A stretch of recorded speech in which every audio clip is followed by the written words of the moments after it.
May I please, your lordship? My lord, item 42 of supplementary list, my lord, today. Any list? Here, my lord, we are for appellant.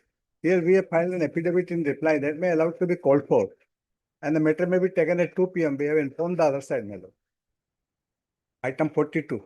42. Yes. May be taken at 2 p.m. my lord. All right. Wait, please, your lordship.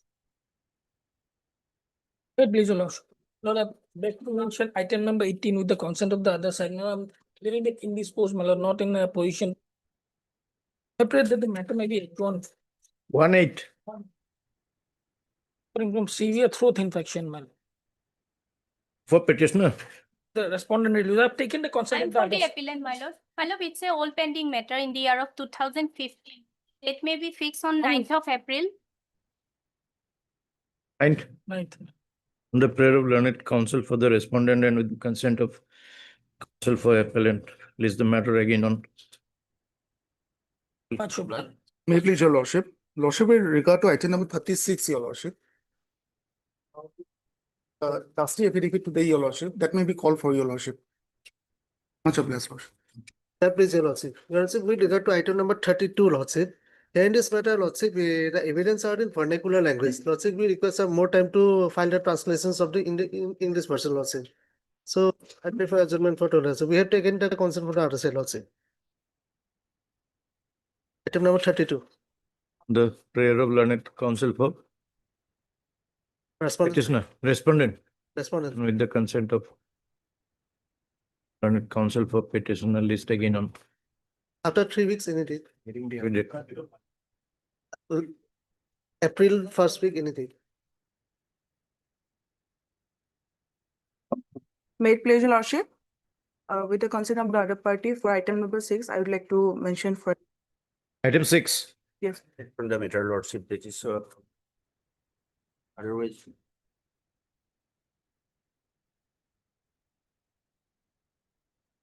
Prayer of learned counsel for the respondent, the consent of the list again on, give a date. much obliged. And lordship, the interim may be continued. Interim order first date to continue next date of listing. Lordship, I beg to mention item number 10. Lordship, time may be granted to us to file the objection, lordship. File. Lordship. Right. Respondent.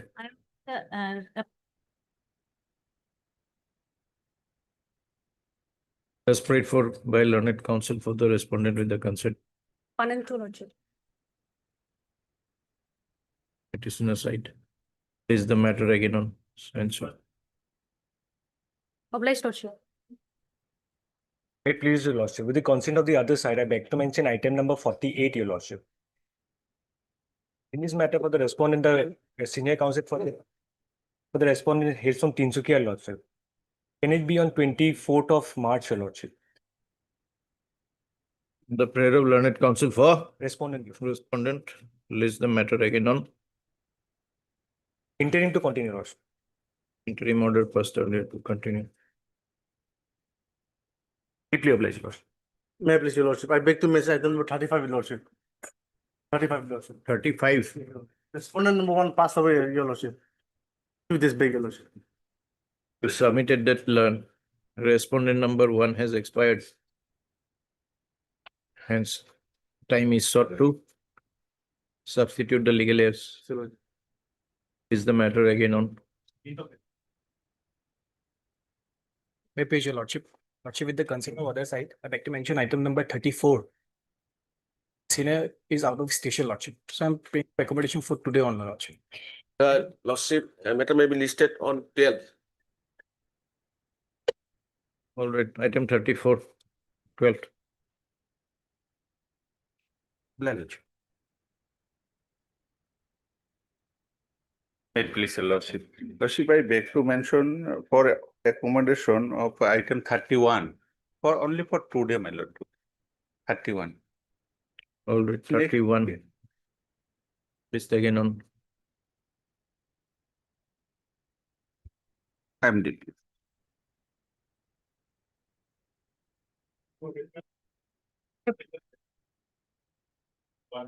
Yeah, please, Lordship. Lordship, I have a request for listing of a fresh FAO. Hmm? I will prepare for listing of a fresh FAO on Monday. FAO, I think senior bench is there. Only Lordship's bench is there. For FAO, I've checked. Only Lordship's bench is there. Is it? All right, check if that is the case. Otherwise, it won't be listed. Publish. This is your lordship. Lordship, the name of the respondent counsel are not shown. Where? They in the cause list. So Item they one. have not appeared. Yes, lordship. And order dated 29/1/26, lordship will peruse. There also it was mentioned, but registry is not done. And in their absence, lordship, how can it be sent to for mediation?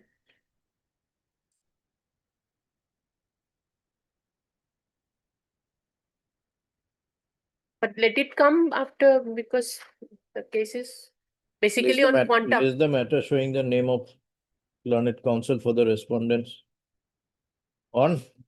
Lordship, any day, because it is fit case for mediation. Lordship, Alright. it is on quantum. Give a short date. 18 March. I'll apply. Your Lordship. Lordship, this is not a fit case for mediation, Lordship. Telling the dispute regarding policy. So matter may fix for hearing, Lordship. For hearing, madam. Service is completed. As per last order, they were supposed to. Is submitted that the matter is not fit for mediation and it is further the matter is otherwise ready for hearing. Accordingly, list the matter for hearing on. उसमें फिर से date मैंने दो pending थे. Apply, Lordship.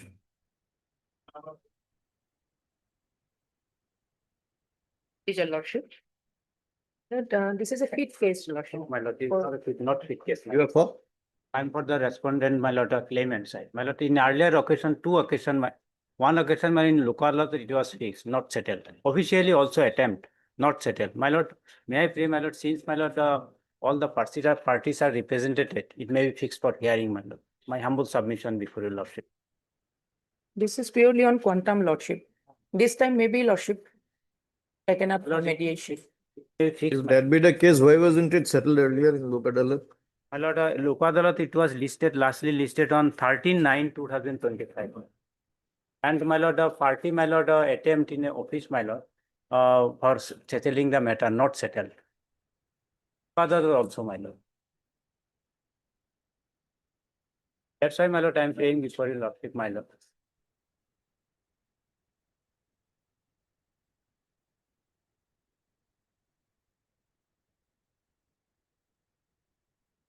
Submitted on behalf of learned counsel for the respondent that the matter was earlier referred to Lok Adalat but could not be settled.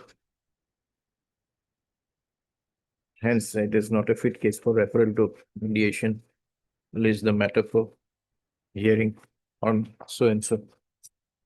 His lordship.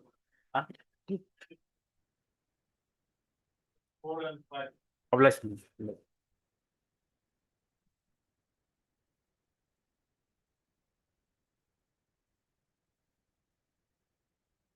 May I please start? My lord, this mediation is not a ultimate one. But there is a vehicle involved, only two has brought in the record. Litigation. My lord, fixed for hearing and Yeah, all the parties are represented. Yes. It is submitted that the matter is not fit for mediation. All the parties are represented and the matter is fit for ready for hearing. Hence, list the matter for hearing on.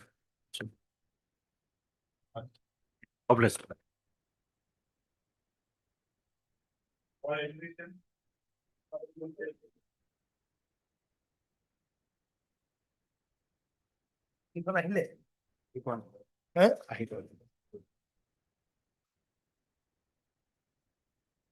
My Lord, can this matter be taken up little later, my Lord?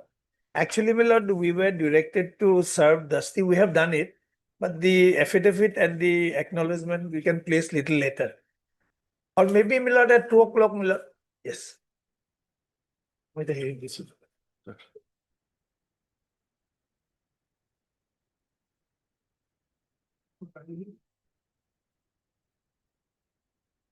Lordship will peruse order dated 24/1/25. Actually, it should have been listed for hearing, not for orders, Lordship, because service is complete.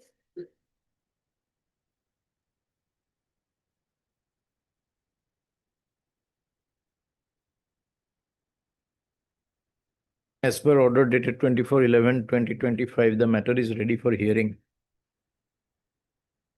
But it has been wrongly listed for orders. Hence, list the matter for hearing on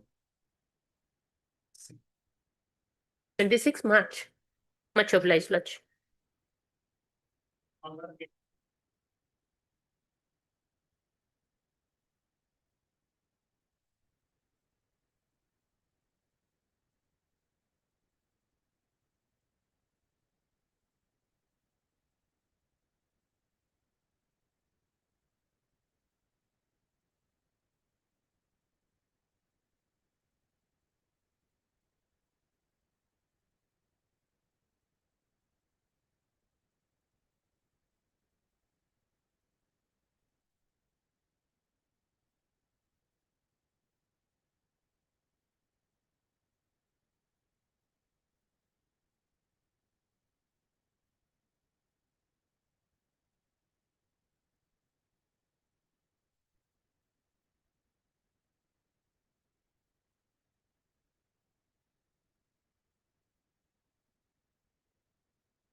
none appears. List the matter again on bit.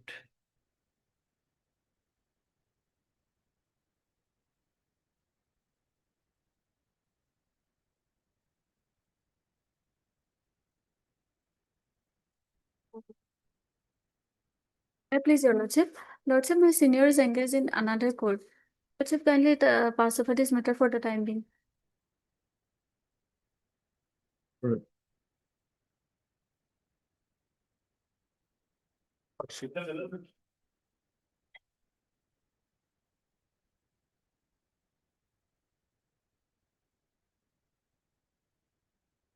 Lordship, in this case, we have filed for 6 and 7, we have filed our objection, but office note shows that it is not there.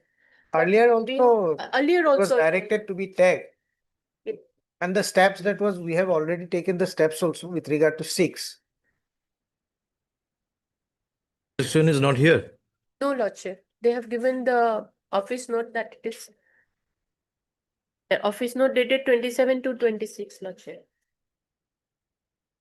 What does it say? That we have not the objection, Lordship. But on the day we served the copies, and it was long time back, Lordship. And last order is also there for in that effect. Filing number. When did you file?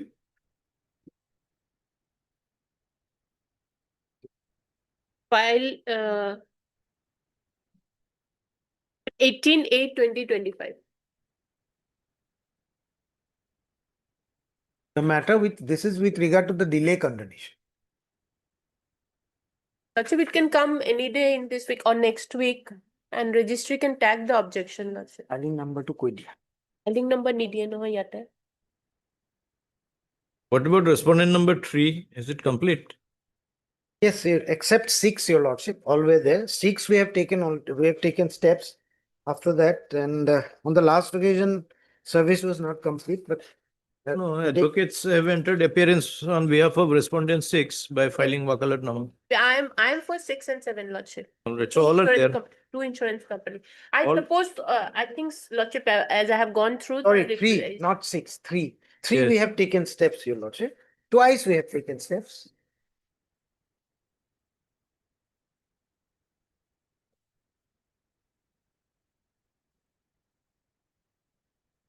You have to wait for 3. was taken on 21/8/25 and again 18/12/2012. Twice.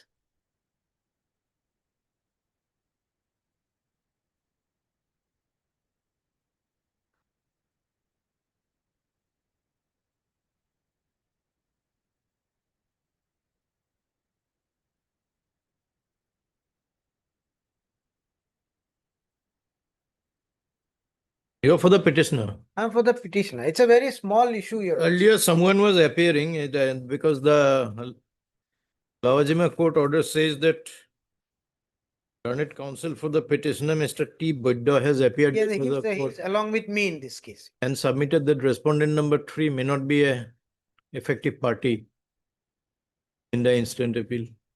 So if that is your submission, we can strike it out and proceed. That lordship can do. Your lordship We can do provided that is your submission. I'm just pointing out because he is not an important party because what has happened, the car where the accident has happened, your lordship, that has already been transferred to another person prior to the accident. That is the only issue. That is for you to decide. As long as you No, keep him as a party, we are bound to wait Lordship, in notice. That case, your lordship can strike off because he is the owner of the other vehicle. But at their own risk, lordship. Obviously at my own risk. Because I don't think they have appeared in the trial court also. Yes, Mr. Y.S. Menon, learned counsel for the petitioner, submitted that respondent number 3 is not a necessary party in the case and accordingly his name may be struck out. Hence, the name of respondent number 3, Ashok Kumar Hazurika, is struck out. Service is complete on the remaining respondents. Objection has been filed. But objection filed by the on behalf of respondent number 6 and 7 is not tagged with the record.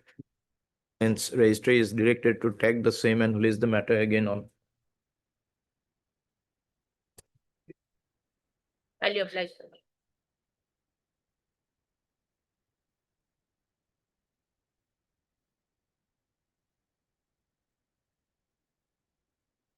May it please your lordship.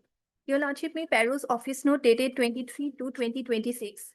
Your lordship, notice in respect of respondent number 1 has returned as no such person in the address. And as regards respondent number 2, neither regard nor answer notice has received. Lordship. Lordship, we may be given some time to ascertain the correct addresses of respondent number 1. Just prayed for by learned counsel for the appellant. 3 weeks further time is granted to ascertain the proper address of the respondents and take steps accordingly. Place the matter again on after 3 weeks. Obliged.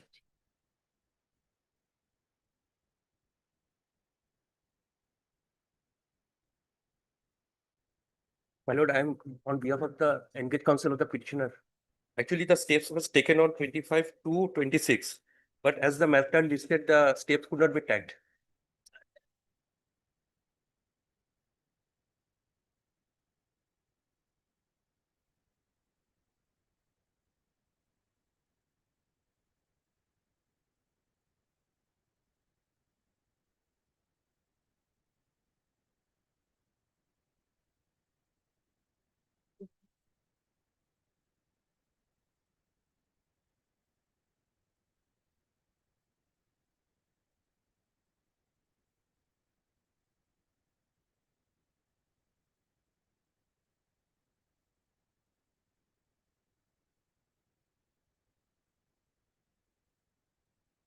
So,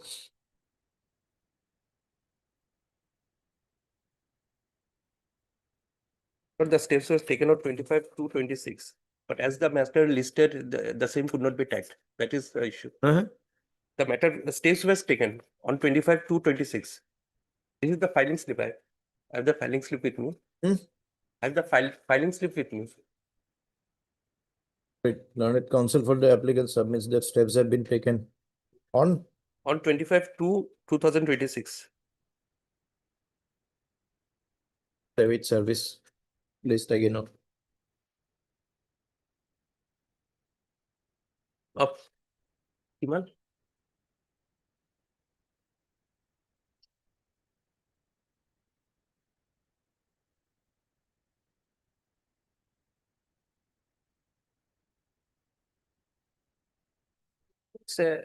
respondent number 1 has entered appearance, there was a direction to take steps through usual process on respondent number 2. That could not be taken inadvertently, Your Lordship. However, service was deemed to be complete on respondent number 2 as well. Due to some misunderstanding, the step was not taken because it was already deemed to be served.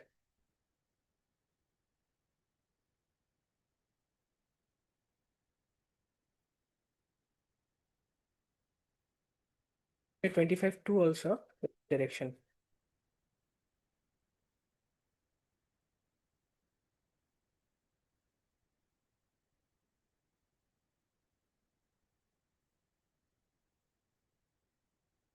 You are again supposed to take steps. Lordship on 2. Respondent number 1 has appeared, Your Lordship. Only upon 2, Your Lordship. 2 days time, Your Lordship will take step through usual process. It is placed for by learned counsel for the appellant. 1 week's time is granted to take steps on respondent number 2 by usual process. Please take it on. I prior in item number 8, Lordship, I missed that item number 8, Lordship. We were directed to take fresh steps by way of paper publication, Lordship. Yes. So to that effect, we have also filed our affidavit, Lordship.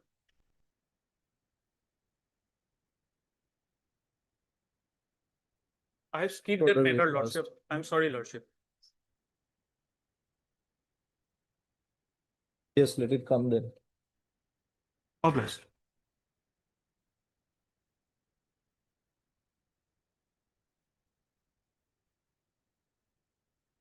Item 38.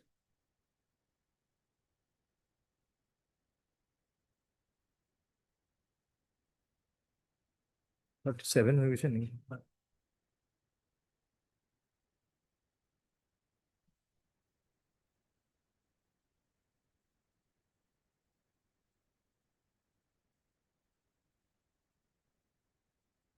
None appears. List again on.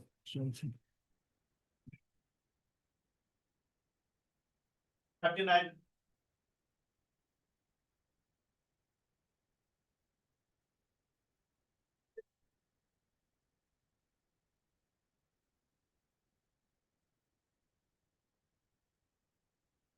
May I please, Your Lordship? I'm for the appellant, Your Lordship.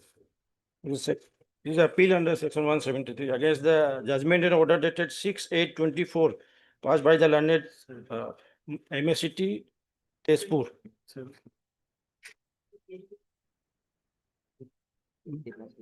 Service report was awaited on the last date, Lordship, on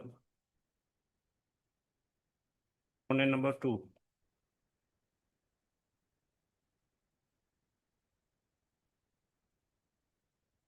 Take fresh steps now. Yeah, the history was directed to take steps. Directed to. No, it could not be tracked because it is available only for 3 months. You took steps on way back in 11/4/25. Terrorist office note dated 2/3/2026. Appellant is directed to take fresh steps on respondent number 2 by speed post AD. List the matter again on.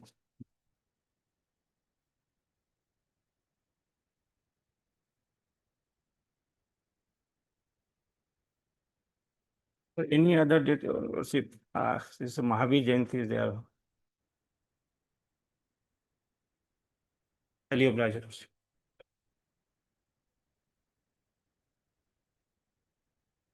So Lordship, this case was also supposed to be listed for hearing in 3 weeks in order dated 28/11/25. So a date may be fixed, Lordship, for hearing.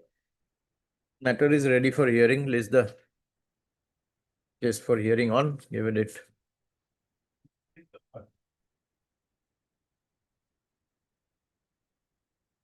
Highly obliged, Lordship. 41.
Non-affairs list again on.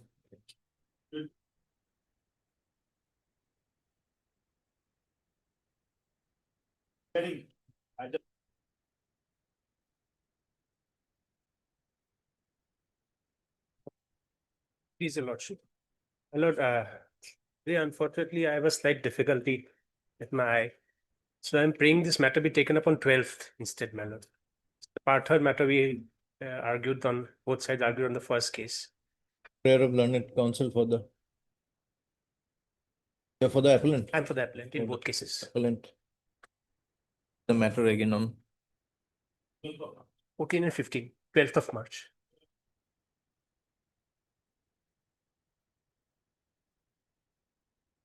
Right, ma'am.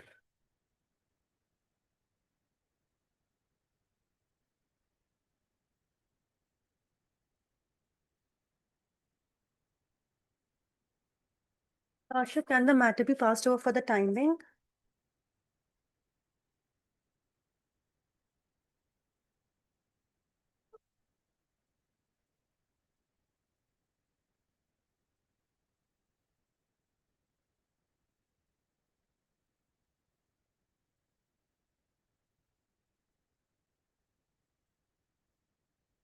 Yes.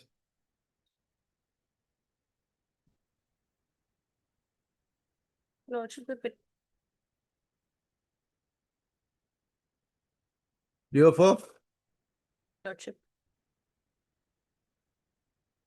none appears for the appellant. Respondent is represented by learned. K. Bhattacharya on behalf of Senior Counsel Mr. G. N. Sahewala.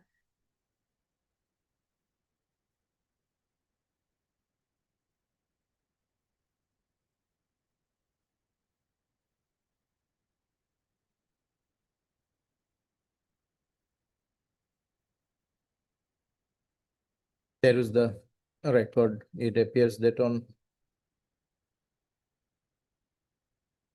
the previous date,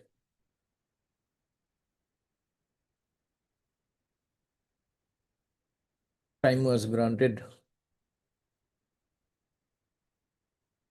Adjournment was granted on the ground of personal difficulty of learned counsel for the appellant.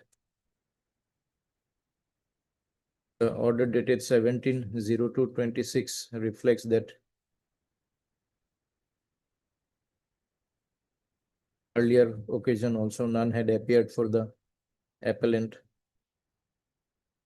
08/01/2026.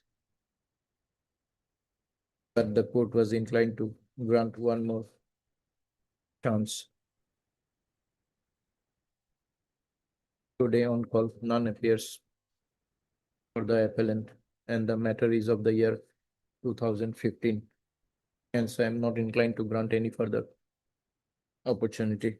Matter appeal is dismissed for non-prosecution. Obliged. May it please, Your Lordship.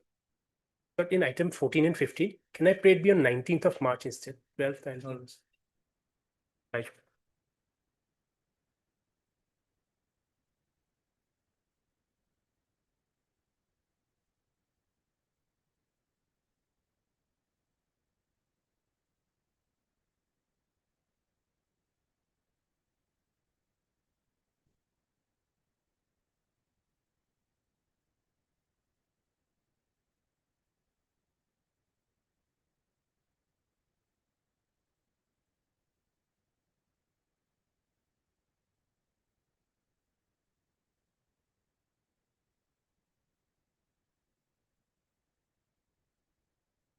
You have for respondent. It appears for the petitioner. Respondent is represented by learned counsel. Lays the matter again on.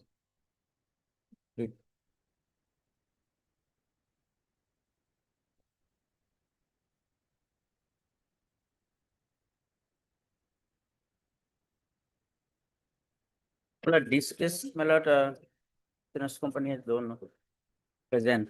But here it is for enhancement of the award, my lord.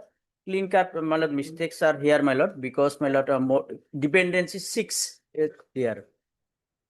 And my lord, so far, another point is concerned, my lord, is income was not properly calculated. Here, my lord, more than as it is, it was calculated, my lord. Lesser amount, my lord. And age was, my lord, 55 years, my lord. In multiplication is given here 9. Instead of it is 15, my lord. The salary was of rupees 9,948 rupees per month. But the planet tile code below, my lord, calculated my lord, only 5,000. 3,000.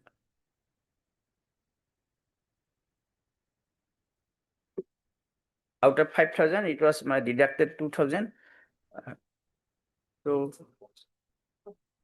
but insurance booking advocate has not.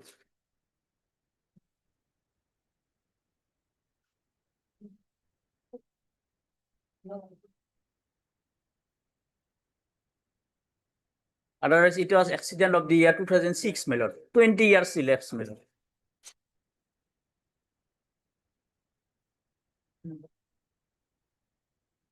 All recent judgment covered my case, my lord. Right? All recent judgment had clearly covered the case, my lord.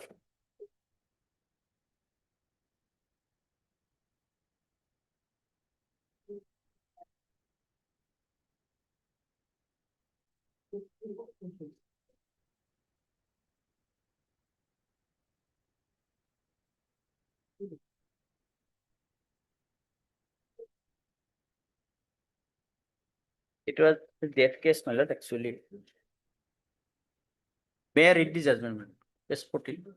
Proceeding under section 160 initiated claim Probebala Devi Purvasari Devi, wife of so who claimed for herself and on behalf of the children, namely Provin Burman, 16 years, D. Vishnu Burman, 19 years, C. Saraswati Devi, 16 years, D. Thoritri Devi, 14 years, E. Orsana Devi, 23 years, F. Bijuli Devi, 21 years. All are residing temporarily at Bapuji Nagar, Gwalpara. They have prayed for grant of compensation on account of death of husband, father, namely Dinesh Chandra Burman, who died in motor accident on 12/2/2006 at near Kumargao on NH 31 caused by a vehicle number so and so.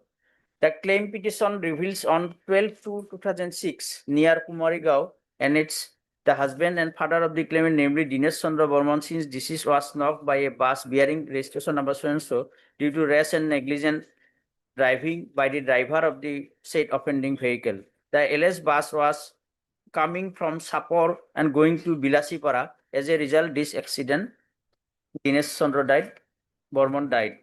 Case was registered accordingly. And my lord,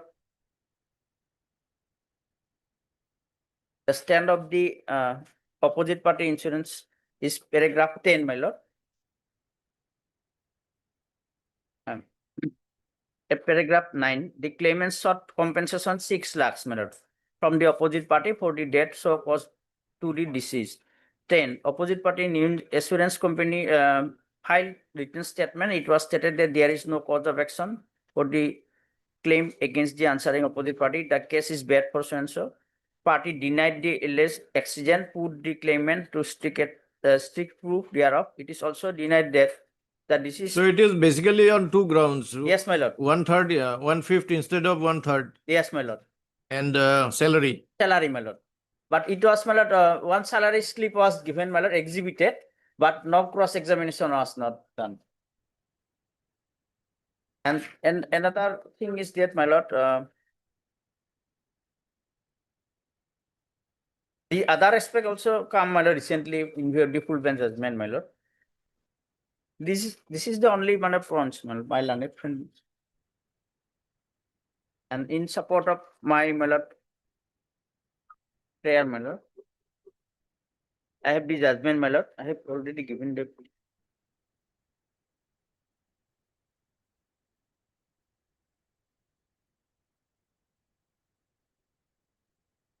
In the, my lord, Ramla Devi, Vimla Devi's case, my lord, it is specifically mentioned, my lord, regarding the certificate, my lord. Income certificate need not to prove, my lord. Is specifically mentioned, compensation Jascom tribunal assessing monthly income of the deceased 12,000, deducting half so and so. I am giving the judgment also, my lord. Future prospect also will also come, my lord, 15%. And so far interest is concerned, my lord, will be, my lord, possibly 7.5 to 9, my lord. It was given, my lord, 6%.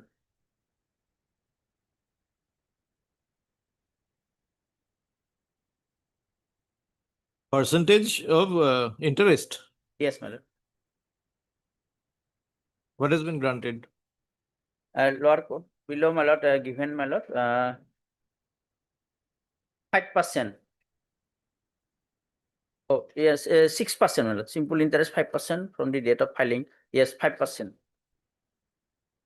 And in this aspect, According to you, according to me, my lord, it will be reasonable 7.5.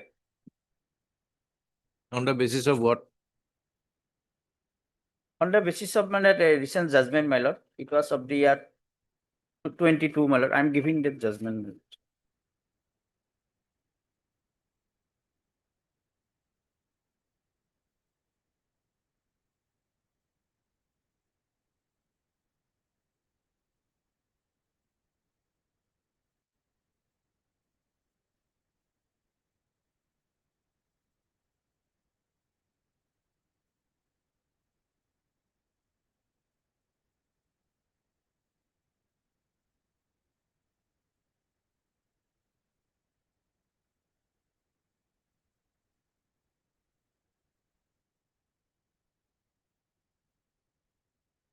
Our High Court also followed this, my lord, and Honorable Apex Court, my lord.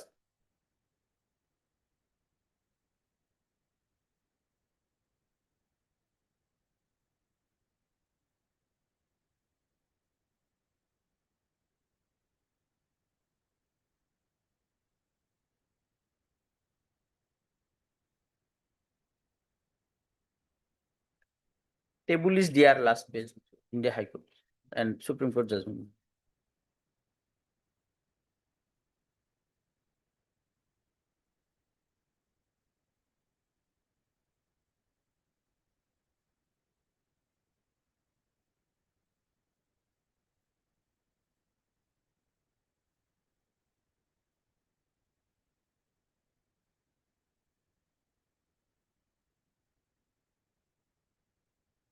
It is 9%.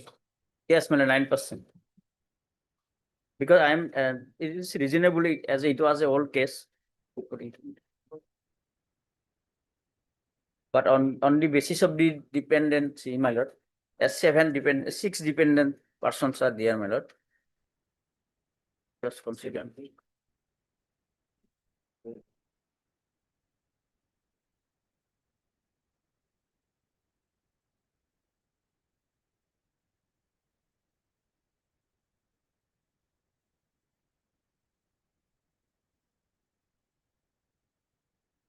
What is the finding of the court on your salary certificate?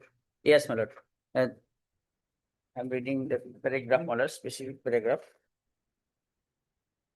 Page 19, paragraph, my lord, 27. For that 26, it is seen that paragraph 26, it is seen that the claimant stated in her evidence as well as in her claim petition that the deceased used to earn 9,948 per month and has submitted exhibited salary certificate at Exhibit 5. The said certificate shows that deceased was serving as tax collector cum road mohorar of Pukuripar GP under Dhubri Jila Porikhod. Kapanchayat means. However, claimant has failed to prove the salary certificate Exhibit 5 by calling any competent witness from the said office of Jila Parishad, Dhubri. Further, it is noticed that the said certificate Exhibit 5 neither bear any official nor it has been issued on official paid. Moreover, it does not contain the name of the father of the deceased, namely Dinesh Chandra Burman. Further, the claimant has failed to submit any document material to show the deceased was working as a tax collector cum road mohorar as said above. Under this way, it is unsafe to rely upon the purported income of the deceased as shown by the said certificate, Exhibit 5. That is, dear my lord. In view of the above, I hold monthly income of the deceased 5,000 per month or 60,000 as annual income as the accident took place in the year 2006. What is wrong with this finding? And so far, number of dependents are concerned, my lord, it will come 1,500, my lord, possibly. It will be deducted. The rest of the amount has to be given, my lord. Personally, my lord, as per the judgment of the Sarada Verma, my lord, personal expenses 1,500. 4,500 has to be given, my lord. Future prospect 15%, my lord. And this judgment, my lord, I have given one judgment, my lord. Is multiplication also will come 15, my lord.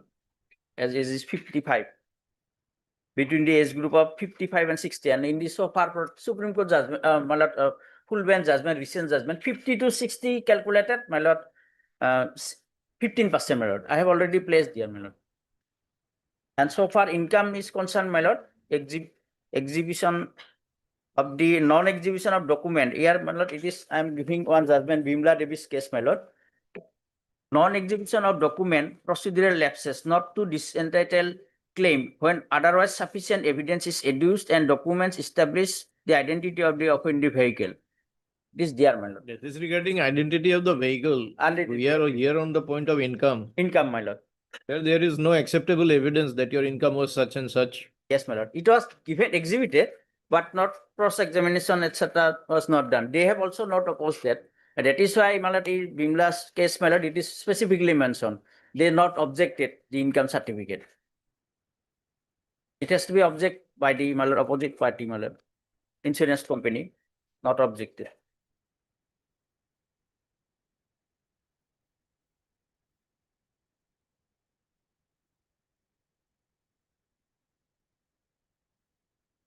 What is the judgment you are referring to? Yes, my lord, and I am giving that.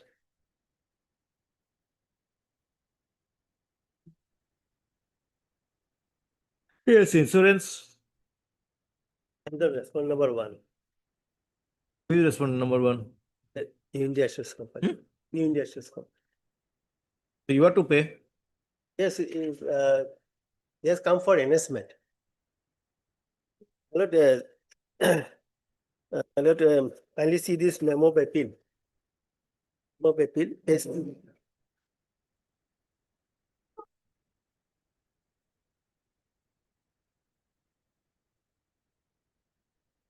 2, that is Prabhuvala Devi is the wife of the Dinesh Chandra Burman. Archana Burman, Miss Archana Burman, Miss Julie Burman, then Sri Vishnu Burman. There are 4 members. There are 4 dependent. It's a case of 2006, that case, and filed 2007. Case was filed in the year 2007. Golpara, MSCT Golpara.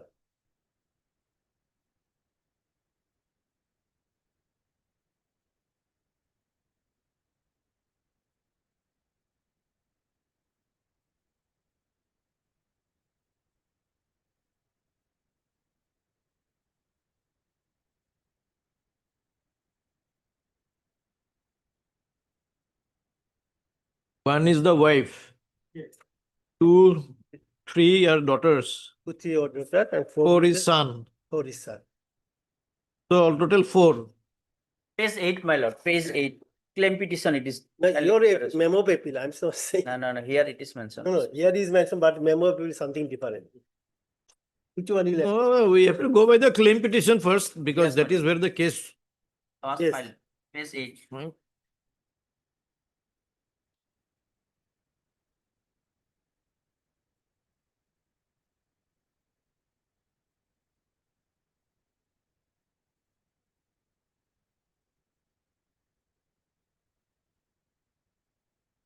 In the judgment also at page 21, there are as many as 7 Yes. beneficiaries.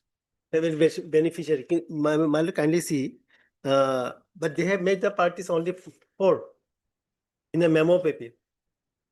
They have not struck out or whatever may be. They have mentioned only 4 members, dependents. Indicate that there Here on the point is when the learned tribunal has recognized 7 numbers of dependents, what is the ratio then? So, 150. my lord, amongst them, there are some major.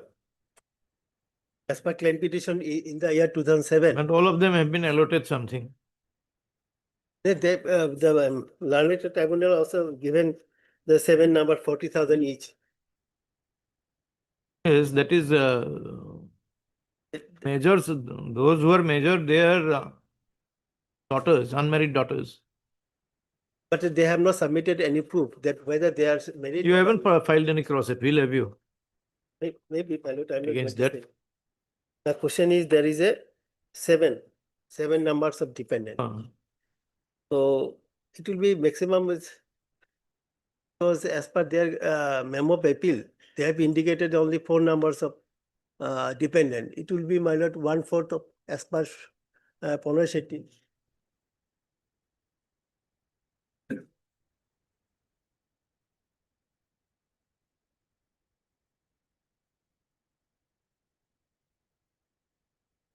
Next is that, my lord, All may not have joined in the appeal for different reasons, but that is why, my lord. what was They have to. what was the matter to be considered by the learned tribunal? When Yes, the that is why tribunal itself accepted 7, what should have been the ratio? In the appeal, they have only made party only 4%. You keep saying that. Why don't you answer my question? Anyway, there are 7, but they have 1/3 had accepted. And regarding, my lord, income, case of the disease, it shows PM report 58 years. They have not submitted, they have suppressed the material fact. If he is working as a Jila Parishad, Kabura, whatever may be, they should have some documents, even then PAN card also. As a PM report, it itself indicate that 58 years. If it is 58 years, it will be 9 multiplier. It is rightly accepted. 56. What multiplier has been used here? 9. 9.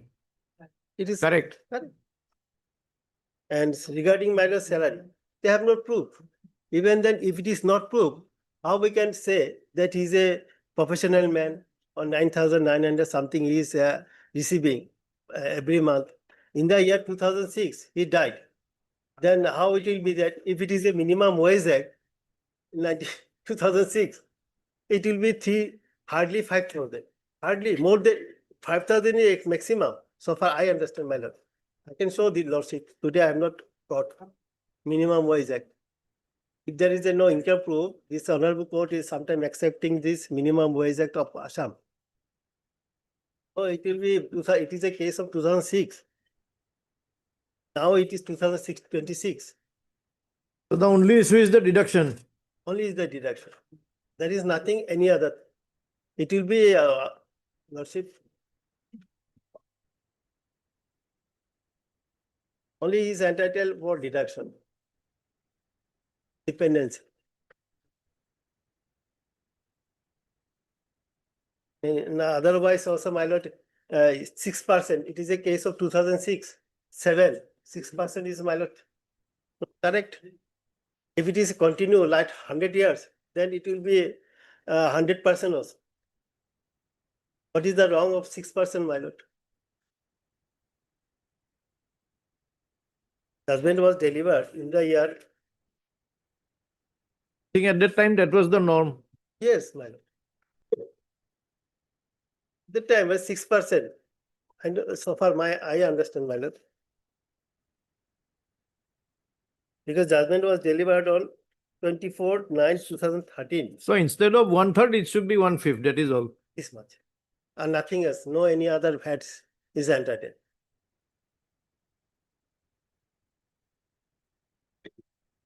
Very correct and proper judgment, my lord. There is no any perverse or any erroneous judgment.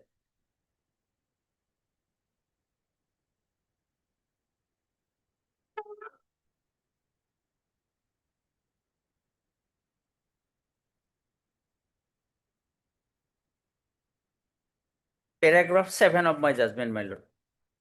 Specifically mentioned age group chronicity full bench judgment, my lord. Kindly peruse your lordship. I have already given to your lordship. Chronicity, this court held that age of the deceased is basis for applying the suitable multiplier and the compensation is to be determined keeping in view of the future prospect. The future prospect were held to be 15% in respect of the deceased between the age group of 50 to 60 years. It was also, review petition was also filed. I have annexed here. No, no, annexed for us. Page 23 in the lower court below.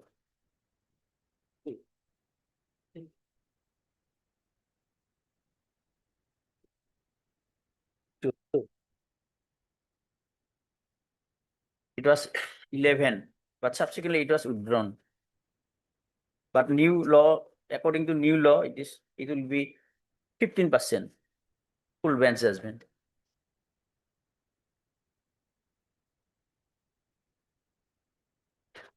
This is regarding future prospects. Yes, Future prospect. they'll get only two things, my lord. That the personal, that is instead of 1/3, it will be 1/3. And also he will get, since it is within 51 to 60, age is 58 years. So it will be 15%. Because up to 40 is 40%, 41 to is 25%, and that is 15%. This must two heads will be considered. May be considered. All right. Much obliged, sir. Only two heads, my.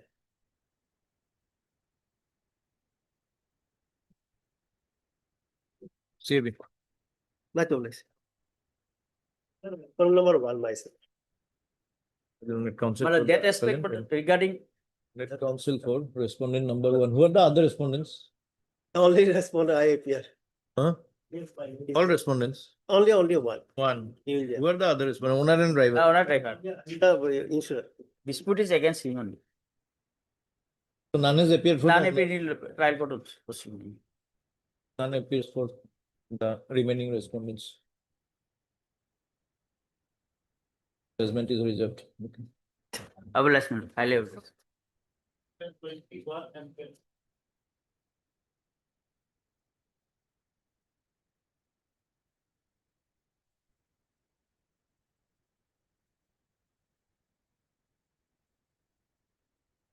My lord, there are two cases. One is, my lord, the suit for a specific performance of contract filed by the plaintiff. I am the defendant there. In that suit, I have filed counterclaim under Assam Urban Areas Rent Control Act for eviction of the tenant. That suit was initially dismissed by the trial court, and my counterclaim was also dismissed. Then they preferred an appeal, title appeal. I also prefer an cross appeal, cross objection in the appellate court. But appellate court done only. His appeal has been decided, and my counterclaim was not discussed, nothing, as if I have not filed anything. That is why 2-1 is against the degree of specific performance. Second appeal I have filed, and against dismissal of my counterclaim, since it is under Assam Urban Areas Rent Control Act, so I filed civil division petition. That is why 2 cases, my lord. Now I will first argue the second appeal, my lord.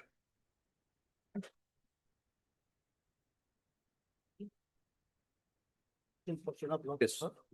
Oh. My lord, the second appeal, my lord, 10, lordship got it. Yes. It was admitted on 10/1/2019. kindly see the substantial question of law which were framed therein.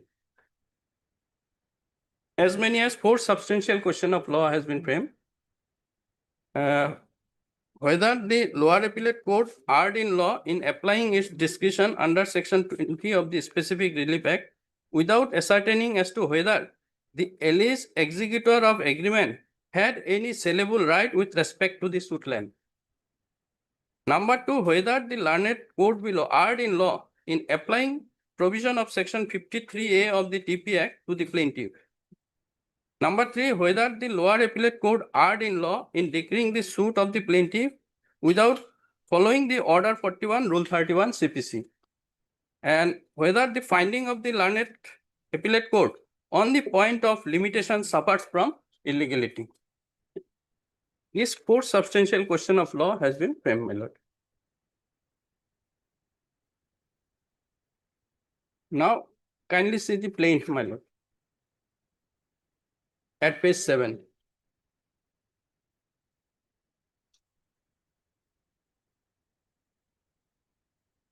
Worship got it? Yes.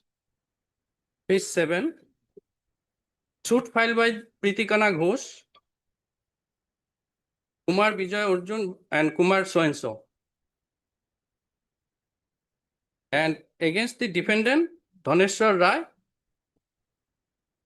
then other pro forma, Bimala Sarkar, all are the heirs of, my lord, all are the heirs of Dharmanarayan Sarkar. And defendant number 1 also, heirs of Dharmanarayan Sarkar. Now, next page, my lord. The original owner and possessor of the title holder of the plot of land measuring 1 katha, 10 and 3.5 lesa under patta number 142 of Dag number so-and-so at Vidyapara part 1, so-and-so within ward number so-and-so town was 1 Dharma Narayan Sarkar. That is, land was originally belongs to Dharma Narayan Sarkar. After his death, his legal heir, the defendant and pro forma defendant had been possessing the said land and standing house on its making amicable partition among themselves. They are saying that it was amicably partitioned. That the suit land and house as described in Schedule A is the part of land measuring 1 katha, 10 and 3/4 lesa as described above. The suit land described in the Schedule A, land measuring 7.5 lesa. Suit land is the 7.5 lesa. Is the share of the defendant, and he had been possessing the same till 7/1/2008. The date of execution of the agreement for sale in favor of late Hirup Bheng Sarkar. This land, this execution was not between the plaintiff or with the defendant number 1. It was between Hirup Bheng Sarkar and defendant number 1. That on 7/1/2008, defendant entered into a registered agreement with late Hirup Bheng Sarkar, husband of the plaintiff number 1 and father of the plaintiff number 2 and 3 to sell the land mentioned in Schedule A along with house, apartment, tree, so-and-so, so-and-so, standing on it, fixing the amount of on consideration of rupees 90,000, of which 10,000 was paid as an advance at the time of execution of registered deed of agreement for sale on number so-and-so, executed in the office of the senior sub-registrar Dhubri. That on the same day, the execution of agreement for sale, the defendant delivered the possession. This is important aspect, my lord. That is why I am stressing. Delivered possession of the land and house, etc. That is why they are claiming section 53A. I will show from the agreement that there was no delivery of possession. Prior to that, they were tenant 20 years back. Mentioned in the Schedule A to the husband of the plaintiff. And since then, the plaintiff husband had been possessing the said land and house with his family member plaintiff till his death 6/5/2011. Hirup Bheng Sarkar died on 6/5/2011. during his lifetime, he did not take any steps on the basis of this agreement. After the death of Hirubhang Sarkar, his legal heir, the plaintiff have been possessing the land and house described in Schedule A. That it was agreed upon by the defendant will execute a sale deed after obtaining permission from the appropriate authority as early as possible if in favor of late so-and-so predecessor of the plaintiff receiving the remaining amount consideration of rupees 80,000. The remaining amount of rupees 80,000 was received by the defendant on this date is also important, my lord, because regarding limitation on 15/12/2008, showing the cause of his urgent necessity, executing the return receipt, and thereafter the permission for sale was obtained from the Deputy Commissioner Dhubri as long back on 21/12/2010. Now that after obtaining the permission, late Hirubhang Sarkar requested the defendant several times to execute the sale deed, but defendant took time more than one, showing unjustified cause one after another. Although the defendant received the remaining amount of rupees so-and-so, late Hirubhang Sarkar, and after his death, the plaintiff number 1 has to extend the period of permission several times at the instruction of the defendant. That after death of Hirubhang Sarkar, plaintiff number 1 served pleader notice to the defendant twice, dated so-and-so, requesting him to execute the sale deed in accordance with the agreement for sale dated so-and-so, 7/1/2008. But in total violation of the terms of agreement of defendant, kept himself mum. The plaintiff number 1 personally requested the defendant on 5/2/2012 to execute the sale deed in favor of the plaintiff. But this time defendant openly refused to execute the sale deed. This is sum and substance of the case. There, plaintiff's case. Now, our written statement is page 11. May I read paragraph 6? Because other part denied that the contents of paragraph 2 of the plaint are totally false, fabricated, and got up, and hence it is denied. Answering defendant and pro forma defendant that the Schedule A suit land is the shared land of defendant only. The suit land is totally in their joint patta and no partition is made at still now. So property was jointly owned by all the defendants, including pro forma defendants. And in the evidence, it has come from their evidence that suit land was not a partition one. They are claiming that it was a partition suit. Suit land was amicably partitioned among the legal heirs. In evidence, it has come. It was not. Then, agreement, paragraph 7, agreement executed by the defendant only without consent of pro forma defendant. Statement is there, my lord. Last, without consent of pro forma defendant regarding suit land is void ab initio and non-effective in the eye of law. Lordship got it. This was clear stand. And in counterclaim, my lord, counterclaim, I have specifically pleaded that it was a land of counterclaim page 16.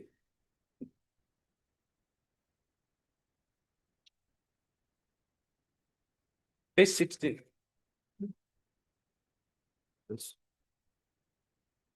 Counterclaim, the plaintiff counterclaimants, defendant are the recorded owner of joint patta of the house and premises over plot of land measuring 1 kata so-and-so, situated at village so-and-so, so-and-so. The suit land and the premises mentioned in schedule below is Assam type house roof of CI sheet covering 2 rooms. That during the lifetime one Hirubhang Sarkar, the predecessor of the defendant plaintiff of the original suit, got the house and premises for the plaintiff counterclaimant on monthly rental basis of rupees 500 per month in the year 1989. He died in the year 2011, and after his death, the respondent, being his widow and children, are staying there as tenant on the said on rental basis. Then, regarding next paragraph,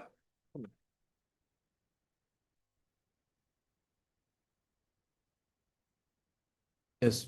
That during the lifetime said Hirubank Sarkar has paid the house rent to the counter claimant up to month of December 2007. But since then, neither he nor the present defendant have been paying rent. So defaulter part I have pleaded.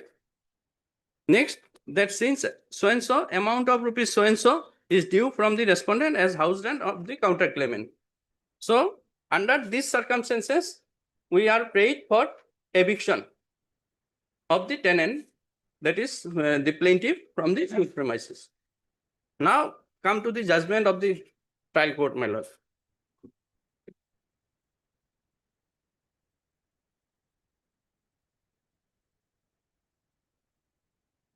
We can skip the factual part. My lord. Page 28, issues.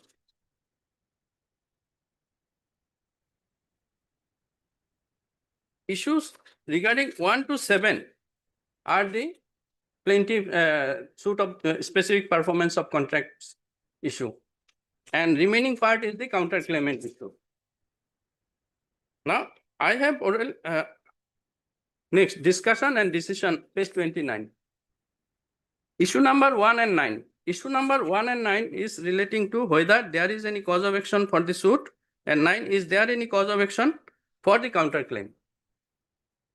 This issue relates to cause of action for the suit and the counterclaim. On the point of agreement to sell, there are differences between the parties. Defendant pleaded that possession of the suit land was given to the plaintiff on monthly rental basis, whereas the plaintiff claimed the possession under part performance of contract. These facts are sufficient to hold that there is cause of action for the suit and counterclaim. These issues are answered accordingly in favor of affirmative. Now issue number 2. Issue number 2 is, my lord, whether the suit is bad for non-joinder of necessary parties. It may also skip, my lord. Next part, whether the suit is barred by limitation. Issue number 3. This is the important issue. This issue relates to bar of limitation of law in respect of the suit. It was pleaded in the plaint that it was agreed upon that the defendant will execute a sale deed after obtaining permission from appropriate authority as early as possible in favor of the predecessor of the plaintiff, receiving remaining amount of consideration. The above pleading of the plaintiff is not based upon any documentary evidence. The defendant denies the execution of the agreement itself. Under Article 54 of the Limitation Act, the period of limitation for suit for specific performance of contract is 3 years. And the time of limitation starts to run from the date fixed for the performance, or if no such date is fixed, when the plaintiff has noticed that performance is refused. Article 54 of the Limitation Act 1963 mandated that the inquiry should be first whether any time is fixed for performance in the agreement for sale, and if it is so, fixed to hold that a suit filed beyond 3 years of the date was barred by limitation unless any case of extension was pleaded and established. But in a case where no time for performance was fixed, the court had to find the date on which the plaintiff had noticed that performance was refused, and on finding that date, see whether the suit was filed within 3 years thereof. Keeping the above mandate of law in mind, perusal of the plaint would clearly show that entire consideration is claimed to have been paid by the predecessor of the plaintiff as well as the plaintiff on 15/12/2008. The agreement for sale by Exhibit 2 had stipulated that as soon as the remaining consideration amount was received, or in between 7/1/2008 to 31/12/2008, the sale deed will be executed. This is specific mentioned in the agreement. Sale deed to be executed. There is a stipulation in the agreement for sale by Exhibit 2 that sale deed would be executed within 7/1/2008 to 31/12/2008, or paying of the purchase price in full, and that occurred on 15/12/2008. if we to take the date of 31/12/2008 as last date fixed for performance, this is a case to which the first limb of Article 54 of the Limitation Act would have application, and plaintiff should have sued within 3 years of payment of the entire consideration under the agreement to the defendant, that is 15/12/2008 or 31/12/2008. When, in spite of payment of entire consideration, the defendant did not come forward to execute the sale deed in terms of the agreement for sale, plaintiff must be taken to have knowledge of the refusal of the defendants to perform their part of the contract, and they should have filed the suit within 3 years of payment of entire consideration, or in the event within 3 years from 31/12/2008. The suit was required to be filed within 31/12/2011. The plaintiff did not plead it and established any case of extension for execution of sale deed. The instant suit was filed on 28/2/2012 after expiry of 3 years, 1 month, 28 days. Hence, considering all date, it is clear that suit is filed beyond the period of limitation as required under Article 54 of the Limitation Act. Accordingly, the issue is answered in affirmative. Then next, issue number 4 and 5. Issue number 4, whether defendant had entered into agreement on 7/1/2008. And next issue is whether the defendant received entire amount consideration of rupees 90,000.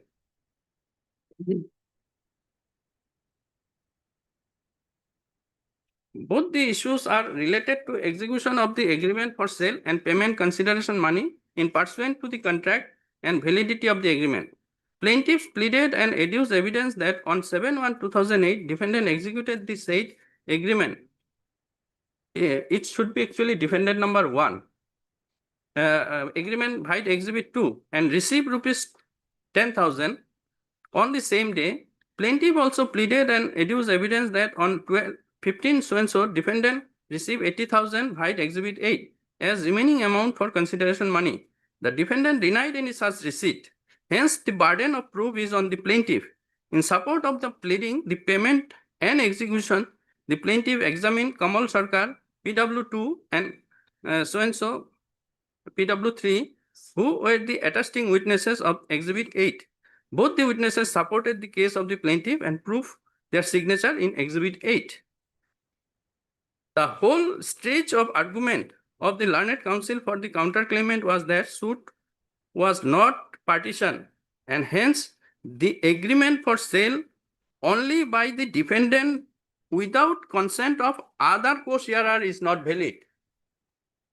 Admittedly, the land mentioned in exhibit 1 is a joint patta land of the defendants and pro forma defendants, which is proved by the evidence of concerned Lat Mandal as PW6. PW6 was examined and it was admitted that it was a joint property.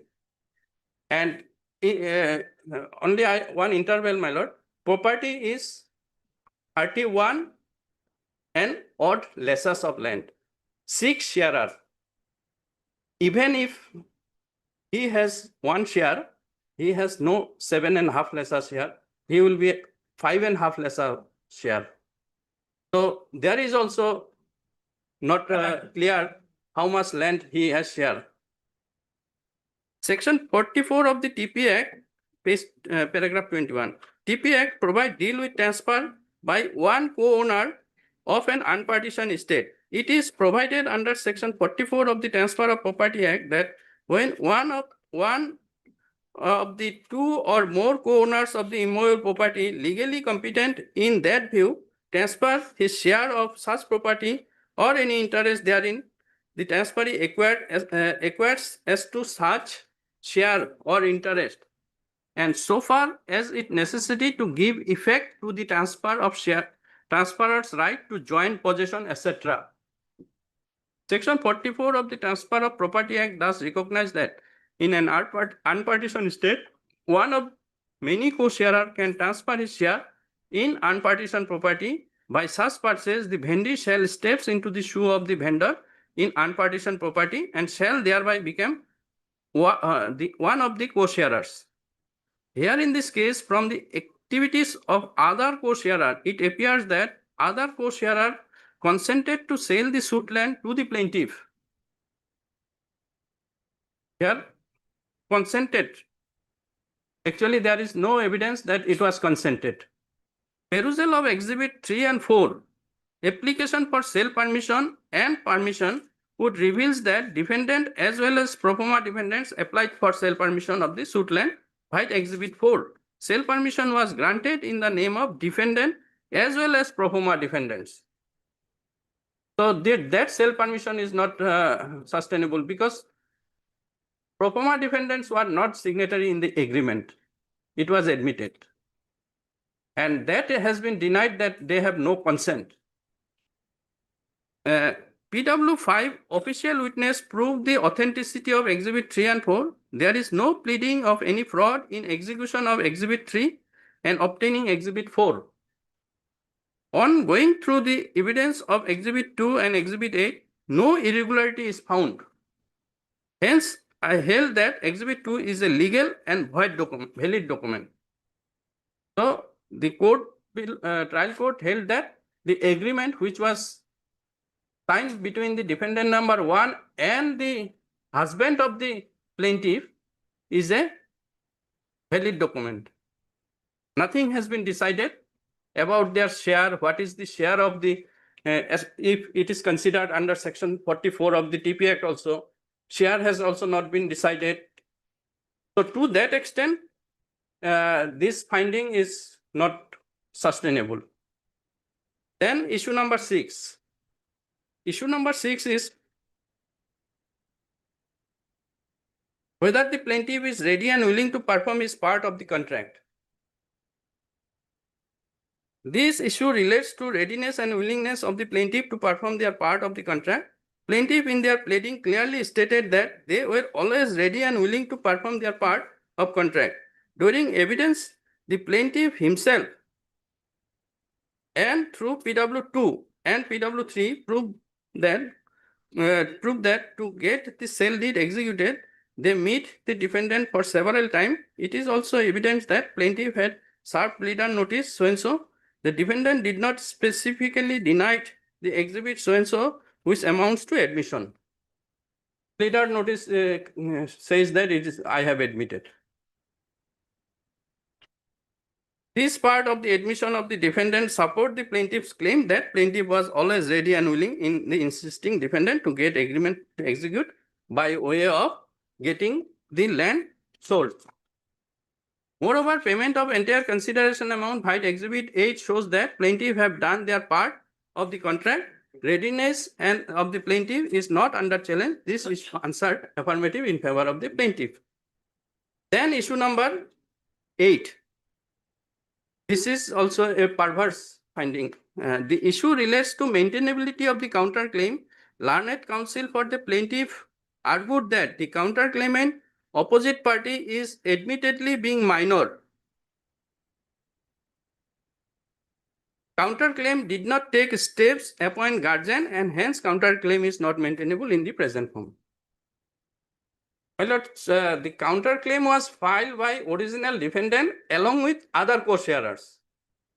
When original defendant number 1 died, they implemented the legal heirs, that is wife, son, and so this part, this regarding counterclaim, my lord, they are sufficiently represented by others. Mothers is there. One of the legal heir was minor.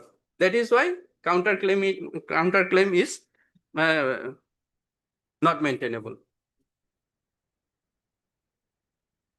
And regarding subsequent part, order 23, rule 3, or order 32, rule 3, regarding appointment of all these things. Here in this case, my lords, they have implemented the legal heirs, defendant number 1. Then after this, my lord, entire issue regarding issue number 10, 11, all these issues has been negated against the counterclaimant. Now, against this, they have preferred appeal because the suit was dismissed. Suit for specific performance was dismissed on the ground of limitation, and our counterclaim was dismissed on the ground that the minor, only one minor, it was so counterclaim is not maintainable. Then when we prefer appeal, my lord, they have also preferred appeal. I have filed the cross appeal, my lord. Kindly see page 39. No, not 39, my lord. Page 42.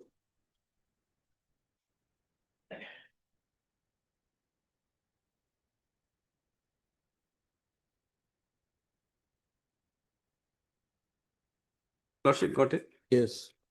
Page 44 state where other first part is the fact. Page 44.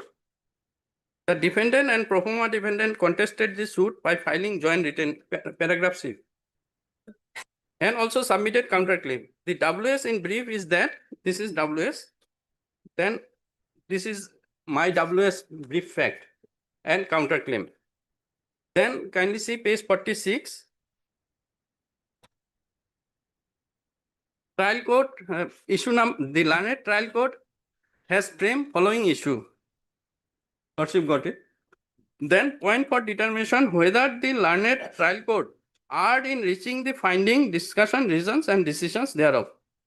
Learned trial court framed as many as 14 issues, which 7 numbers of issue were the suit and 7 number issues were counterclaim. The plaintiff have preferred this appeal against dismissal of the suit. Out of 7 number of issue, the suit, issue number 3 and 7 were decided against plaintiff. Issue number 3 is whether the suit is barred by limitation, and issue number 7 is general issue whether plaintiff is entitled to decree for a specific performance of contract.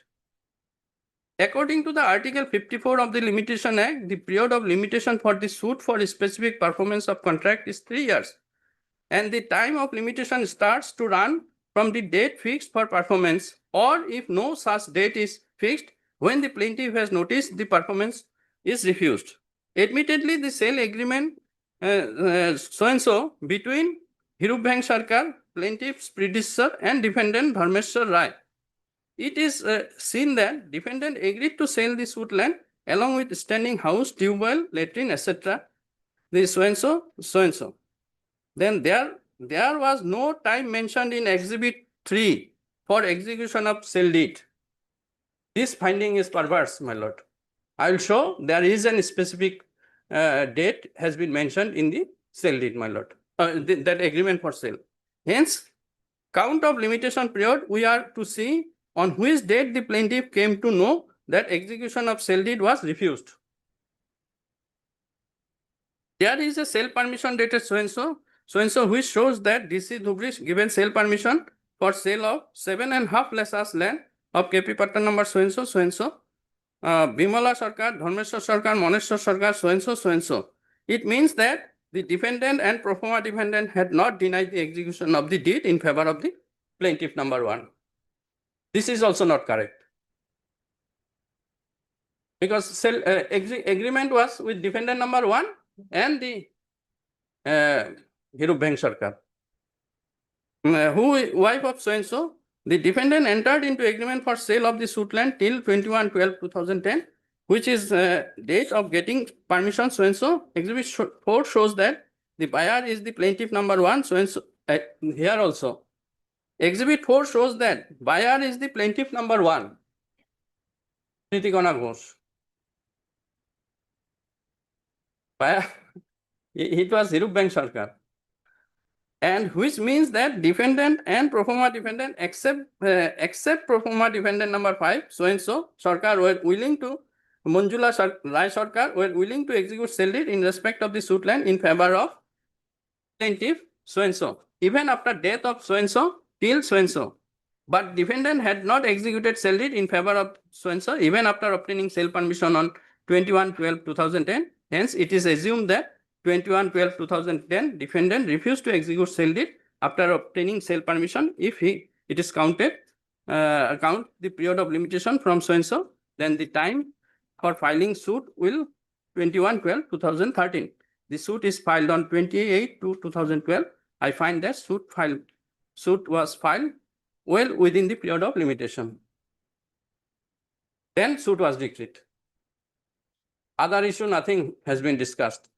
And with respect to my cross objection, that is, I have flag mark in the main appeal, my lord. Kindly see the main appeal. Title appeal, my lord.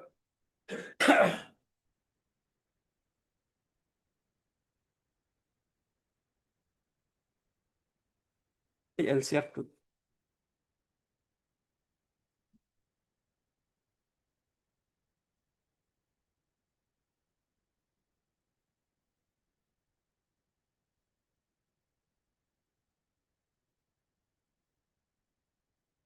My lord, kindly see the I have flag mark. Pink flag, particularly.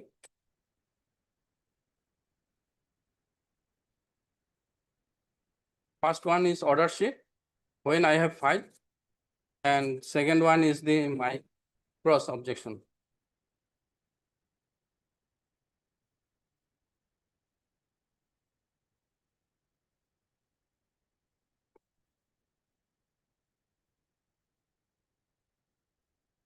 Yes, 29/17. Yes. Nothing has been discussed about the cross objection, and even not a single issue has been discussed by the learned lower appellate court except the limitation. So under order 41, rule 31, that is the substantial question, one of the substantial question of law. Here in this case, whether order 41, rule 31 was complied or not. Here in this case, learned lower appellate court has not complied that part. Apart from that, my lord, regarding limitation, my lord, kindly see the agreement.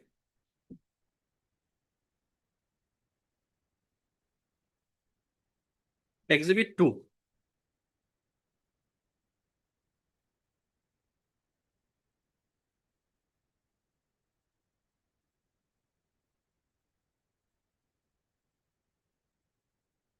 Where is that exhibit 2? Exhibit in C file, my lord. Corporate C file. You have not annexed here. File. It is appellate file, not another file, C file.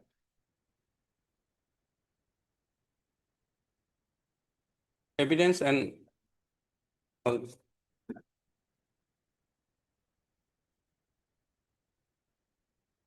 Exhibit 2.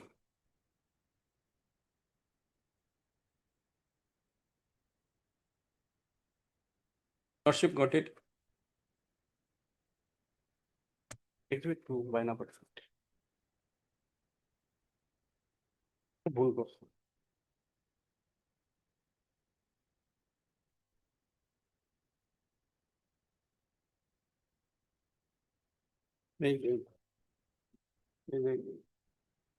পাইনাপত্র। Yes. Yes. পাইনাপত্র first part is Hirubheng Sarkar, Likhitong, Dhaneshwar Rai.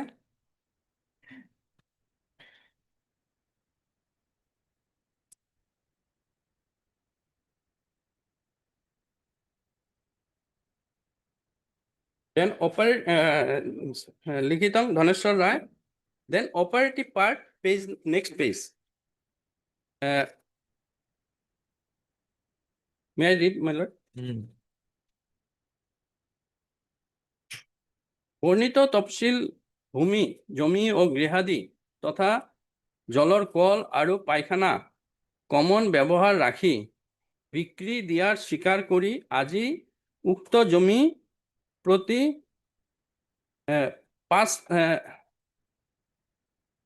5 লেসা জমির মূল্য 50,000 টাকা হিসাবে মোট 7.5 লেসা জমির মূল্য 75,000 টাকা আৰু রেহাদির মূল্য 15,000 টাকা হিসাবে মূল 90,000 টাকার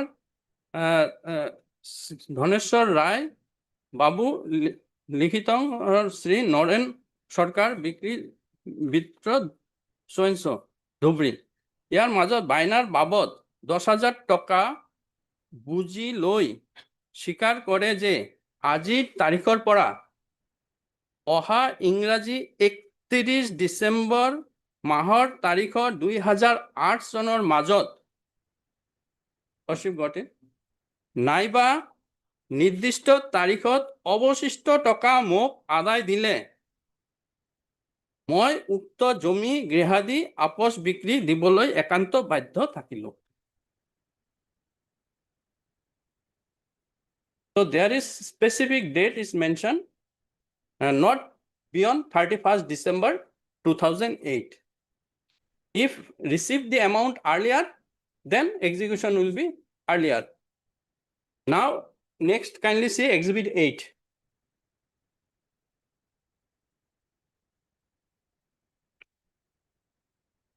It was not exhibited by the PW1. It was exhibited by PW2.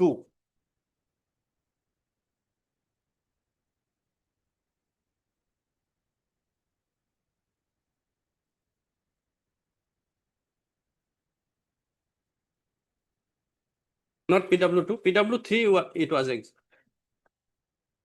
was exhibited by Kamal Sarkar. বরাবর so lordship got it.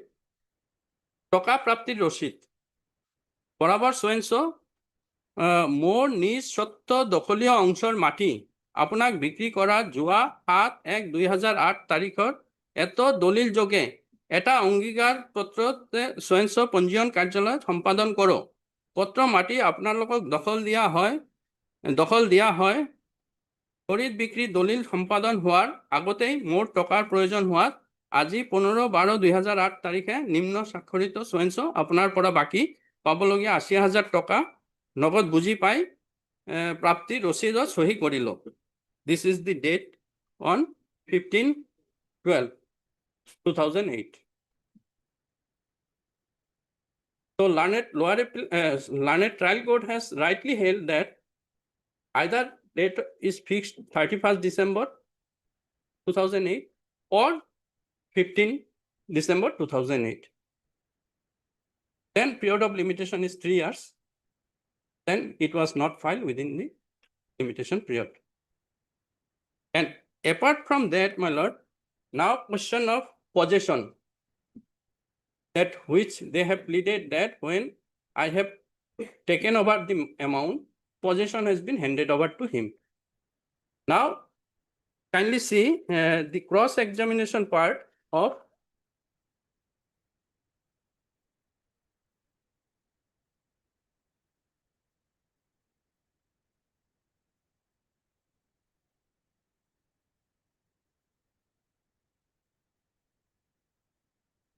PW2, cross-examination part of PW2. Kamal Sarkar. She got it. One page cross-examination.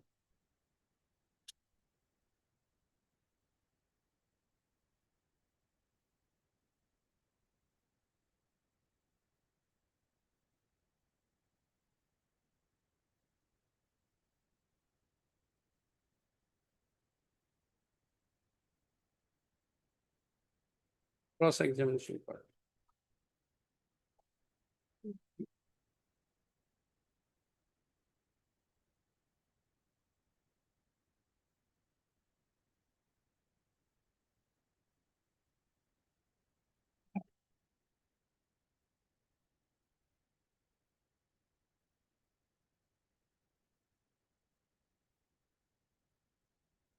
Tikona Ghosh is 1.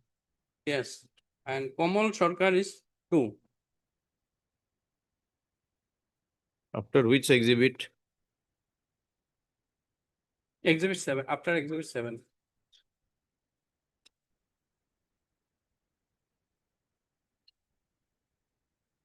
After exhibit 7 is exhibit 8. No, The evidence. evidence.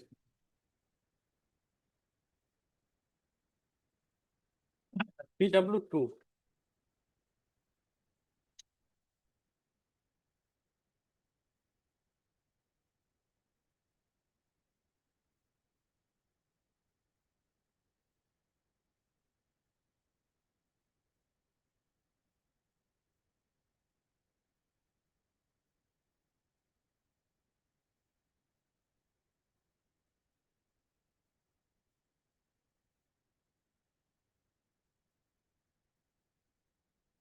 Lordship got it. No, I haven't. It has straight away come to DWs now. Where is PW? There are as many as 6 PWs. Other than one, PW 2, 3, 4, 5, and 6. rest DWs have started. Okay, PW, I think it's all mixed up. Comes PW 5.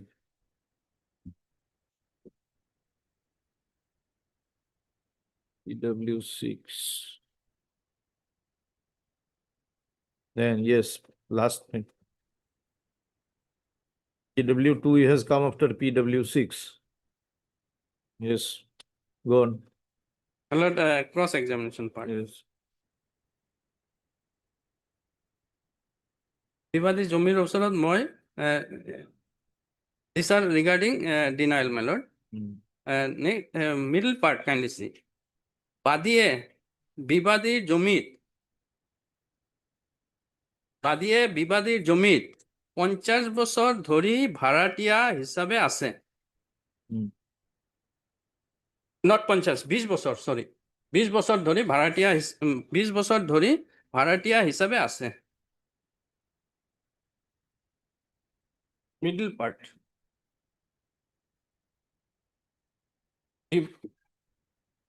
বাদীয়ে বিবাদী জমিত,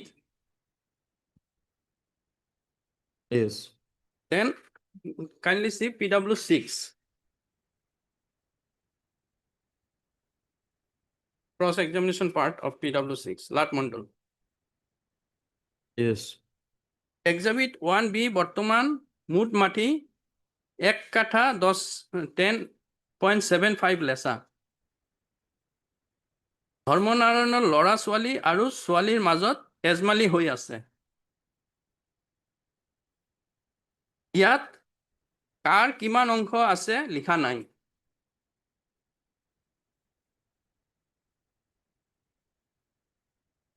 Yes. So it is an unpartitioned property, which they have pleaded that it was amicably partitioned. That is not correct. And regarding, my lord, this aspect of the matter, my submission is that, my lord, now facts is clear, my lord. Submission is that the regarding first part is limitation. The learned lower appellate court has wrongly held that there was no time frame has been mentioned in the agreement. And number 2, my lord, even if Exhibit 8 is claiming that they have taken over the possession, it is negated by their evidence in PW 2, specifically that they are originally tenant over the suit land. So question of section 53A protection does not come under them.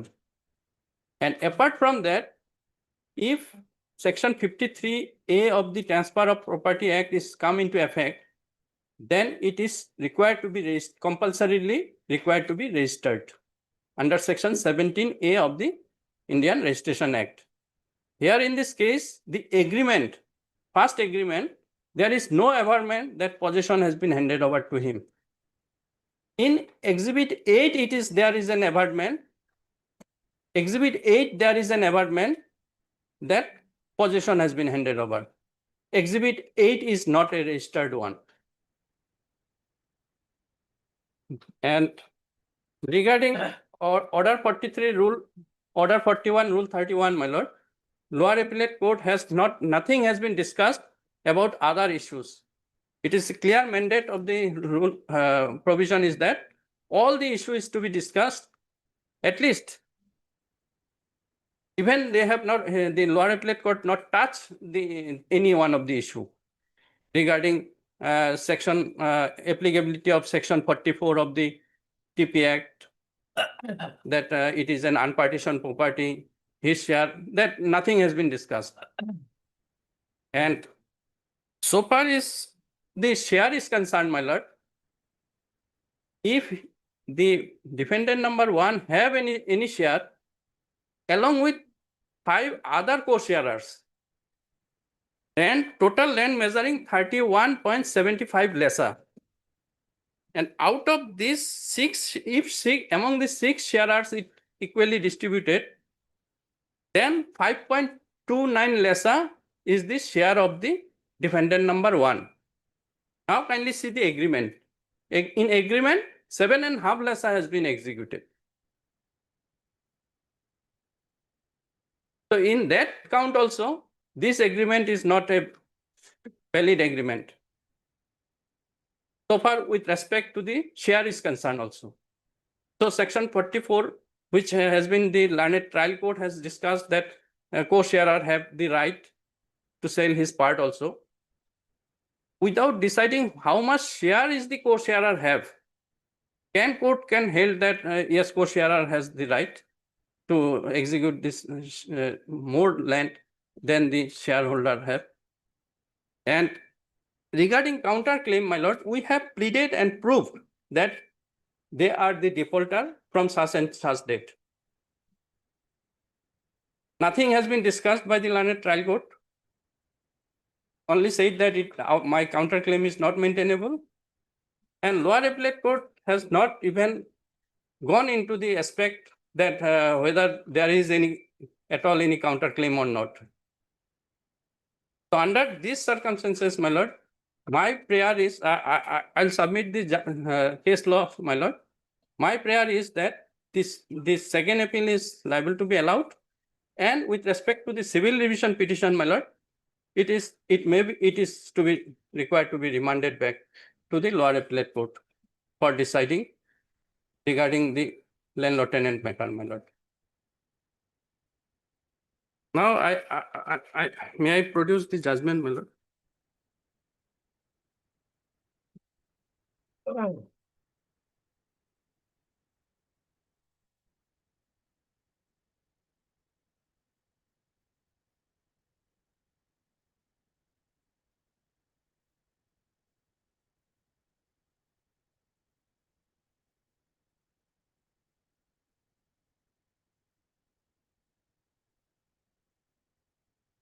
My lord, regarding first judgment is it is not reported, my lord. Special leave petition so and so, Shabbir versus Anjuman. I will hand over the copy, my lord. The limitation for filing of the suit for specific performance as per Article 54 of the Schedule of the Limitation Act 1963 is 3 years from the date fixed for performance, or if no such date is fixed, when the plaintiff has noticed that performance is refused.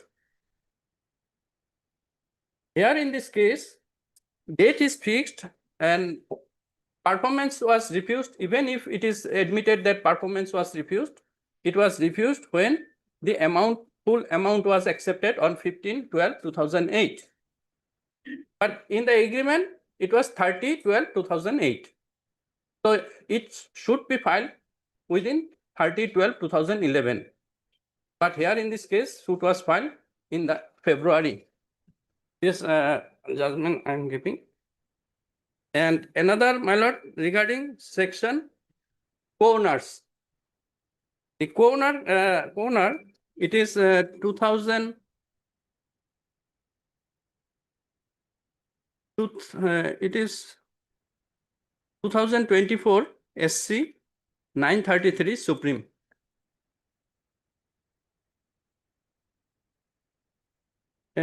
Only one paragraph I may read. In conclusion, considering the discretionary nature of the relief and the principle governed in exercise, we find that granting specific performance in the case would be neither just nor equitable.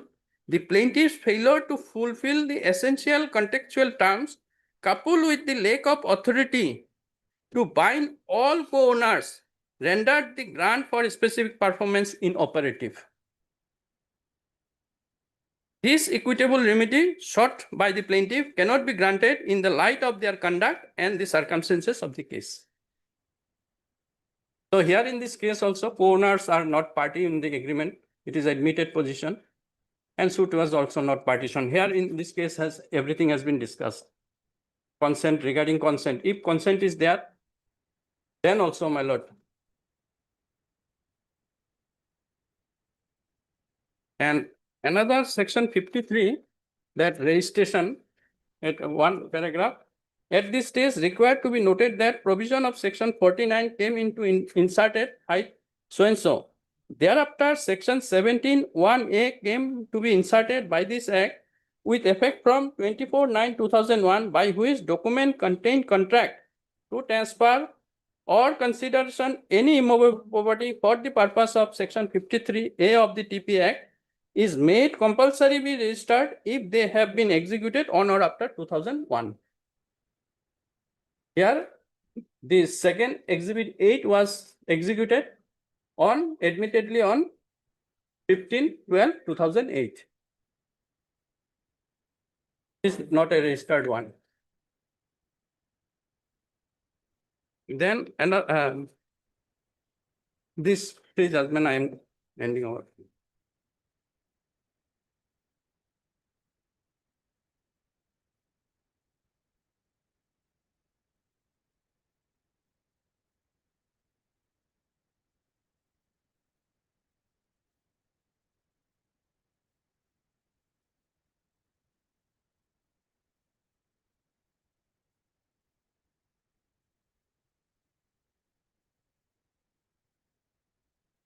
Another judgment, my lord, here in this case, it is held that even if the co-owner can share, can transfer, before that, it should be partitioned.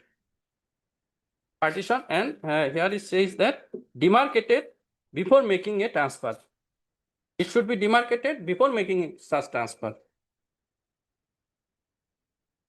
It will be.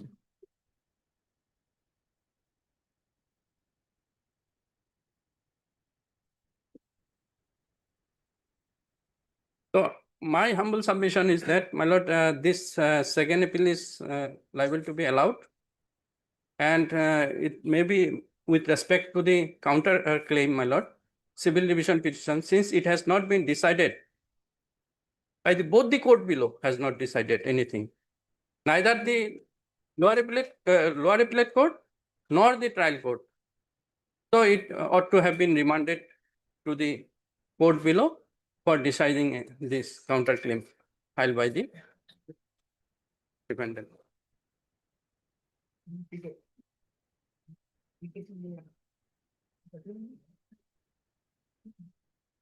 And in civil division petition, my lord, I have annexed all these things regarding cross objection, which I have filed also, exhibits Annexer 7, Annexer 8. In the appellate court under order 41, rule 21, I have filed it within time, but it has not been discussed at all by the lower appellate.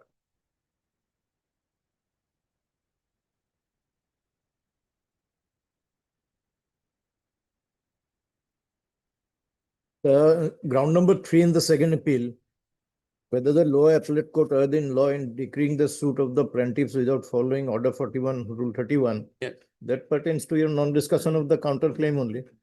No, in main case also. Main case also it has not been discussed. Only limitation part discussed. Main case also. In both. Because not discussed, it is clear that it has actually not discussed. Yes. Yes. The issues which are framed here in my lord, the lordship, before that issue, my lord, your lordship will come to his counterclaim, issue number 10 and 11, that is page 34. The second appeal. Of the second appeal, my lord, page 34. Regarding the tenant, my lord. Then I will come to the other part. Your lordship will come directly to paragraph 29.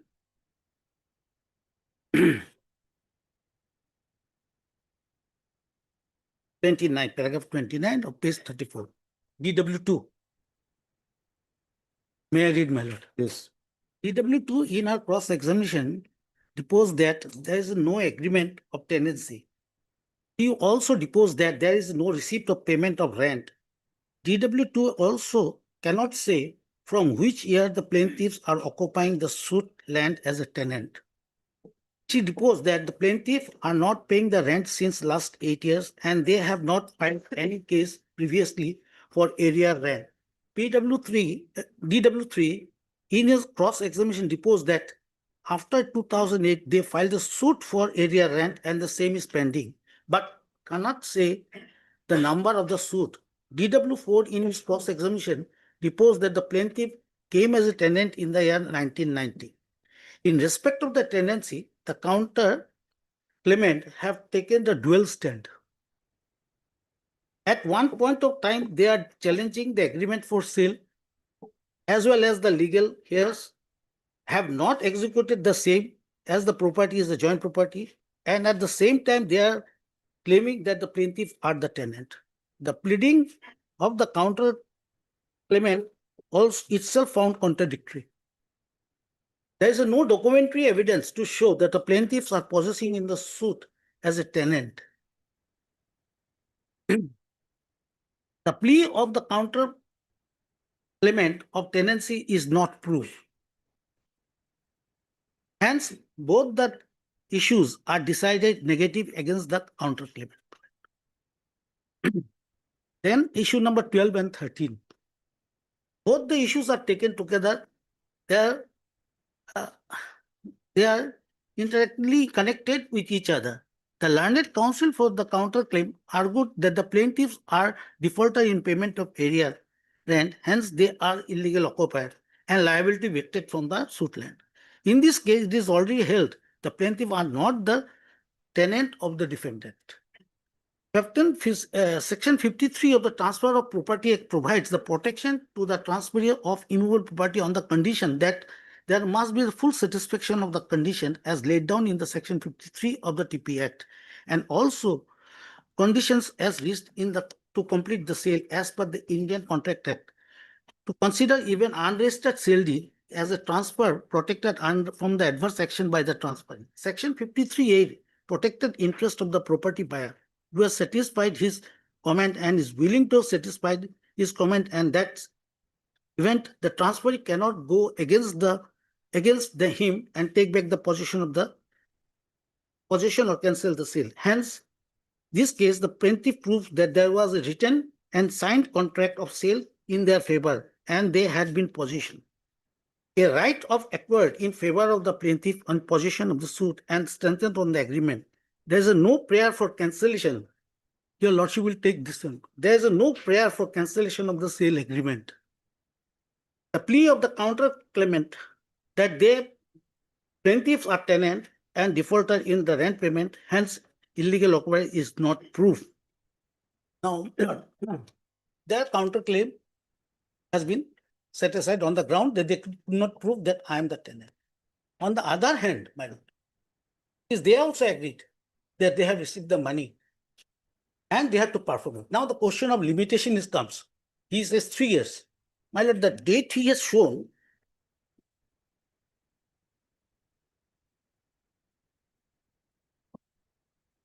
that is 15/12, they have received the money.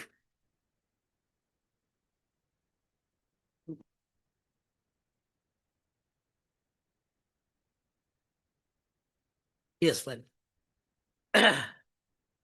On 15/12/2008, they have received the money.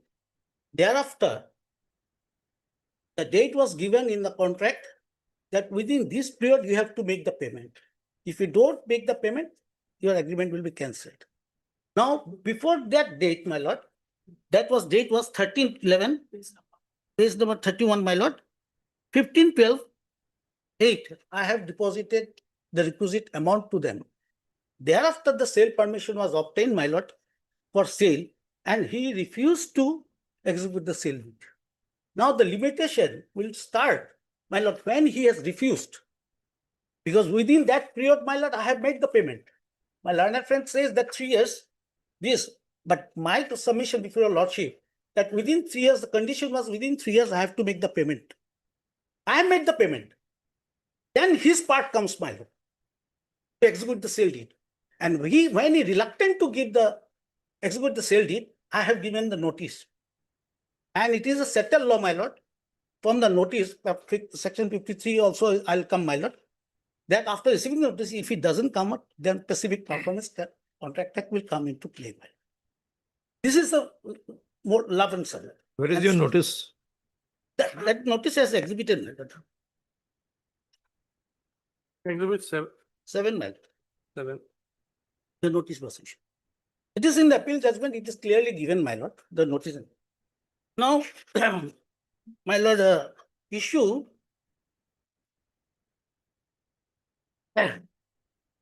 your lordship will come to the page 47.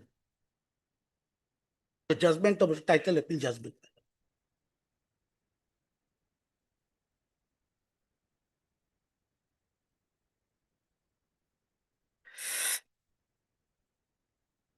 That is, my lord, paragraph 14, my lord. Page 47, paragraph 14. 13, 14, relevant, my lord. Page? Page 47.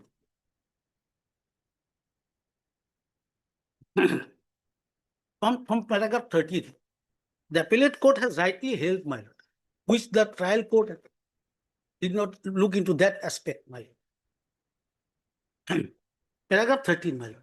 The lordship got it, my lord. Yes.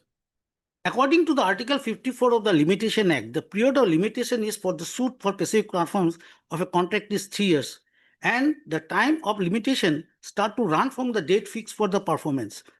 Or if no such date is fixed, then when the plaintiff has noticed that performance is refused. Admittedly, the sale agreement, that is Exhibit 2, here it is written Exhibit 3, was between late Venkata Sarkar, the plaintiff predecessors, and the defendant Dhanaswar Roy. It is seen that the defendant had agreed to sell the suit land along with the standing house, tube well, and latrine to so and so on consideration of 90,000. It is written in the Exhibit 2, my lord, he says 2, it is 3 years, that if the balance amount is to be paid, your lordship would note that. If the balance amount is to be paid from 718 to 30/12/8, then Dhanaswar Roy will bound to sell the suit land to late Venture Karma. If I pay the amount within 13/12/8, then only he would sell me, my lord. The balance amount of 80,000 was received by the defendant on 15/12/18, which has been seen from the Exhibit 8. Now, my lord, there was a note time mentioned in the Exhibit 2 for execution of the sale deed. Yes, time was mentioned. My learned friend has shown the time that was saying that within this period I have to pay. But there is no such agreement clause in the agreement that when he will execute the sale deed after receiving the amount. So accordingly, the appellate trial court has clearly come to the correct finding that limitation on the ground of which my suit was dismissed is null and void. So accordingly, the appellate court, the suit was within the limitation line, the specific performance. So for my learned friend's submission, another submission regarding 53A. In law, applying the provision of 53A to the plaintiff. My lord, this is in this point, my lord, I will just give a decision of our High Court, my lord.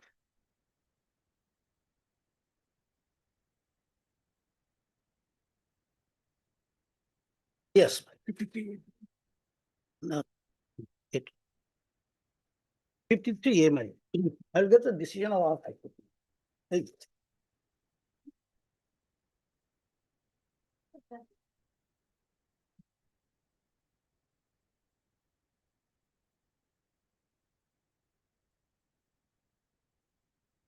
Your lordship will come to the page number, my lord, the issues. Whether the suit is barred by the limitation, my lord. This is the case. Under 41, Rule 31, my lord, and Limitation Act 54(3)(1), Transfer of Property Act is also there by our late and Chaudhary, my lord, Justice Chaudhary, my lord. Clearly spelled out, my lord, in paragraph 8.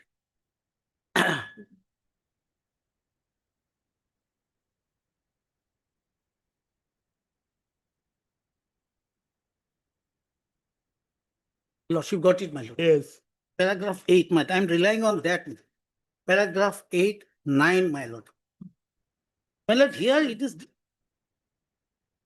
dicto, my lord. The plea which has been taken by my learned friend has been discussed here and says that part performance is when it is part performance, my lord, at any point of time, execution has to be done. When he failed, specific relief act can be come. The lordship will get that one, my lord. And so far, another I'm giving the same judgment, my lord. Under 54, my lord, not Bird. This is from Jharkhand, my lord.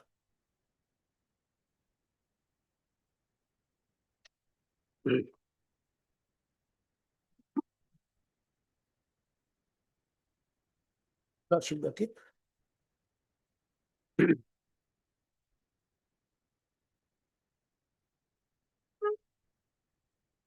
It is broadly discussed, my lord. The lordship will find in paragraph 11, my lord, 8. It was stipulated that the said agreement, the party shall obtain the necessary permission authority concerned for executing sale deed. Dicto, my lord, there is no either in the same as my learned friend says. Sale permission was obtained, he didn't perform.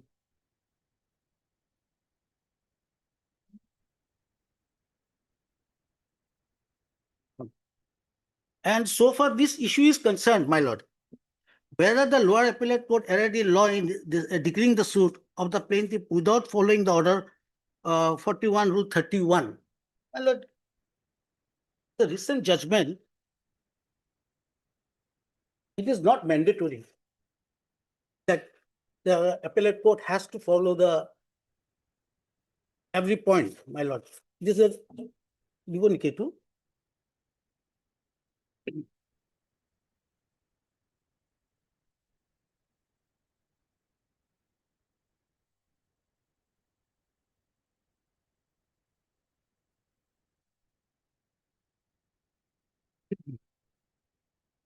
Point for whether a particular case there has been sufficient compliance with the provision of order 41, rule 31 should be detailed on the nature of the judgment delivered on each case. Now your lordship will come to the paragraph 12, my lord.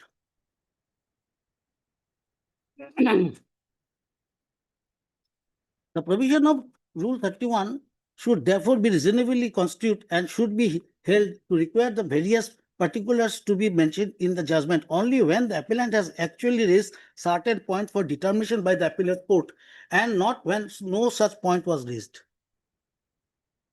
So here, my lord, it is stated it's a dictionary not mandatory. That is paragraph 14 of the same judgment. Thus, this rule does not make it incumbent on the appellate court to refer any part of the proceeding in the court from which the degree the appeal is preferred. The appellate court can refer after hearing the parties and the pleader at any part of this proceeding to which reference was considered necessary. So it is the discretion of the appellate court to refer to the proceeding. It is the competent to pronounce judgment after hearing the parties on the pleader submit for its consideration. It follows, therefore, that if the appellant submits nothing for consideration and the appellate court can decide the appeal without any reference to any proceeding on the court below, and in doing so, it can be simply said the appellate court have not argued anything which would tend to show the judgment and degree under appeal was wrong. My lord, this is the case was given, my lord. So in my view, my lord, the sufficient question which was raised, my lord, before your lordship, has been fully met with this judgment, my lord. So far the rent is concerned, tenant, it has been settled that their own admission, they can't say whether he is a tenant or not. They could not produce any documents. Secondly, about the part performance, my lord, I have done it. It is admitted that he has received the money within the stipulated period, and accordingly, he is not going for execution of the sale deed. So notice was issued. As soon as notice was issued, we filed the specific performance and within the time limit. So my submission, my lord, his second appeal is liable to be dismissed with cause. Because I have gone only on the substantial question of law, which is raised. That has been answered by this judgment. Yes. My lord, one reply, my lord. Kindly see the plaint, my lord. When the plaint page 8, my lord. Page 8. Yes. Paragraph 4. Hirup Bhang Sarkar died on 6/5/2011. Lordship got it. He was the signatory of the agreement. He was the signatory. Now, who has filed for now, kindly see Exhibit 3. Exhibit 3. Sale permission. Who has filed this sale permission? And when it was filed? Lordship got it? 6/5/2011. Page. Exhibit 3, my lord. It was also not considered by the lower appellate court. Exhibit 3. Yes, Pitikona goes. Pitikona Ghosh. And when it was filed? 10/11/2010. That is Then before or after death? Yes, Huh? before death. How this sale permission is binding on the agreement holder? Before death.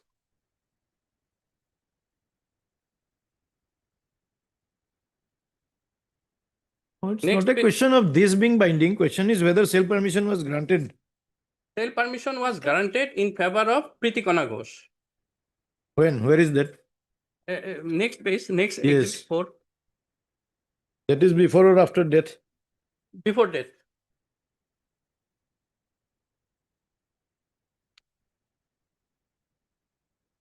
Lordship got it?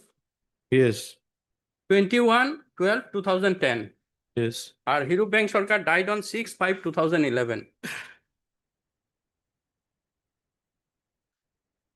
How this sale permission can binding on Hirup Bhang Sarkar and Dhaneshwar Rai?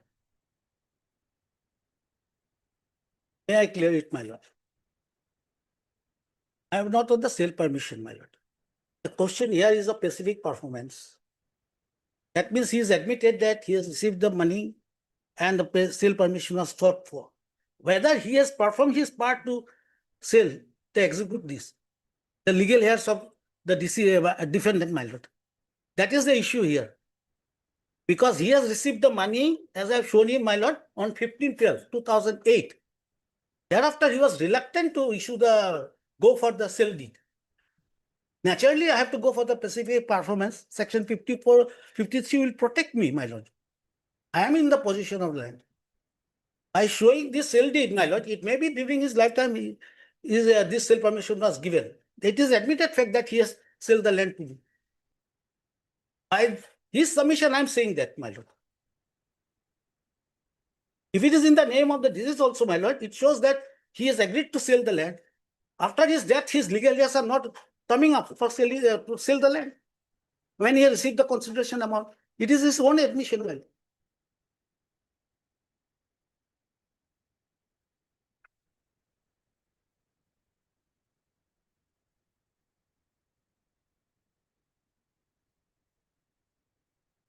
Yes. So, this is the submission, my lord. And regarding civil division, my lord, automatically it will be remanded, my lord, since it has not been decided. The order 41 rules, that judgment which I have given, my lord, will provide this. It is the discretion of the appellate court, my lord.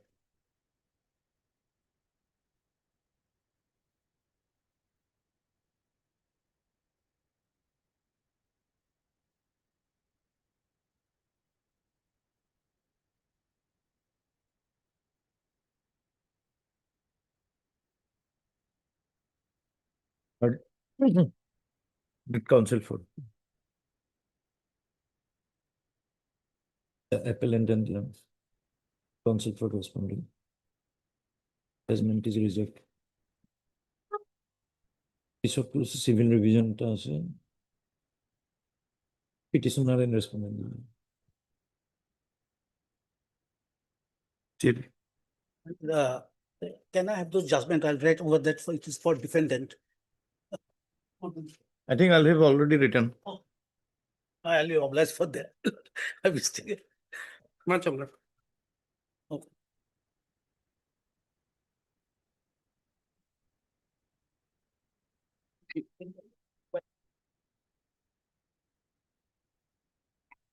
Pending items will be given.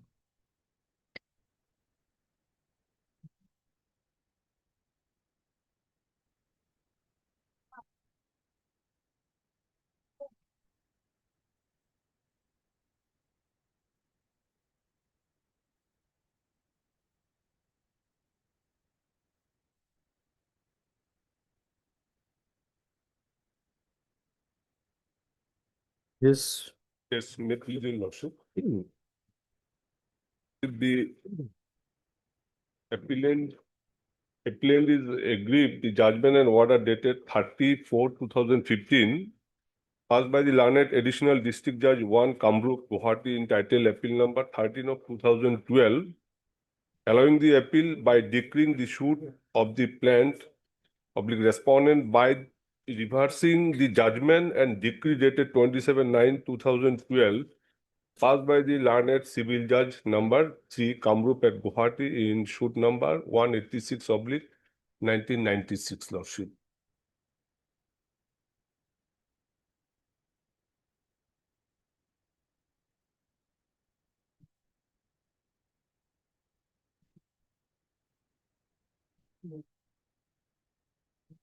What is the other side? No idea, lordship.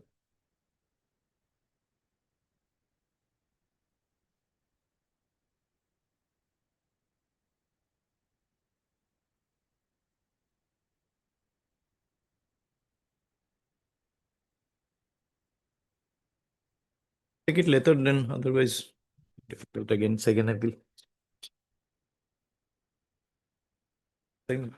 So any next date may fix, lordship, not today. In any All right, fix a date.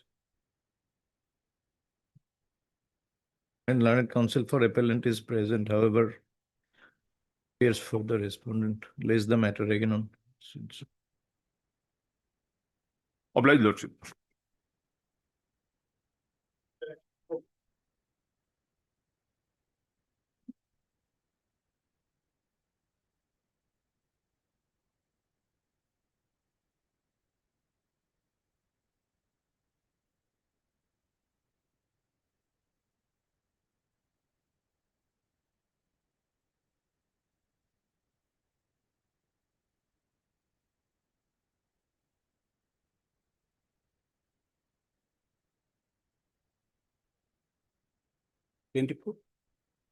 May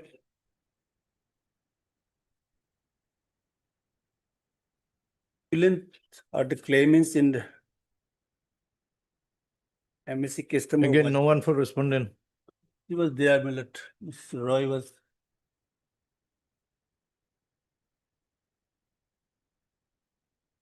After some time. All right.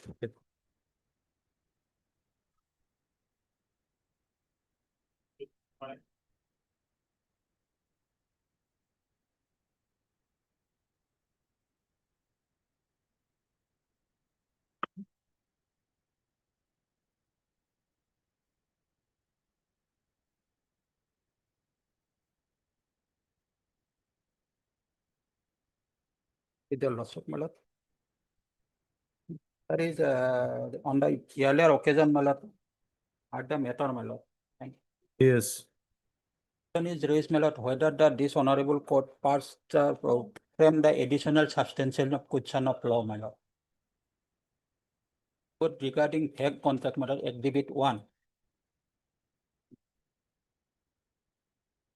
Specific boundary, no DAD number, patta number. But substantial question of law framed on 29/4/2019. And other substances of law framed, Malad, by this honorable court.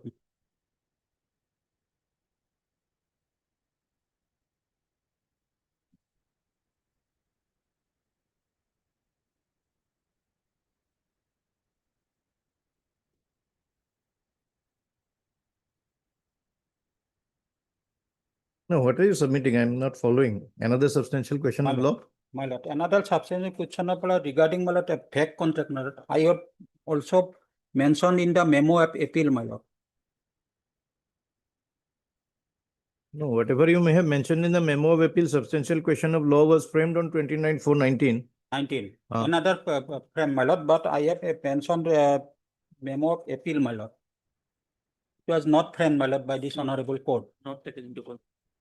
Not taking into consideration by this honorable court.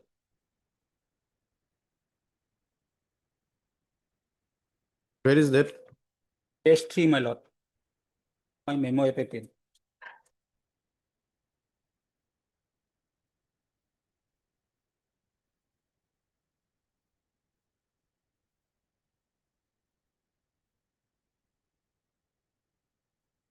Whether when the learned Munship considered all the material on record, specifically the agreement, arrived at the definite conclusion that the agreement did not specifically describe the land measuring 2 biga, either by mentioning the number, part number, or by the specific or clear boundaries, which is claimed to have been proposed to be sold to the plaintiff. The judgment and decree of the learned first appellate court reversing the finding and decision of the learned Munship is not perverse.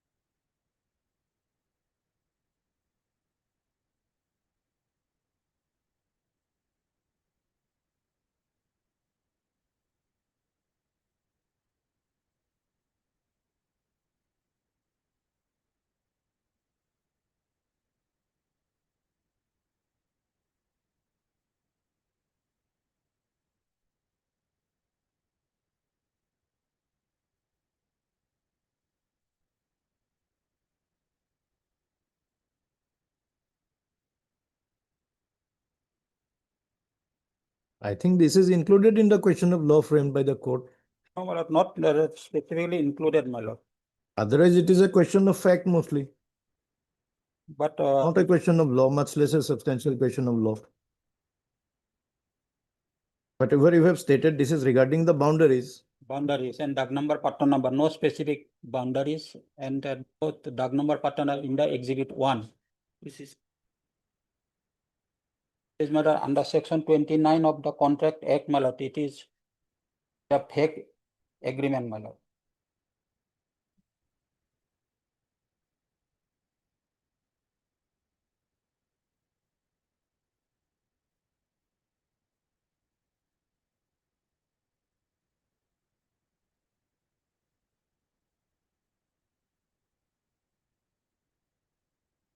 Yes, respondent, what do you have to say about this additional question? Lordship, on the last occasion, the Lordship, my learned brother have argued on the point of, on the issue, not in the question of law, issue regarding non-mentioning of DUG number, pattern number in respect of this suit land, in respect of which I have sought the persons of contact on the basis of the exhibit 1, there is an agreement for sale. But that was not before this Lordship, because substantial question of law is different. And on that day, we have raised the objection, because that is not the substantial question of law, what we have argued. And on today, they want to formulate another substantial question of law, as have already read out. It was mentioned in the memo of appeal. Now, the Lordship, so from I am concerned, your Lordship, my knowledge goes, substantial question of law to be formulated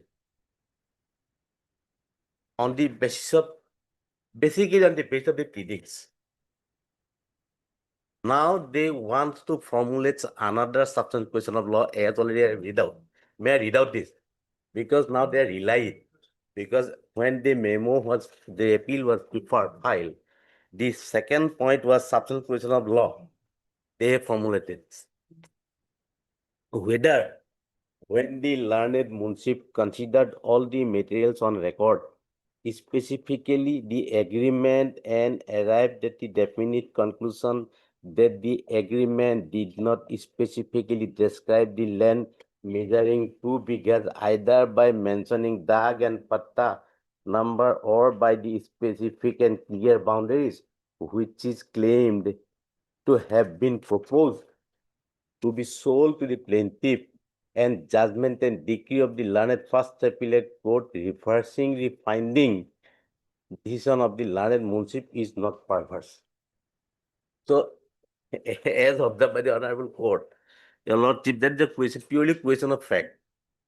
Now, if we go to the pleadings of the defendants, what they have stated, they have denied the execution of the agreement, not relating to dag number, patta number.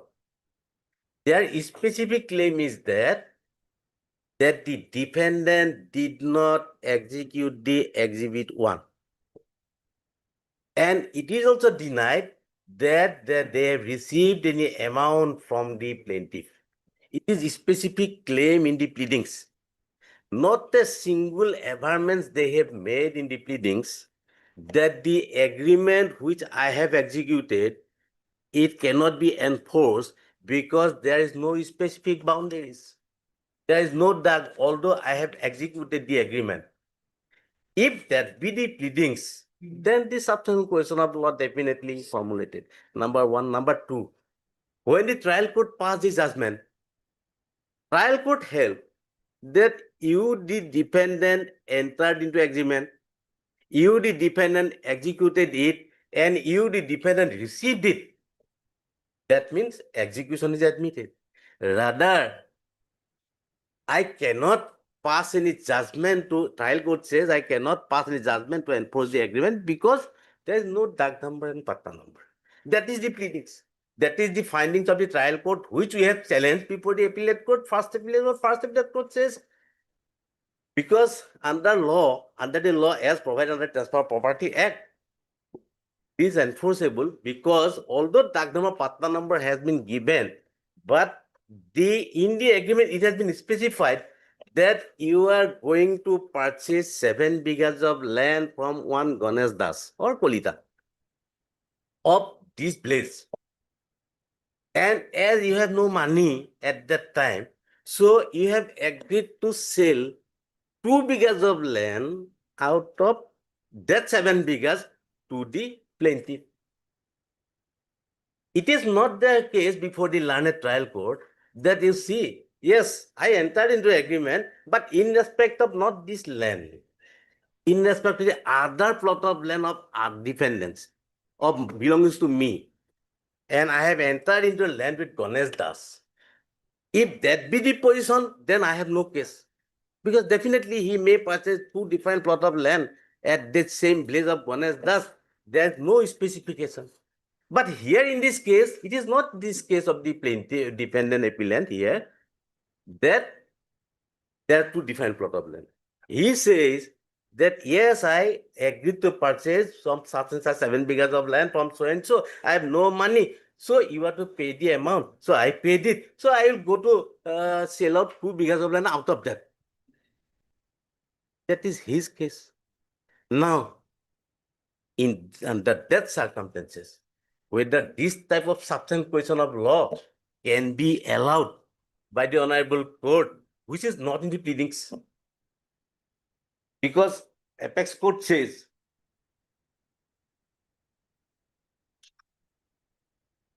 how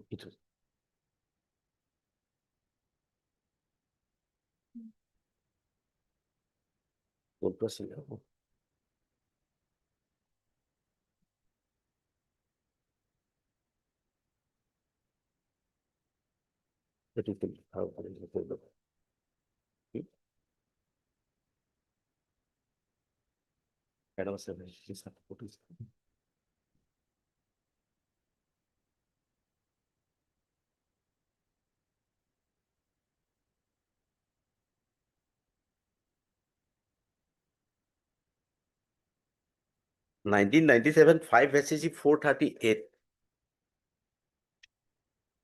Relevant portion lordship paragraph number 7.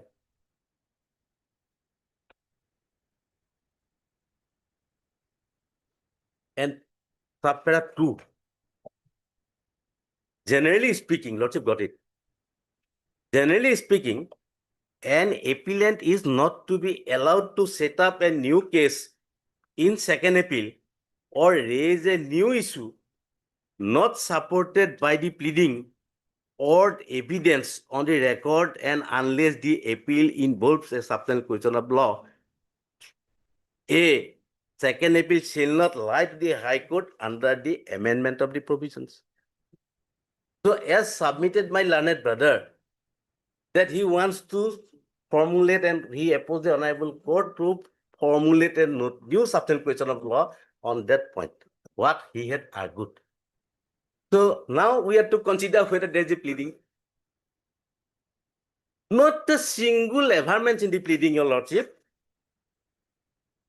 On the last occasion, I have read his written statement, Your Lordship, at page 11. Now, paragraph 6, what he has stated. The answering defendant did never execute any agreement with the plaintiff on 31/1/1996.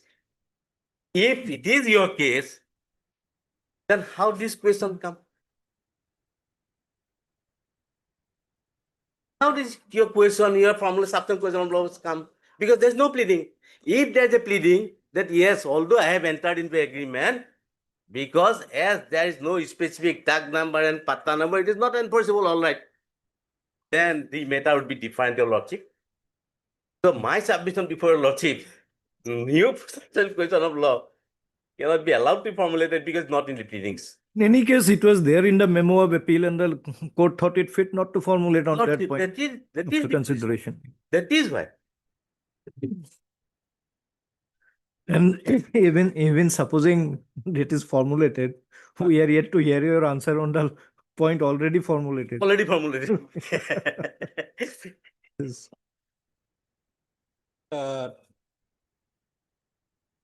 But this honorable court at any stage of hearing, my lord, can formulate the. Provided we think it is a substantial question of law that has arisen. My lord. If it doesn't, if it goes counter to your own case. Yes. My lord, that agreement cannot executable, my lord. But no boundary, my lord. No dark number boundary also, my lord. Onto any category stated. And kindly see, my lord, TPC, my lord,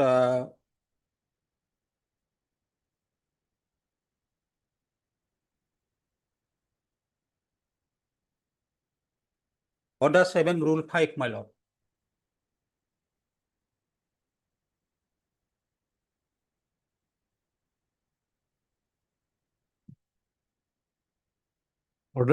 Order 7, Rule 5.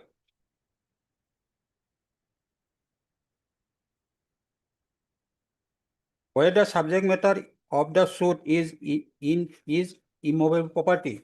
Where the subject matter of the suit is immovable property, the plaint shall contain a description of the property sufficient to identify it, or and in case of such property can be identified by boundaries or numbers in a record of settlement of service, the plaintiff shall specify such boundaries or numbers. What are you reading?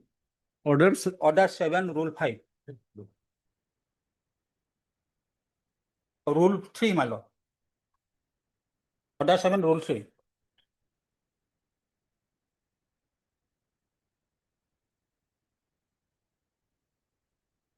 Now, my lord, kindly see page 10, my lord.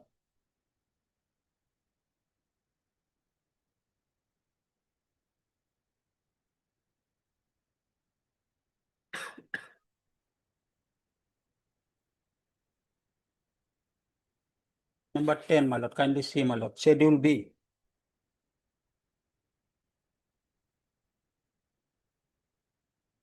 But this is still not, whatever you are submitting now, this still doesn't address the question of law already formulated. Yes, page. My lord, page 10, my lord.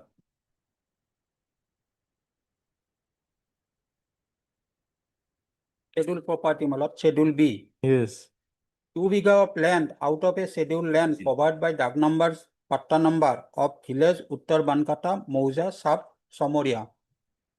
No boundary has been prescribed, my lord.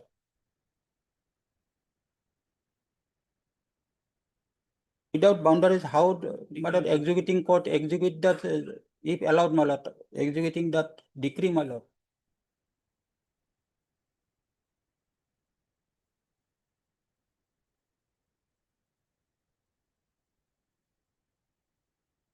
And exhibit 1, my lord, also, my lord, no boundary.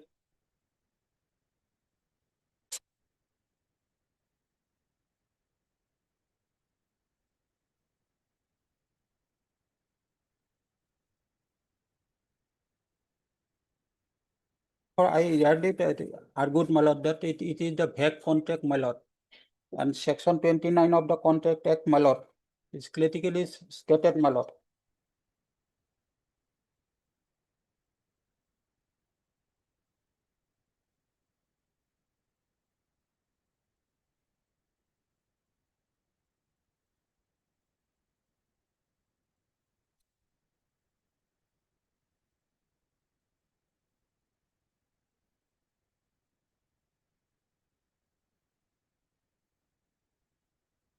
And humble prayer, my lord, and the substantial position of law, additional substantial position. Or maybe hard, my lord, at length, my lord. We have no difficulty in hearing at length, Hello. but the That question is is, how can we frame that question of law now when it is against your pleadings? That, my lord, section 105 already, my lord, stated, my lord, section 100 of the CPC, my lord.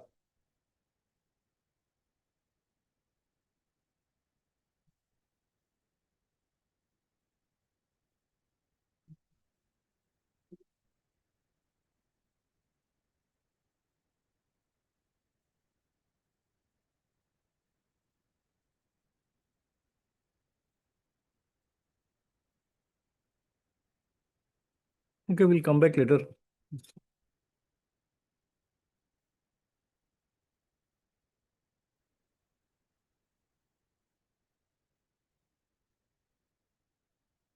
Can we frame one question saying that whether the decree is inexecutable because of non-mentioning of boundaries? Just a question. What's it? We'll go and decide later. Yeah, my lord, thereafter, my lord, opportunity has been given to argue that matter, my lord. Of course, he's getting an opportunity. I think you are more in need of the opportunity. So, give a date, then we'll formulate the question. Lots. And that may be matter may give the part hard lots. All right.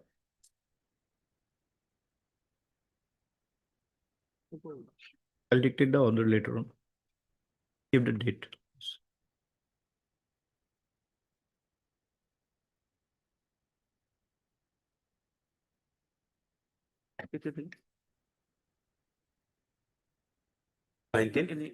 August. Except 19 verse.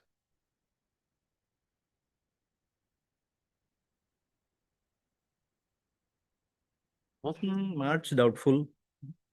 March of. I may be outstation. Yeah. Second half of March, quite likely I'll be an outlying bench.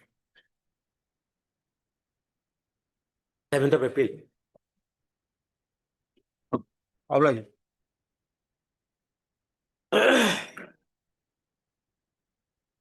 Item 36.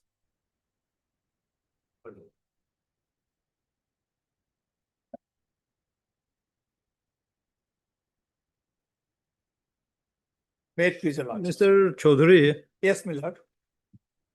I have serious doubts whether I should take up the matter because of reasons that can be My lord, no. family sort of. Before some. You want early? Yes, my lord. All right. Monday? My lord, let it be on 11th, my lord. 11. Okay. Is the matter before another bench May without me? I submit, Lordship? In this matter, Lordship, I received a copy of the petitions, Lordship, only today, Lordship, after 1:30, between 1:30 and 2, Lordship. So I am appearing for the respond number 1, Lordship. I am praying for some reasonable time, Lordship, so that I can place my appropriate. My lord, considering the Response. urgency of the matter was fixed today. Notice was served on 2nd. It is their problem that they have received it today. So that's a communication between my learned friend and his client. But you can renew your prayer there Yes, again. 11. Lordship, notice was issued on 27. I mean, order was passed on 27. Direction was there to serve copy within 2 days. Notice was issued only on 2nd. Only on 2nd. No, my lord, the From order was 27 to now. uploaded on 2nd, very same day. My lord, order was uploaded bit late because of intervening holidays also. And in between, Lordship, 28 holiday, first holiday. It's a purely holiday, question of fourth law, my lord. There is nothing like any pleadings or something. It's a matter of argument. I'll argue on my lord 11th. As your Lordship is fixing a date, Lordship, I'm praying for at least 2 weeks' time so that in the meantime, Lordship, I can find my rest. Oh, you can, if there is, we are not going into the depth of the matter. So Yes. I cannot say as of now whether that much time is required or not. On that day, whichever bench is there, you can renew your prayer. Otherwise, Lordship, on 29 matter is fixed before the court below, Lordship. On? On 9th. But that's So a different what issue. is the undue haste, Lordship? What is the reason for that? So much urgency, Lordship. It is there, Lordship. On 9th, the matter is fixed. Why there was so much urgency to get an ex parte order? Interim, a court considered, Lord. Interim. All right, we don't want to keep repeating it. Oh, have it on Yes. 11th, 9th, 11th. 11th, all right. Deeply obliged. Item 42.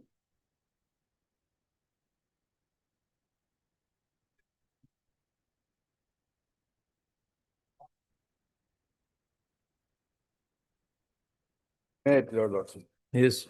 Here, my lord, the appeal was admitted on last day, my lord. And the application for stay was pending, my lord. Here, my lord, the application for stay, I have filed that the decree should be stayed, my lord, and the lower court, where the executing court is there, my lord, there we filed an application for stay of the decree till the appeal period, my lord.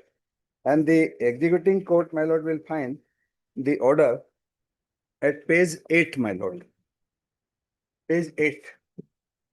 There the executing court, after hearing both the parties and discussing the matter, the stay was granted, and that start from page 9 at para 8, my lord. Page 9, para 8.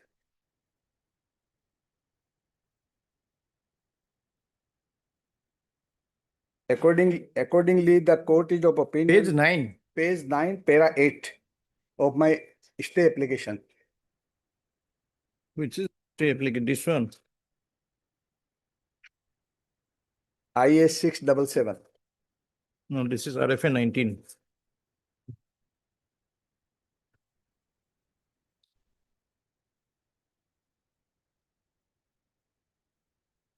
Yes, page 8. Page 9 at para 8. Accordingly, the court is of opinion the decree passed by this court be stayed till the next date.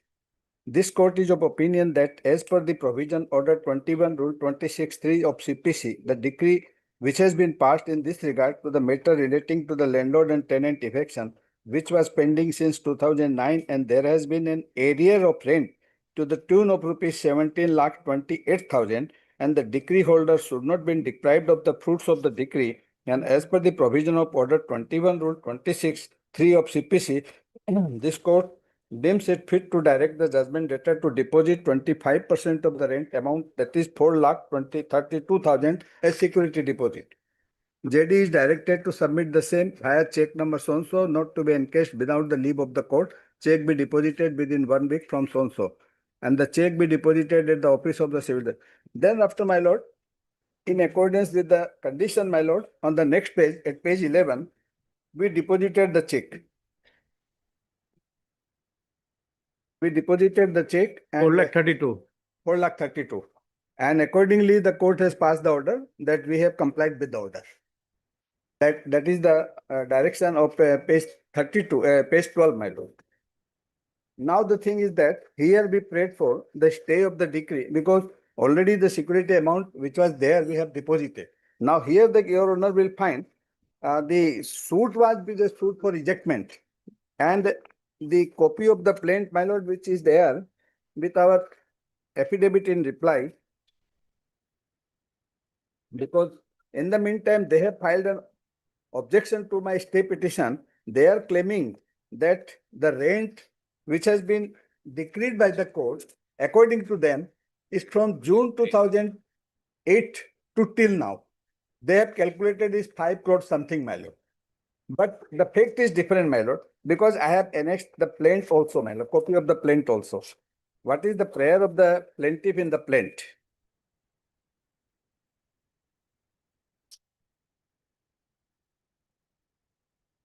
The plaint is at page 32 in my affidavit in reply. In the RFA, IA 67, no, in IA 677, page, page 32. where is page 32 in the IA? IA, my lord, affidavit in reply, my lord. IA 677. Yes. This In one. IS, yes, in IA 677, an affidavit in reply was filed. I think it is here. It is there, my lord. It was called for, my lord. It's been put somewhere else. Page 32.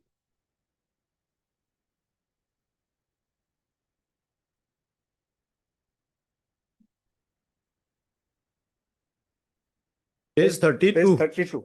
This is a copy of the plaint I have annexed here. Yes. And at para 13, my lord, what is their claim for area rent? The defendant is a defaulter for not paying the monthly rent from the month of June 2008 to November 2008, amounting to rupees 17,28,000, rupees 2,88,000 per month into 6 months. And the defendant is a defaulter is liable to be evicted from the suit premises. Defendant is not entitled to any notice to quit. And accordingly, the prayer was made. In the prayer portion may kindly be looked into prayer number 2, Roman 2, in the same page. A decree for realization of rupees 19,28,000 be passed against the defendant. Means 17 lakh something is the rent and 2 lakh they are counted as a bar license fee. So it is total they are claiming 19,28,000 value. Now, on the basis of the judgment which was passed by the trial court, they are claiming that trial court has passed the order that the future rent also be to be paid by the realization, my lord. Here, my lord, in the order portion, your lordship will find in RFA. In RFA at page 145, the impugned judgment, my lord.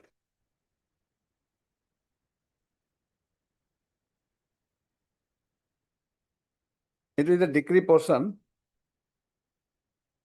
Page 145 is the decree. Page 145.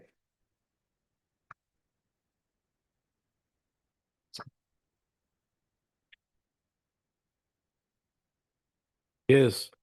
Here, the decree, my lord, the order, what the court has passed the order, the decree for ejectment of the defendant and the main agent servant from the suit A premises and decree for recovery of the area rent at the rate of 2,88,000 per month with effect from June 2008 till ejectment of the defendant in due process.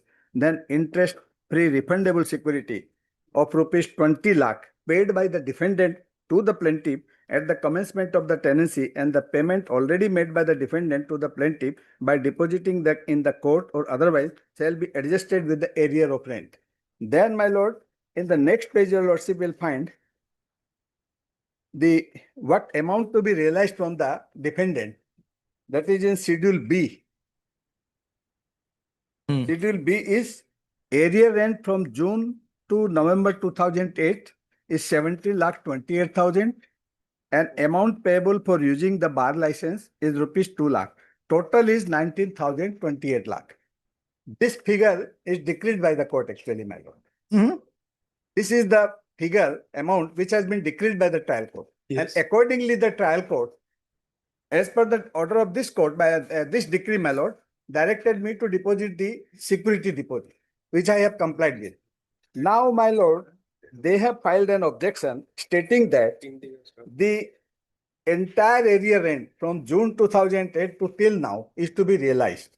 Now, upon that, my lord, I have in my affidavit, I have stated that besides the main title suit, my lord, they have also filed a number of money suits against me for realization of the rent, my lord. I have given the details of that, my lord will find in my affidavit in reply how many cases they have filed money suits in different courts.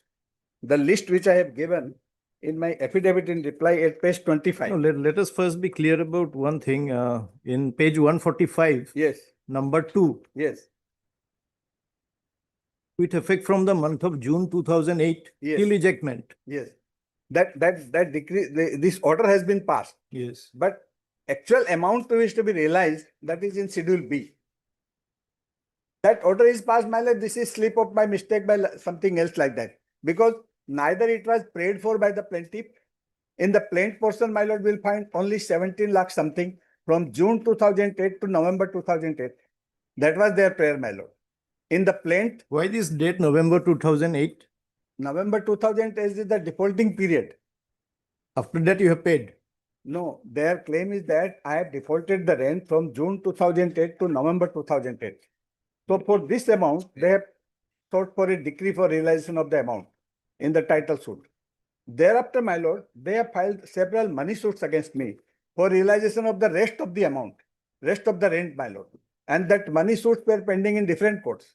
Ultimately, what happened, my lord, when they failed to prove that what was the quantum of rent. Actually, this appeal is the second time. First appeal, initially, my lord, the trial court has decided that 2,88,000 was the quantum of rent. But the plaintiff failed to adduce any evidence. He only adduced the evidence which was a agreement for tenancy. I have also exhibited the agreement of tenancy. As per my agreement for tenancy, it was 24,000 only. And it was from their agreement of tenancy, it was 2,88,000. Both the agreement, my lord, it was unregistered and made for 3 years. So the High Court has found it that when agreement of tenancy which is made for 3 years, it cannot go into admissible, my lord. So the High Court has remanded back the matter to the trial court, saying that parties are directed to adduce the fresh evidence.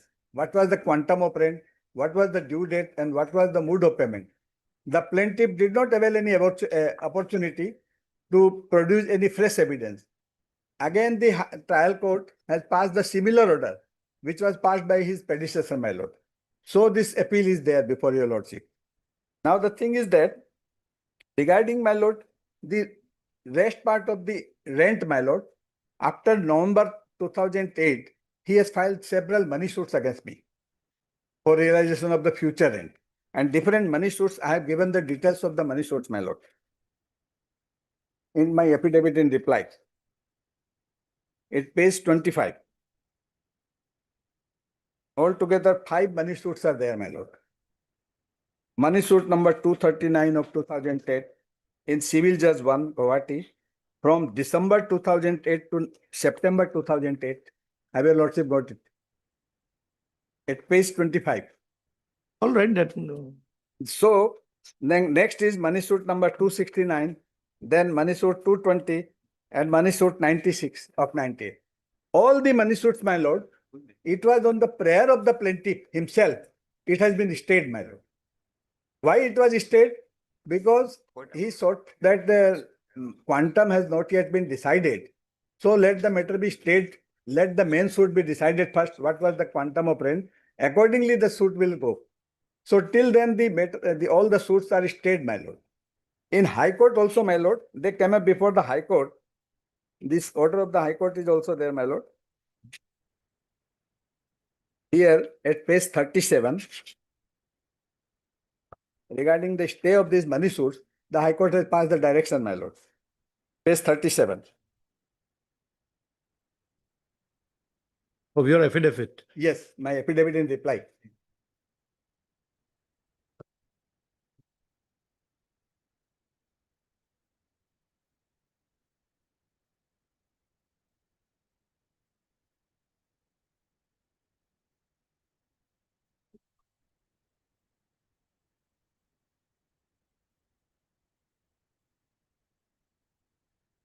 Relevant portion is page 38.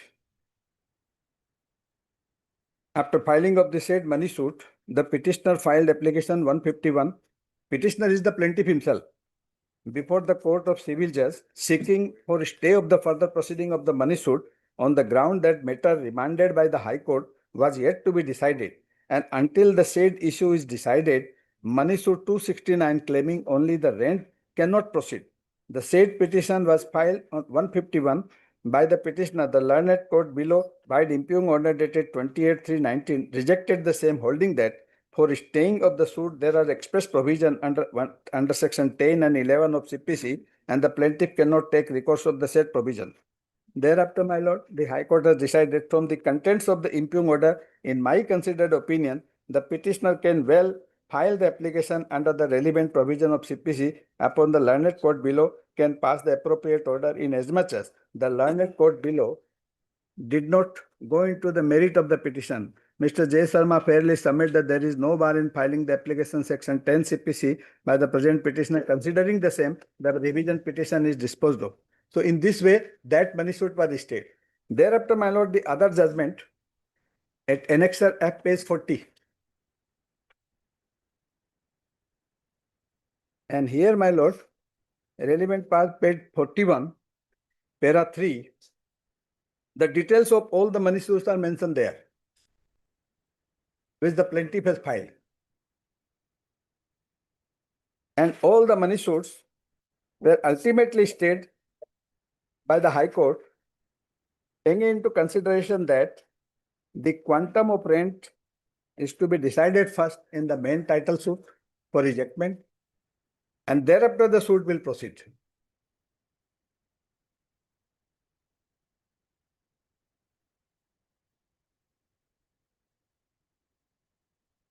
Yes. So in view of this situation, my lord, what he claims on the basis of a slip of mistake by the learned trial court, that rent is to be from June 2008 to till ejectment, that was neither paid for, nor in the prayer portion, not even in the body of the plaint, and for that another suits were filed.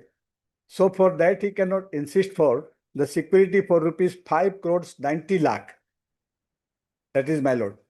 And there was a rent for only 24,000. To that I supported everything by making payment in the bank account of the plaintiff, my lord. That exhibits are there, my lord. So this matter is to be decided by in the RFA, my lord. And the security which I have furnished before the executing court, my lord, that may be sufficient. And my lord, the decree should be stayed, my lord. Yes. May it please, Your Honor. My first submission will be, so far as the recovery of rent concerned, the decree to that extent is a money decree. If there are judgments, I'll cite one judgment which says of this Honorable Supreme Court, money decree cannot be stayed unless they make deposit of maybe 75% or maybe sometime.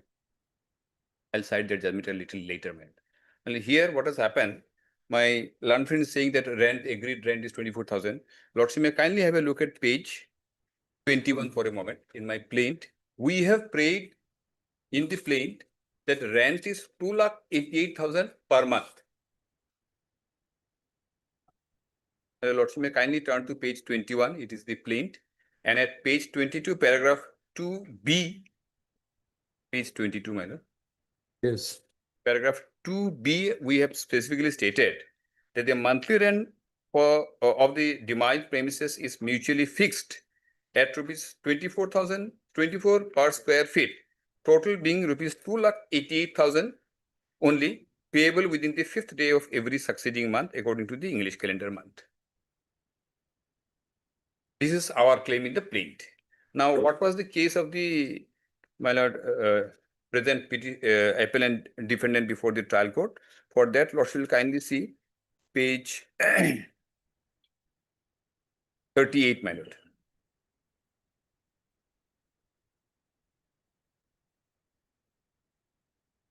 Page 38.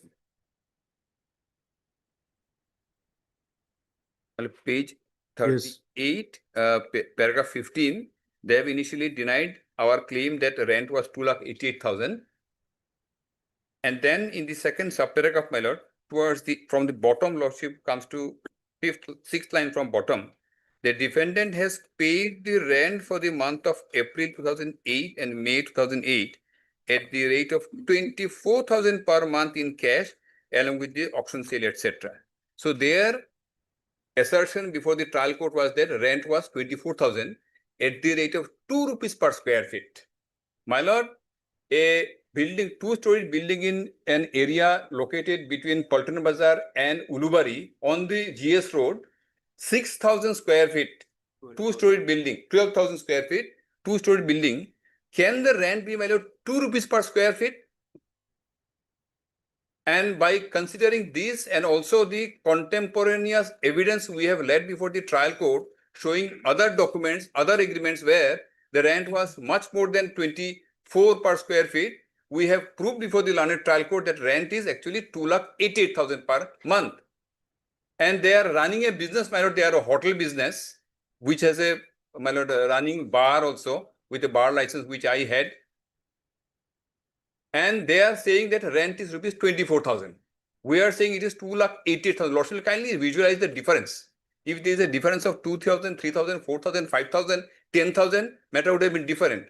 When we specifically claim in the plain that it is 2,88,000, they come up with a version that it is 24,000. Now what has happened before the trial court, my lord, in the first round of the proceeding, my lord, they have manufactured and fabricated another document saying that it was a 20 lakhs we have taken at my lord, security deposit.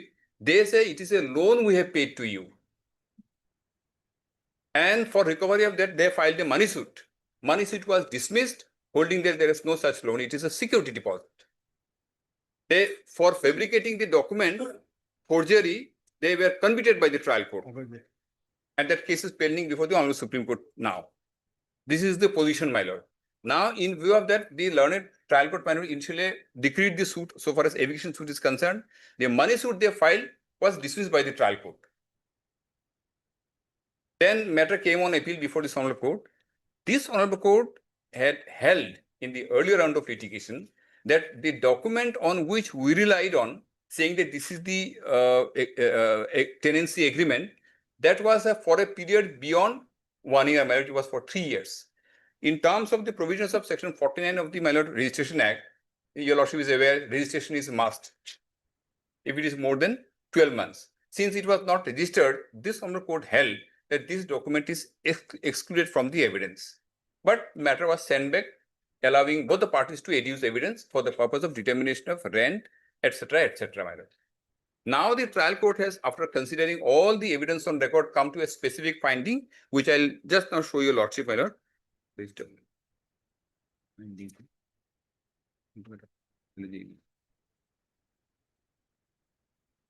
Lordship, will kindly turn to page 128. What is the finding of fact?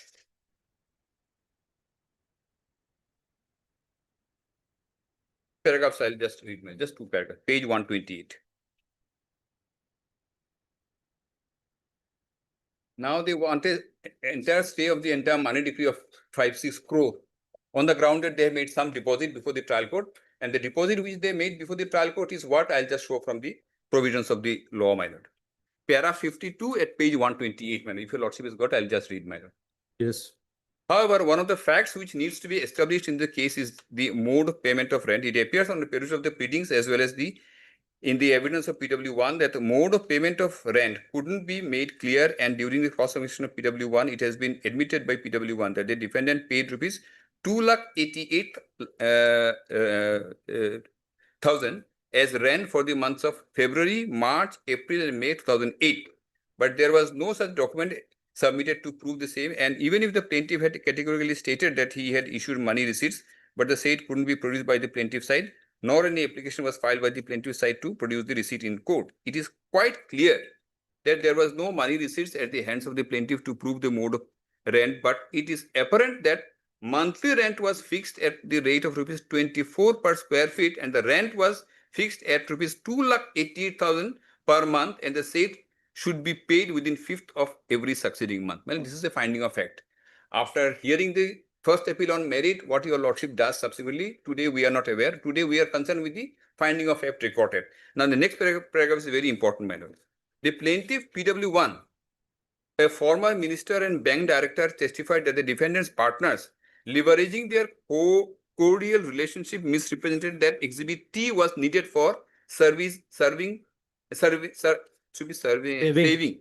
tax, and the terms and conditions laid down in Exhibit 1, which appears from the evidence and pleadings to be a sound one. The terms of Exhibit T are so unconscionable, it stipulates a rent of ₹2 per square feet, 24,000 per month against a market rate. Lord will kindly note this, against a market rate evidenced by PW5 to be ₹22 to 23 square feet in 2005. For smaller shops, for a prime hotel property, 2 per square feet doesn't amount to be a fruitful one. This is the finding of fact, my lord. And this finding of fact has been arrived at by the learned court below, considering the evidence produced by the plaintiff that in respect of other properties, there are agreements to show that what is the rate of rent there. Yes. Now, my lord, in paragraph 55, Lord will kindly see page 130, just 2-3 lines, my lord, I will not read much. It has also been brought on record that the plaintiff discharged his burden of proving the market rent via Exhibit 4 and 5. The tenancy agreements of nearby properties from 2005 showing a rent of 22 to 23 square feet, and by adducing the evidence of PW 3, 4 and 5. It also appears that the cross-examination of PW 3, 4 and 5 couldn't be shaken with regard to the rate of rent in the prevailing areas. Now, these are the contemporaneous evidence I have adduced for the purpose of establishing what is the rate of rent in that area. My lord, the defendant could not adduce any evidence to show that what is the market rate prevailing there. These being the position, my lord, the learned trial court ultimately came to a finding, which your lordship will find at page 137. What is the actual decree, my lord? The first paragraph, paragraph 67(1) at page 137 is decree for ejectment. If your lordship has got my page 137. Second one is important. Decree for recovery of area rent of ₹2,88,000 per month with effect from the month of June 2008 till ejectment of defendant in due process of law. This is the decree. And then next one is interest-free refundable security of ₹20 lakhs, which they have paid. We have to adjust it. This is the decree, my lord. Now, my learned friend is relying on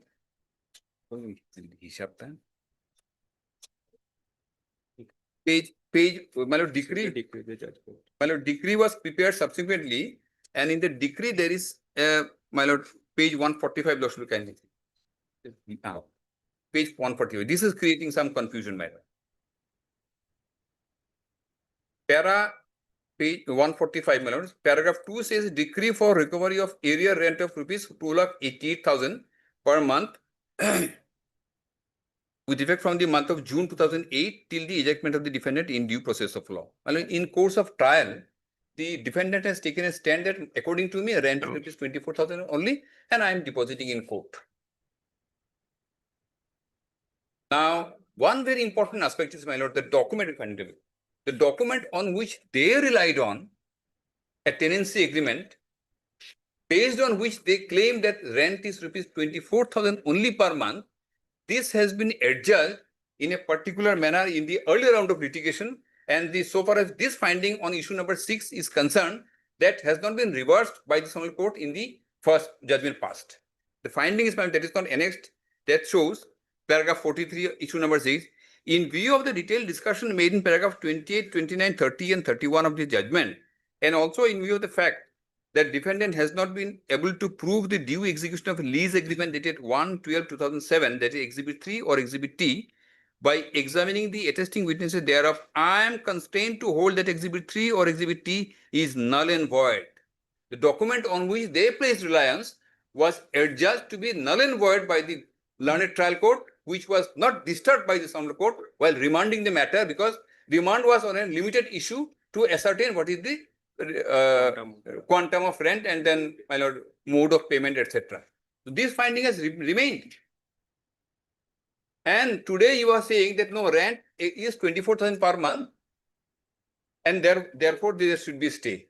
Now, my lord, the next question is, my learned friend is arguing that decree was passed beyond the plaint and beyond the prayer made in the suit. My lord, will you kindly have a look at the plaint once again.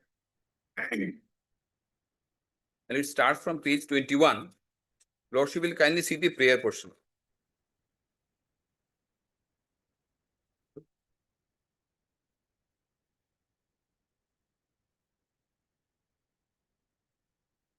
Page 26, my lord, is the prayer of the plaint.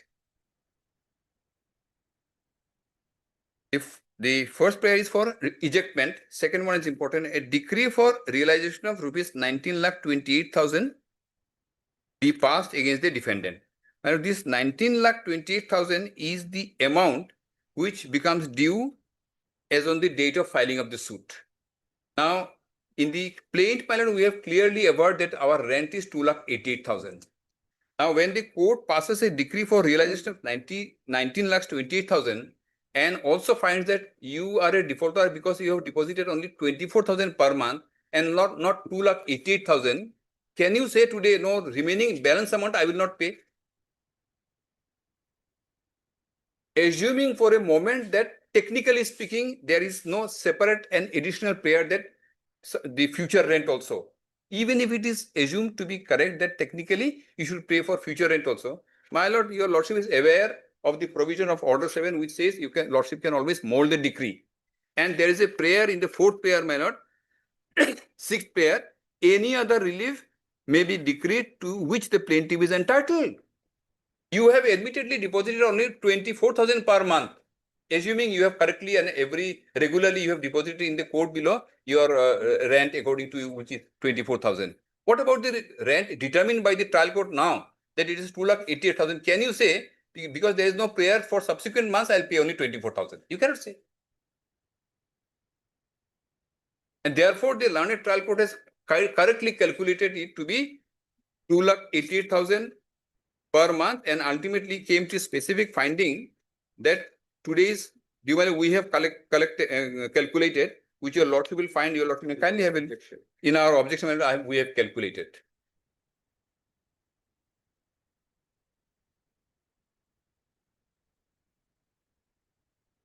Here, challenging on the quantum of rent on the document which has been held to be void. And the objection we have filed, there your lordship will find at paragraph 5 at page 16. The main appeal or IA? Well, in the objection that we filed in the IA, IA 677 2026, we filed an objection on 2nd of March. Running page will be, my lord, 16. In the IA, It's there. the IA, my lord, running page will be 16. Thank you. Objection to nahi hai phir. Anyway, you can submit. Yes, my lord. What we have done here is, my lord, we have calculated the area rent from June 2008 to February 2026 at the rate of 2,88,000 per month, which comes to 212 months, and the amount comes to 6 crore 10 lakhs, page 17, my lord. No, I don't think it has come. My lord? Don't think it has come. Anyway, my lord, we have calculated the amount. It comes to 6 crore 10 lakhs 56,000. And 20 lakhs, which the learned trial court has said to be adjusted, which they paid by way of security deposit. If that is deducted, then the total due as on today comes to 5 crore 90 lakhs. This is the money decree. Now, my learned friend is saying that before the court below, we have made some deposit. My lord, the deposit which has been made before the court below is in terms of order 41, rule 5, sub rule 2. Lordship, just have a look at the CPC rule.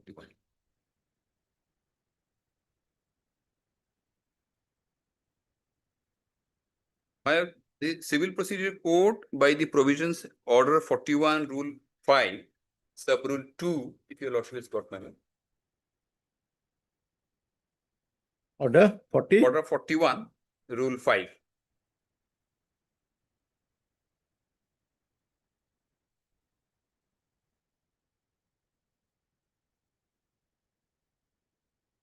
Yes.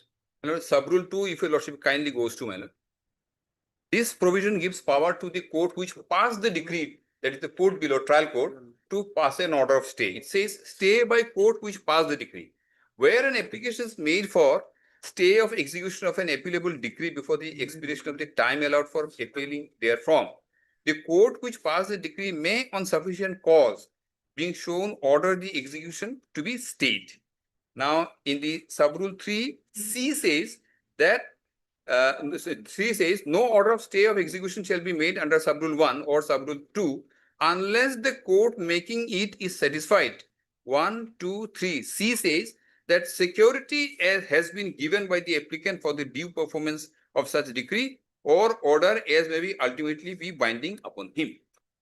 So it is in view of this provision that the learned court below has taken a security for the purpose of granting a stay, my lord, of the execution in terms of this provision. Now that your lordship is considering order 41 rule 5 petition before this honorable court, and that is there your lordship will be passing a order and exercising your lordship's power under order 41 rule 5(1) and not 2. This honorable court is no longer concerned with what was done before the court below.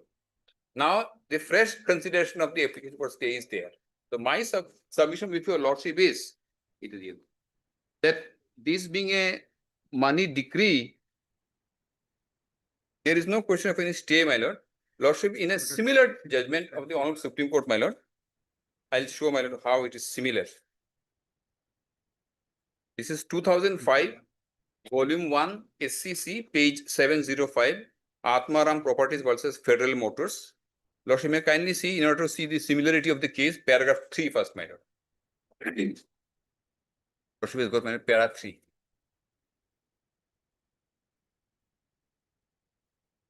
Yes. Sometime in the year 1992, the appellant initiated proceedings for the eviction of the respondent on the ground available under clause so-and-so, alleging that the respondent had illegally sublet the premises to so-and-so, and the subtenant was running its showroom in the premises. While order so-and-so, additional rent controller Delhi held the ground for eviction made out and ordered the respondent to be evicted. The respondent preferred an appeal under section so-and-so. By the order so-and-so, rent control tribunal directed the eviction of this respondent to remain stayed, but subject to the condition that the respondent shall deposit in the court rupees 15,000 per month in addition to the contractual rent, which may be paid directly to the appellant. The deposits were permitted to be made either in cash or by way of fixed deposit in the name of the appellant and directed to be retained with the court and not permitted to be withdrawn by either party until the appeal was finally decided. Raising a plea that the respondent could not have been directed during the pendency of the proceedings at any stage to pay or tender to the landlord or deposit in the court any amount in excess of the contractual rate of rent, the respondent filed a petition under Article 227 of the Constitution, putting in issue the condition as to deposit of rupees 15,000 per month imposed by the tribunal. By order dated 12/2/2002, which is impugned herein, learned single judge of the High Court has allowed the petition and set aside the said condition imposed by the tribunal.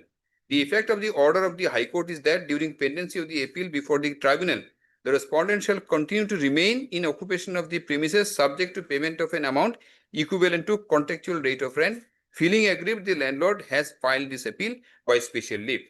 Now, Lordship may skip other portions, my lord. Lordship may kindly turn to paragraph 19.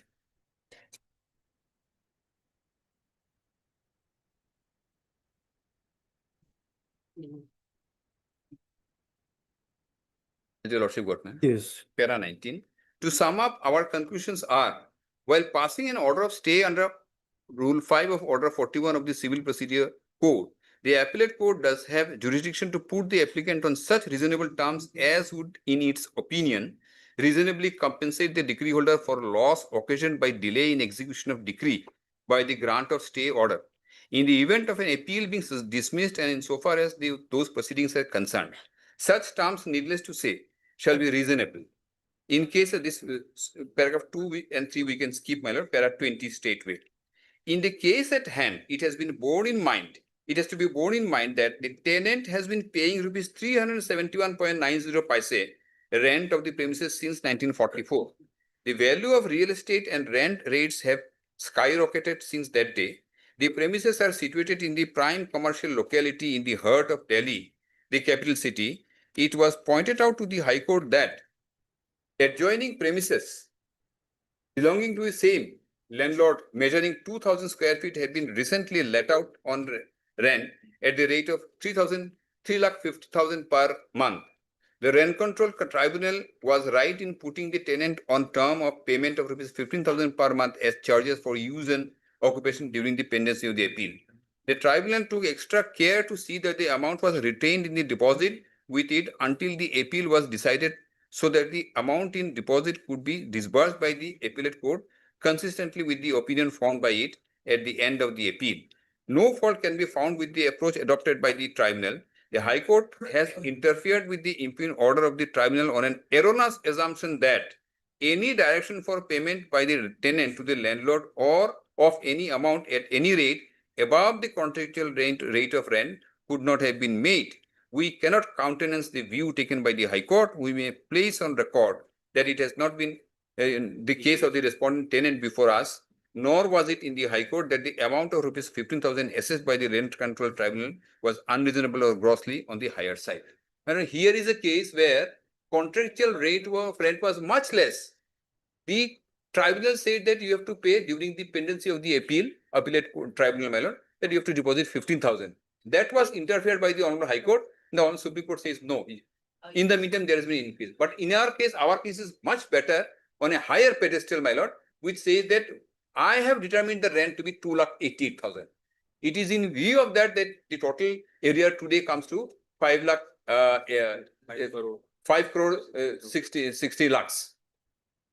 This decree cannot be stayed. They have to deposit in the court. Yes, if your lordship directs that it will remain in the court, let it remain. But monthly, they have to deposit the rent which has been assessed by the learned trial court, and the area rent also at least 75% they should be allowed. Because tomorrow, if the appeal is ultimately dismissed, this is what the Honorable Supreme Court says. If the appeal is dismissed, how can I go and recover the amount again? Now, an argument has been made that subsequently 2-3 money suits were filed. If a decree is passed here giving me the relief, those suits I may withdraw. Or you may also point out that, see, for the same premises, I have already paid rent because of there is a decree, and there can be a second decree in terms of in view of the subsequent suit. This can be taken care of. There is no question that a second decree will be again passed. But in this view of the matter, my lord, the stay as prayed for may not be granted. And even if it is granted so far as eviction part is concerned, my lord, area rent has to be deposited and monthly deposit also has to be there because it has been determined to be 2,88,000. Because now with this determination, he is already held to be defaulter from 2008. He has been depositing only 20. And he is earning lakhs and crores in the Paltramazar area and he is paying rupees 24,000 per month in the court very comfortably. 12,000 square feet. And the case which I had cited, my lord, there was no, this is not the contractual rate even. Court has gone beyond the contractual rate, directing the defendant tenant to pay and deposit in the court, and that was not interfered with by the Honorable Supreme Court. And I am deprived of my property because I have asked for a decree of eviction. I am deprived of my property, my hotel business, my hotel, my bar license, everything they are using, and they are paying me only 24,000 per month for this hotel in the prime location in Gauhati.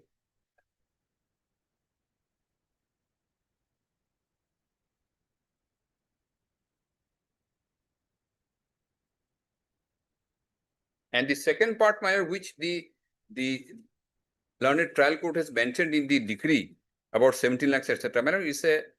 It is in my humble submission, this is a clerical error by the learned court below, that schedule B, area rent 17 lakhs.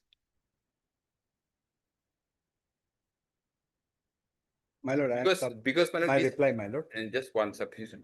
Well, this schedule part we have mentioned in the plain, from there it has been brought. Otherwise, today when the decree is passed, holding that the monthly rent is 2,88,000, total area comes to what I have mentioned in my objection. Hello. Regarding, my lord, the And brother has submitted that I have filed an application before the executing court under order 41 rule 5. That is not correct, my lord. We have filed an application under order 21 rule 26. That is, my lord, the power of the executing court to stay the decree. And as per that power, my lord, exercising that power, my lord, the trial court, the executing court has stayed the decree. Now the thing is that, my lord, they are claiming the 2,88,000 on the basis of some evidence, but actually there is no evidence. My lord, I am just referring that earlier judgment passed by this honorable court. Only one paragraph, my lord, and I'm referring. Para 26, my lord, at page 70.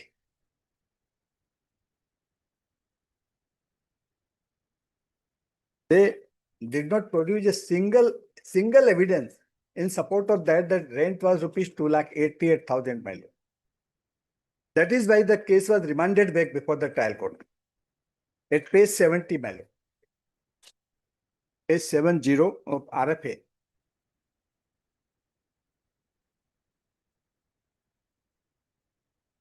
Yes. I'm reading para 26. What is required for the court to understand as to what was the mode of payment, what was the due date, and what was the actual rate of rent. Exhibit 1, the unregistered document which has been relied upon by the plaintiff to show that the rate of rent was rupees 2,88,000 per month, and it runs over 8 pages. The last page is signed by both the parties along with the witness. One of the witness is advocate A.A. Mir, who is none other than PW2 in title suit number 1/2009. There is no reason as to why the learned advocate who is described himself to the practice over 34 years in the civil side did not urge the parties to give signature on all the pages, and because of that perhaps there was a scope of manipulation from both the sides. The defendant in the present case has summed with the forward a different version of some agreement dated 2/11/2007. Both the parties agree that there was an agreement dated 2/11/2007 for commencement of the tenancy with effect from 1/11/2007. Both the parties agree that suit premises are same. But when the plaintiff says that Exhibit 1 is that agreement, defendant says that the real agreement is Exhibit D. Incidentally, the last page Exhibit 1 is same as that of D. Only difference is that Exhibit 1 reads at the last page as Exhibit N with third bracket. It is my regarding Exhibit 8, the finding is given. Then, my lord, I may be allowed to skip over in the next page, page 71. Page 71 from top, my lord. 1, 2, 3, 4, 5, 6. 6 line, my lord. Have a lordship got it. 6 lines from the top, page 71. The question remains as to whether Exhibit 1 can be relied on for the purpose of determining the monthly rent payable by the defendant. According to the question as to the forgery or manipulation of the agreement dated 2/11, it is clear from the observation made above that the document being compulsorily registrable under Section 107 of the Transfer of Property Act and not having been registered in accordance with law, it suffers from the rigor of Section 49 of the Indian Registration Act, and consequently Exhibit 1 that part has already been submitted by learned counsel, I think, there regarding that was not relied upon. Some other documents, contemporaneous documents, those were relied upon by the court to determine the rent. Yes, but that was again relied upon by the trial court, my lord. To that, my lord, I am coming to that, my lord. This finding is based on the same document again. Yes, I am coming to that, my lord.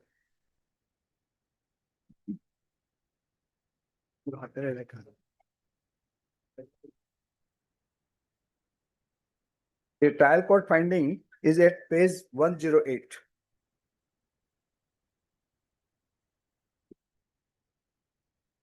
So, my lord, the High Court has, I am just reading two or three more lines, my lord, it is necessary, my lord. Page 71, plaintiff has to fail to prove any other document or oral evidence to show that the proof of monthly rent was rupees 2,88,000. At cost of repetition, it is stated here that had the proof as to payment of the rent for the earlier month like November, December 2007, January, February, and March 2010 has been placed on record either by the producing some account statement of the bank account or for the counterfoil of the money receipt or any other document or by appropriate oral evidence. In that event, it would have been possible on the part of the first appellate court to decide as to what was the quantum of rent in the present case. So it cannot be said that there was a sufficient evidence on record to arrive at a finding at what was the monthly rent. This was the finding of the Honorable High Court, my lord. Thereafter, my lord, the learned trial court again, on the same basis, has found that the rent was rupees 2,88,000.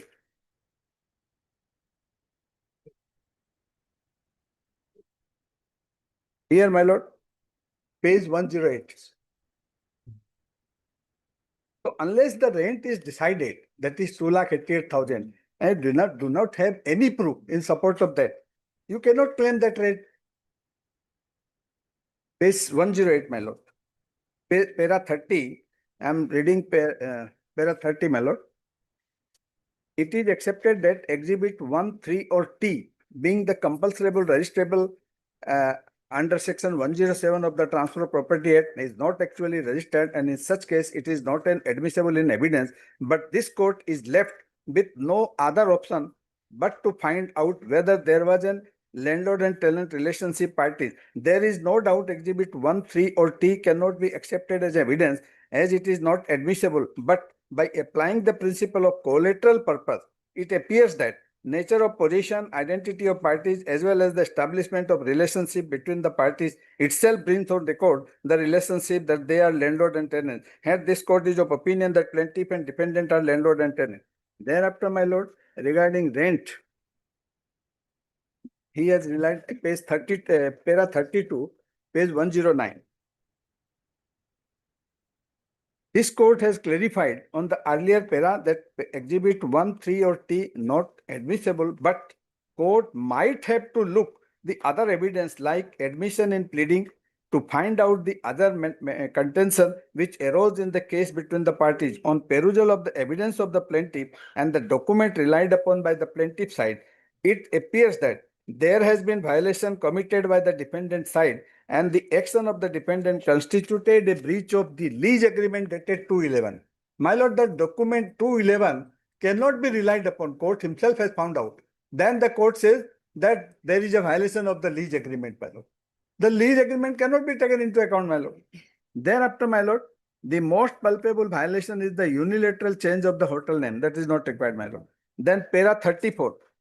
Defendant failure to pay the rent from June 2008 onward constitute a breach of the contract, a direct violation of clause 5 of the agreement. Which agreement, my lord? The agreement which cannot be relied upon. He says that violation of clause 5 of the agreement, that I did not pay the rent of rupees 2,88,000. Plaintiff has demonstrated through bank statement that defendant did indeed on default in payment, further strengthening the plaintiff's case for eviction and recovery. The defendant has not provided competent evidence to adequately counter the assertion of default. Moreover, this defense that payment were made collectively or in the lower amount does not hold water against the contractual obligation established under the agreement, which clearly states that monthly rent not required. Hence, in the light of the above reason, it is quite clear that there has been violation in the terms and condition of the agreement dated 211. My lord, that agreement, which the High Court said, you cannot take into account while deciding all these things. But the learned trial court again, on the same agreement, has decided that the defendant is a defaulter, my lord. That is the only document which they have by which they are claiming that rent was rupees 2,88,000. Then, my lord,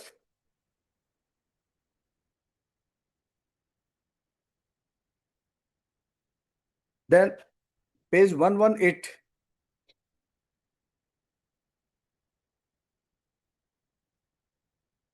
Para 40. One of the major issue which appears in the case is that with regard to the fact that agreement dated 2/11/2007 was actually an agreement for tenancy and not an agreement for loan. Now let me go to the question as to whether tenancy agreement in the suit premises was on the basis of the agreement dated 2/11/2007 or on the agreement dated 1/12/2007. So this is the thing, my lord. Same finding which his predecessor has passed the order, my lord. That was set aside by the High Court. High Court has given the opportunity to the parties to adduce the evidence. He did not adduce the evidence. And on the same evidence, same judgment, my lord, it has again been placed before the court that this is the finding and the rent was rupees 2,88,000, you have to pay it. So this way they are claiming that. Now, my lord, regarding the decision which my the learned brother has just cited, my lord, I also want to cite one judgment of Supreme Court, my lord. But for that, my lord, some time may be allowed, my lord, and case may be taken tomorrow or day after tomorrow, like that, my lord. All right. Tomorrow may not be possible. Or then maybe Monday, my lord. Tuesday. Tuesday.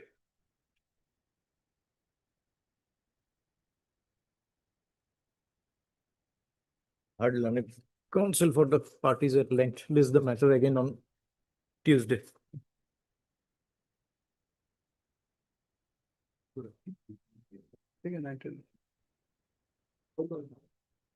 it be on 19th. Let it be on 19th. I have informed. 19th, but Tuesday I'll be not with there. Then, my lord, that till the my lord that decree may not be executed because today is the date only. So last that day. kind of order not should need not pass because this will create Because- confusion. Otherwise, we are not taking any steps. I am giving an undertaking. Then undertaking we have kindly No, nothing may be mentioned because once this is mentioned, then subsequent dates there will be adjournment, and on the basis of that, it will go on, my lord. On 19th, the matter may be My taken. lord, otherwise the date is on today's date, my lord. No, We know how fast these things happen. No, no, no. When has execution taken place in 2 weeks? Lordship is aware of that. Date is fixed on 19th, my lord. 19th, yes. Right.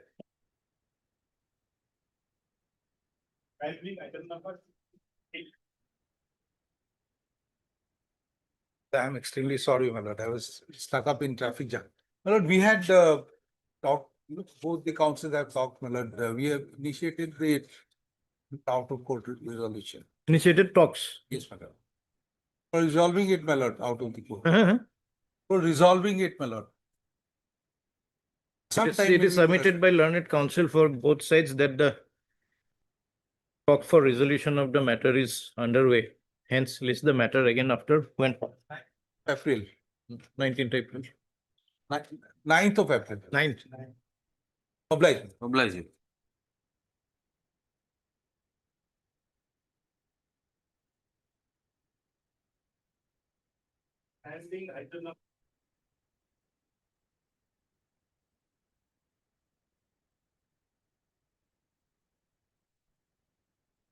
May I please? Appellants are the claimants in the MSC case number 1747 of 2011 that they are against the judgment and award dated 6/3/2017 passed by the learned member MSCT number 1 Kamrup. What happened, my lord? Yes. That husband of the appellant number 1 along with one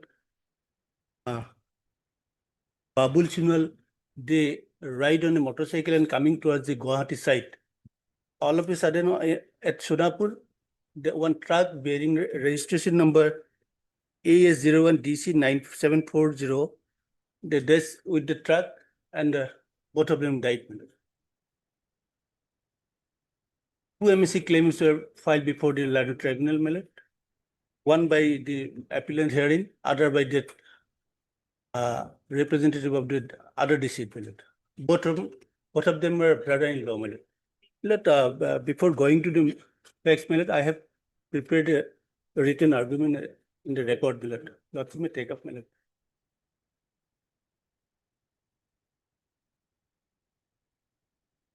the last.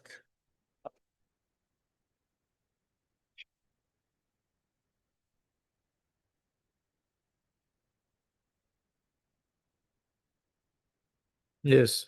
My lord, what happened, my lord, that learned that the insurance company took a contradictory stand in the both the MSC cases. Thereby, that learned tribunal arrived at erroneous decision, my lord. That other ground we have taken, my lord, that regarding enhancement of the claim, my lord. Let's see, take up that written argument, my lord. Yes. On the fateful day on 29/2011, the husband, father of the appellant, namely Prashanta Baru, was traveling on a motorcycle from Sonapur side towards Gauhati along with one Babul Chunwal on the left side of the road. At the time when they reached Kamarkusi on National Highway, suddenly a Tata dumper truck number so-and-so coming from the opposite side, driven in a very high speed and rash and negligent manner, knocked down the deceased. Due to the accident, Prashanta Baru died on the spot. The other rider of the motorcycle, namely Babul Chunwal, died in the hospital on the next day. A corresponding case number, Sonapur case number so-and-so, was registered under section 279, 33 and 304A IPC against the driver of the truck. And after completion of the investigation, police filed a search sheet against the driver of the truck. The appellant herein filed a MSC case number, MSC case being MSC case number 1747 of 2011 under section 166 of the MBA, praying for compensation of for death of their husband, father, Prashanta Baru. The said case was taken up by the learned MSCT number 1 Kamrup.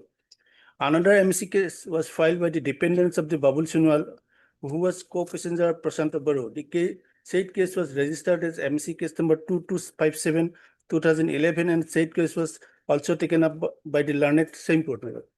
The insurer of the offending vehicle number, that is the Tata dumper tipper truck bearing registration was so-and-so, that is National Insurance Company, appeared in MSC case number 1747 in our case, Miller, filed written statement. By filing a additional written statement, the insurance company pleaded that the vehicle number so-and-so was involved in the accident, but it was not insured with the National Insurance Company at the relevant point of time. That I have marked at page 28 of the memo of appeal, that is the additional written statement.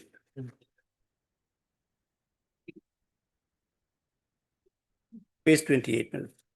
It starts from page 27. Relevant part is page 28, paragraph 4. After small paragraph. After verification of the police report, it was found that the said Tata dumper tipper number so-and-so was involved in the accident, and the police case was registered against the said vehicle at Sonapur, PS case number so-and-so, so-and-so. That the said Tata dumper tipper bearing number so-and-so involved with the accident, but was not insured with the National Insurance Company, that is opposite party number 1, and the said Tata dumper tipper was not covered under the said policy.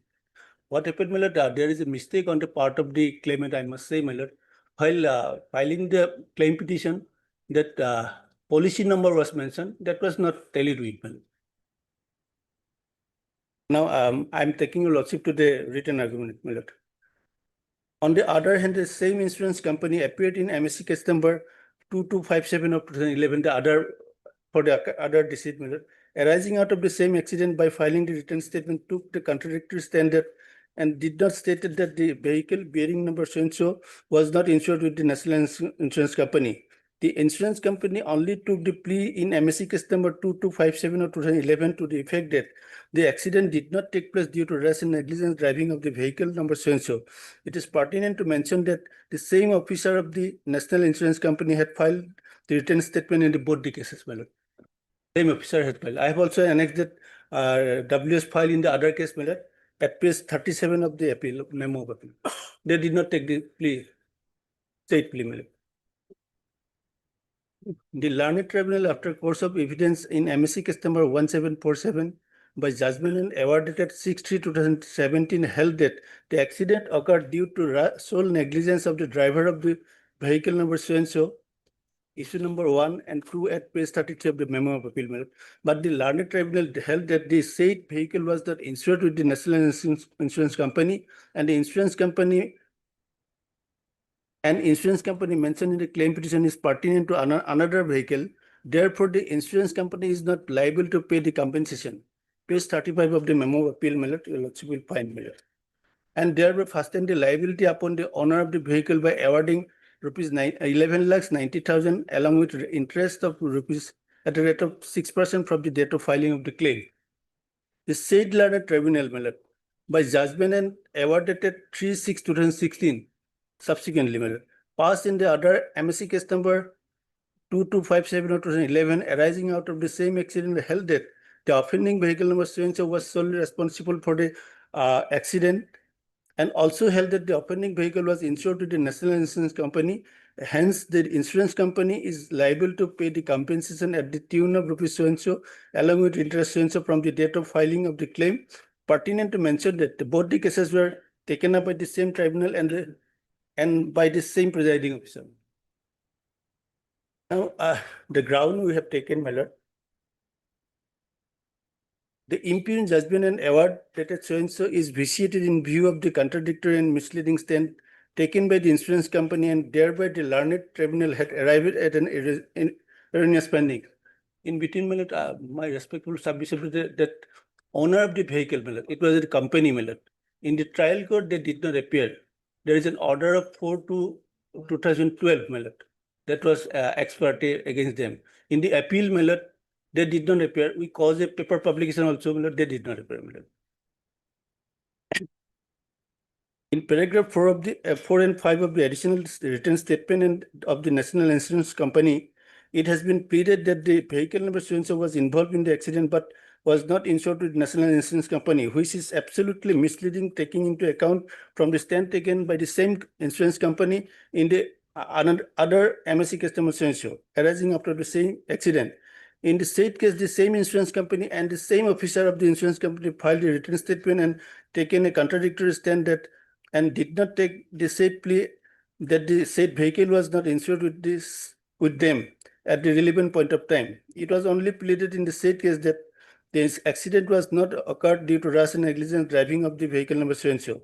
It is pertinent to mention that the by judgment and Right, in the case that we are presently dealing with, my lord, in this case, my lord, insurance file of affidavit my lord, saying that there was no policy. no policy.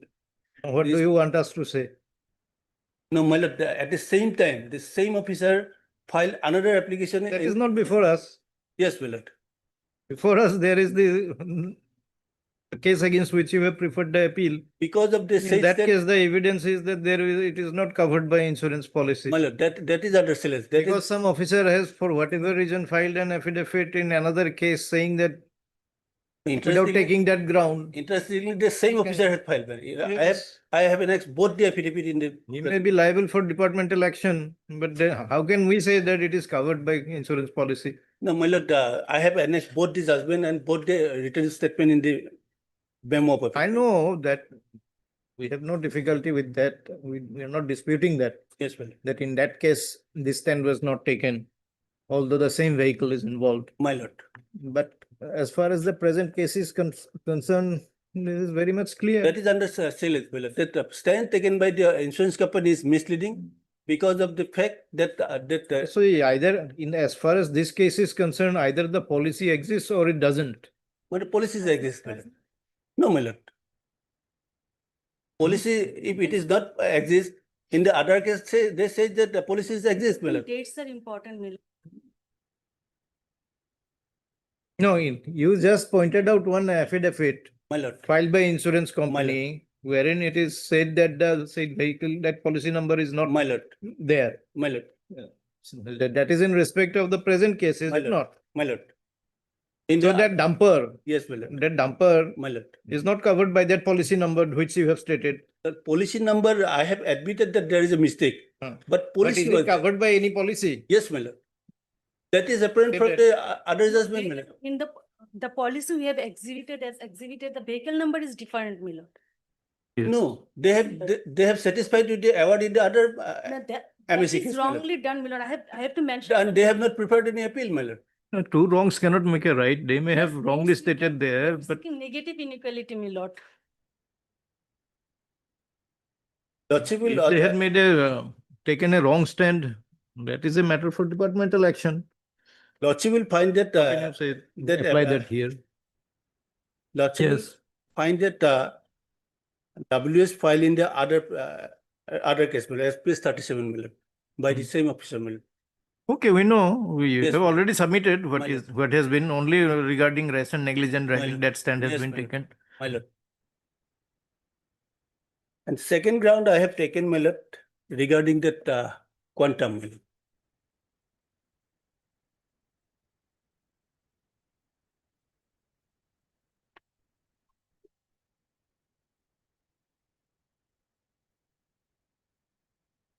That's at page 4 of my written agreement, my lord. What are you going to do with the quantum now? You can't find the owner.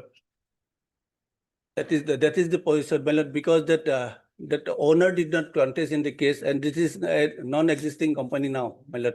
We have taken dusty service, we have caused paper publication, they did not appear before the court. And because of that misleading statement by the insurance company, that judgment was, two different judgments was rendered by the relator. In this case, it was not a misleading statement. In that case, it was misleading. My lord, that cannot be said at this stage, my lord. If they say that in that case, that was a misleading statement. What is the vehicle number in this case? Yes, my lord. Same vehicle, my lord. They were. Yes, same vehicle, all right. What is the vehicle number? Yes, my lord. AS01 DC 9740. 9740. Yes, my lord. Your policy is in respect of what vehicle? Additional written statement we have.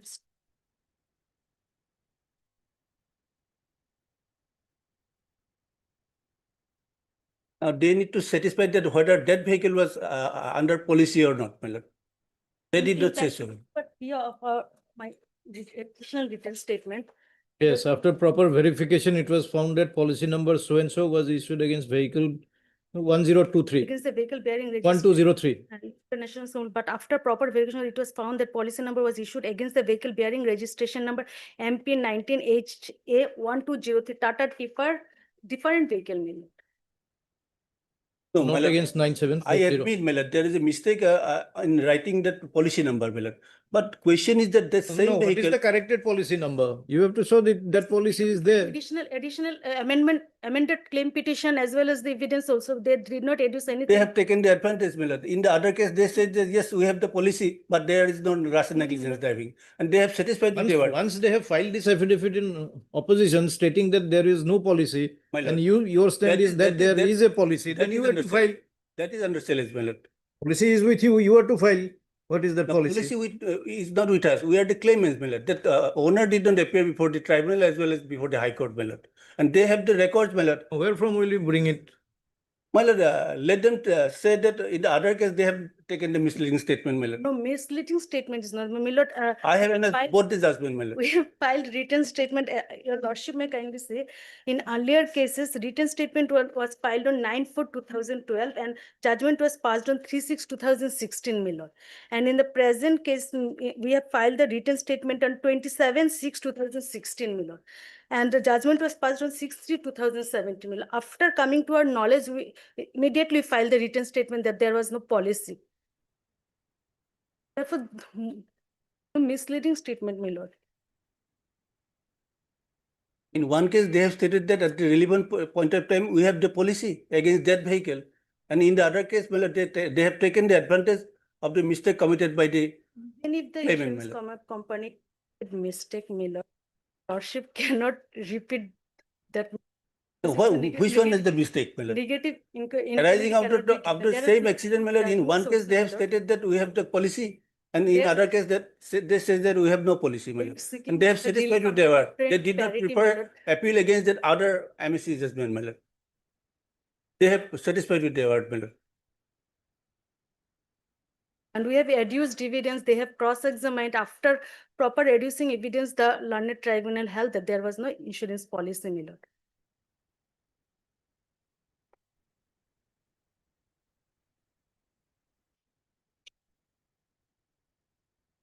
Same, on the same bike they were riding, my lord. The same vehicle they collided with. In respect of one person, they said that there is a policy, my lord. In respect of another, they say them to that the policy was covered by the offending vehicle, my lord.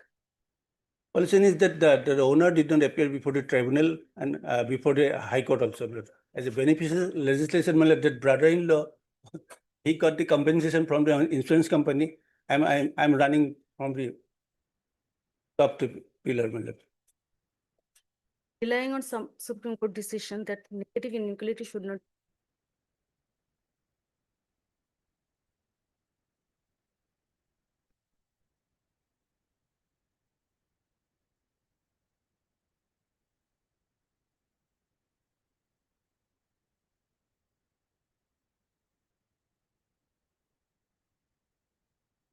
Lordship will find it finding in the other MSC case at page 45, my lord.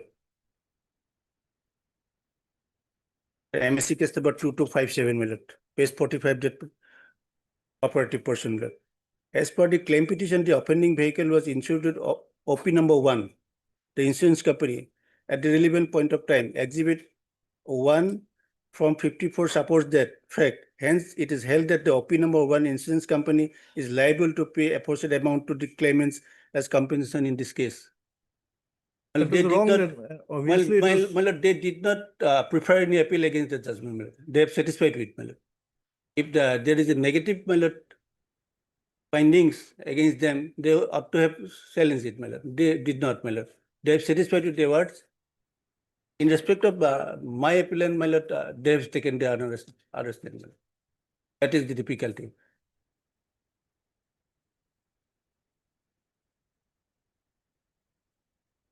Of course, my lord, owner ought to have come, my lord. In the present case, they did not appear before the. Why will he come? He knows he has no insurance. No, insurance was there. It is apparent from the judgment in the other case, my lord. They did not prefer any appeal, my lord. They have nowhere stated that the insurance is there. They simply did not deny it. But they did not prefer any appeal, my lord. And they prefer when they did not take the stand before the trial. Lordship will come to the affidavit filed by the insurance company in the other case, my lord. Page 37, my lord. What does it say?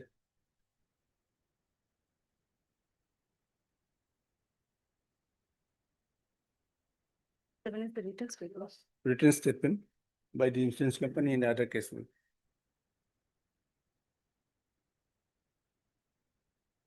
এখানে আগৰ কেছটোত আছিলে।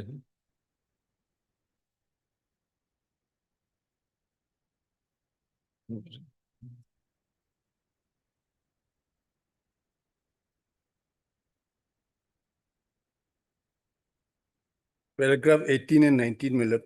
Yes, what does it say? That the description of the accident made in paragraph 23 is not true. The accident did not take place due to the rash and negligent driving of the vehicle number census, the same vehicle, my lord. That it is pertinent to mention here that the claimant is entitled to get all the vehicular documents, including insurance company, from the police officer regarding accident case and or from the registering authority by the strength of section 160 of the MB Act. So it is the duty of the claimant, the owner, to produce the relevant document before the court to satisfy the case. In respect of the other vehicle, they say they took the plea. In respect of our case, my lord, they said that there is no policy at all, my lord. What else could they say? If there is no policy, that is what they are going to say. That is under silence, my lord. That is under silence. They have taken the misleading statement, my lord.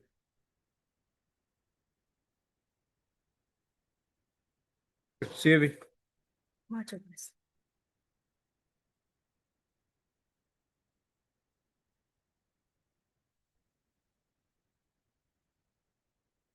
Public.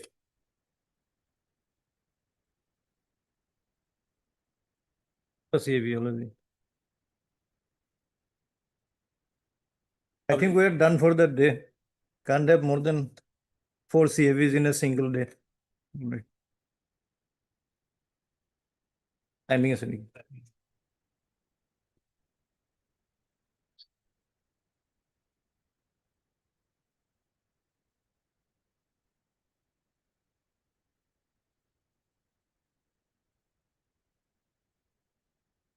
Please, your lordship.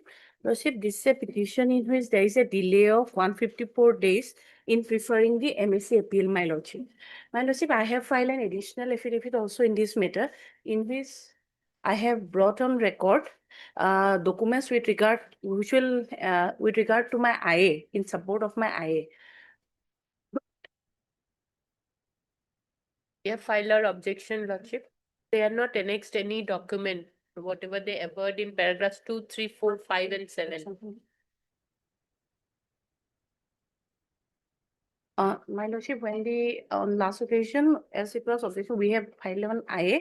We have filed an additional affidavit with regard to the IA, bringing on record the certified copies of the MSc appeal, my lordship.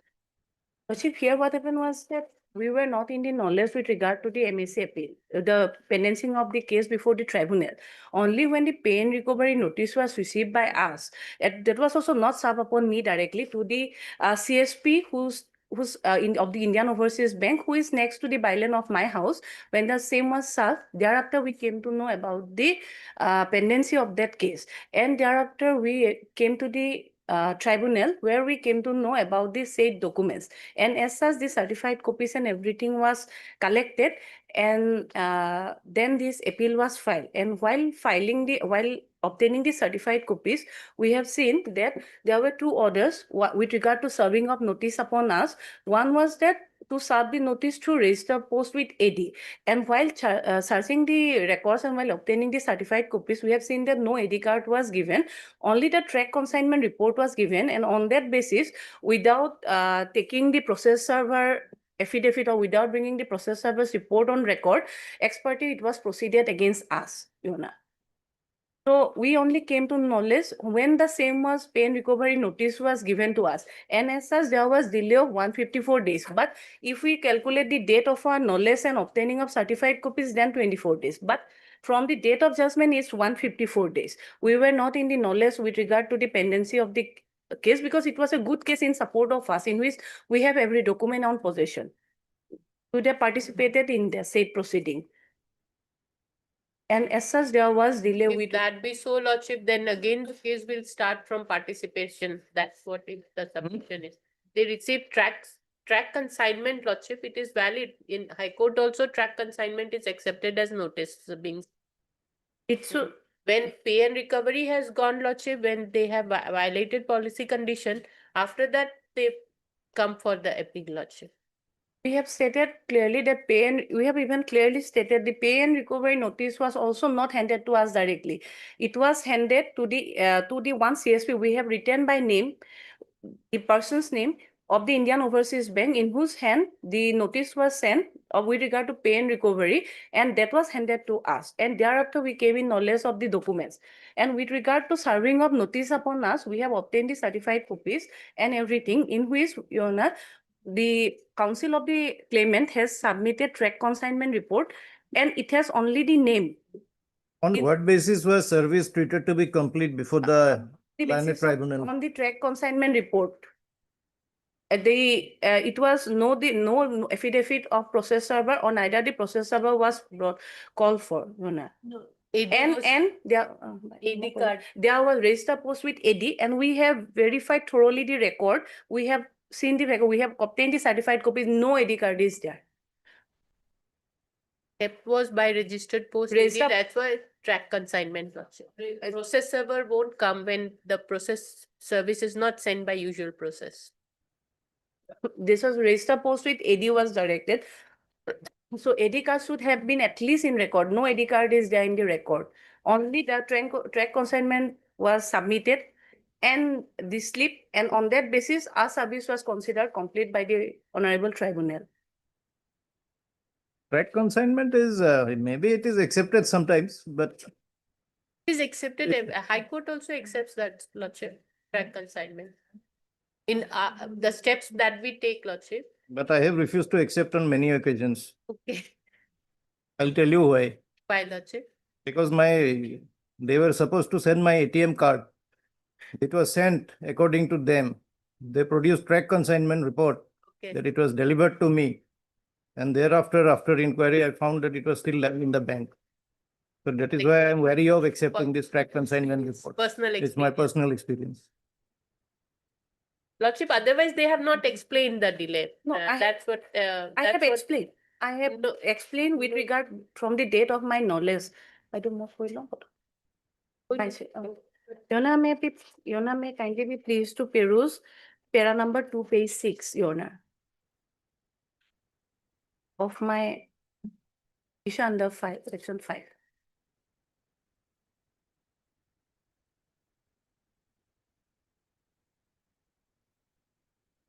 Yona. I read? Yes. Under Yona at page 6, para 2, that the applicant respectfully states that on 10/12/2020, Yona,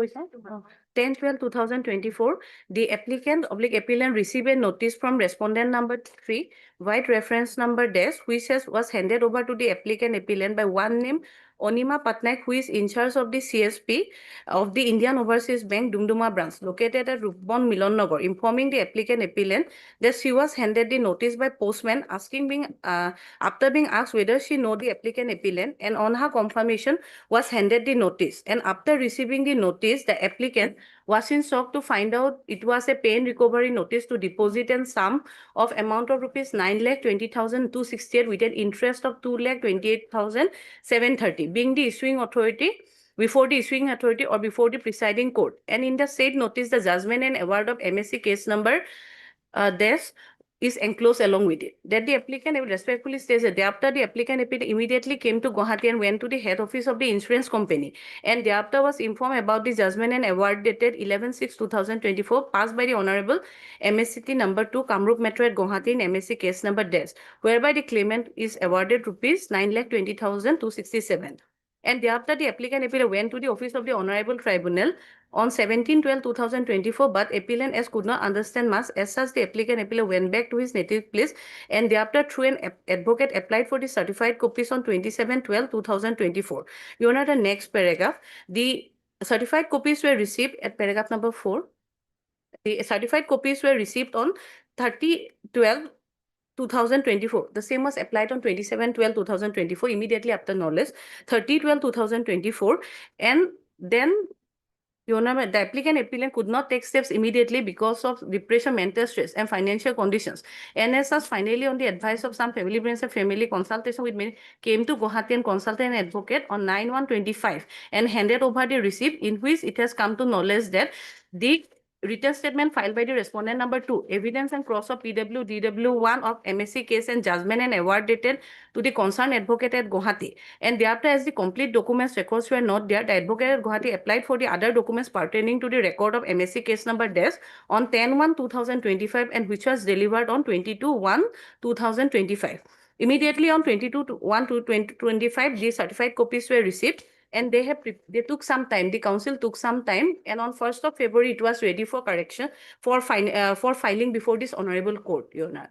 But as the mother of the applicant, who is 75 years old, was ill, so instead of 1 February, he came to Gauhati on 12 February, and as such, the appeal was filed. So, Your Honor, when the same fact came to my knowledge, it was 66 days delay, and out of which 24 days was with regard to certified copies only.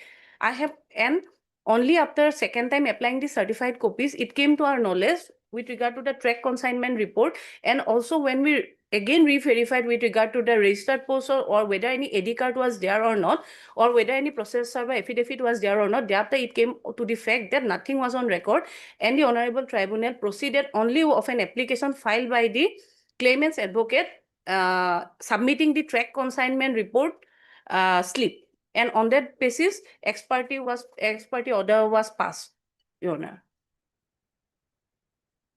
If whatever has been read in paragraph. Where is the claimant? Claimant, Your Honor, her service is deemed complete. Incomplete.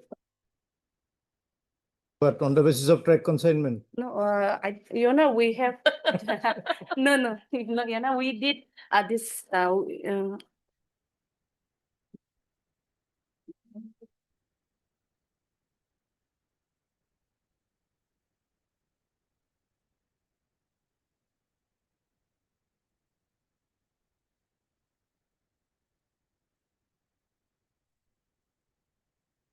regarding service of notice, we have filed an affidavit. We are given Dusty. That we have filed on 30/6/2025, and the Honorable Court, after perusing the Dusty affidavit, as well, because she has signed personally.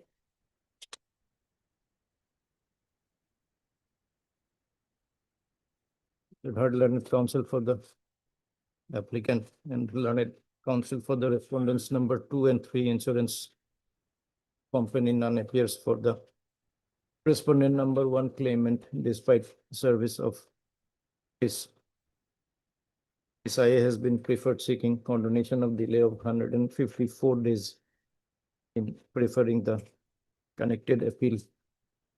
It is stated that paragraph 2, 3, 4.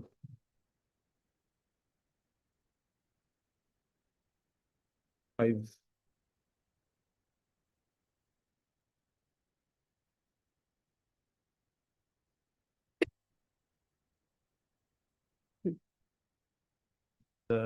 An additional affidavit has also been submitted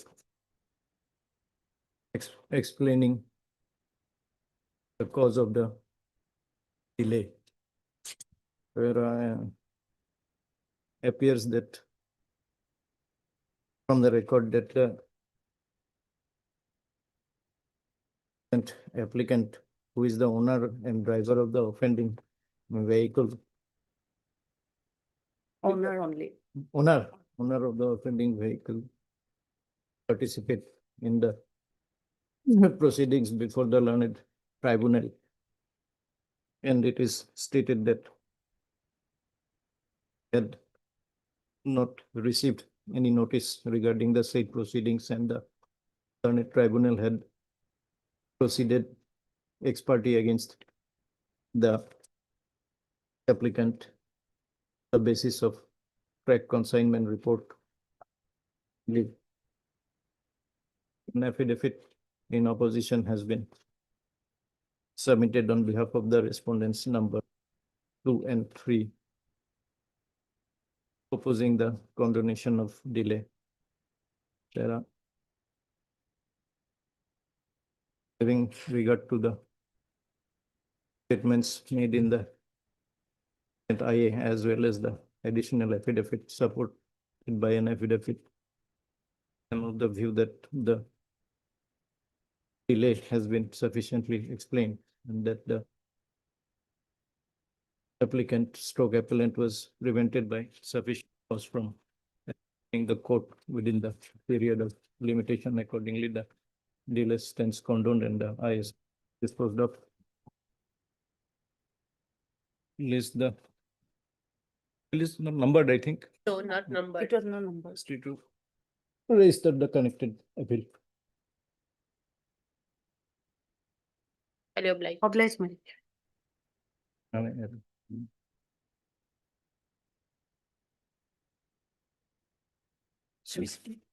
Rising Lordship, I have made, in respect of item number 28, I would like to mention that Lordship, there is some urgency, Lordship. Lordship may fix it in the next week. 46 12, also, 12. MSc appeal. 12. All right, give the dates, whatever is required. That may be which I do not can see.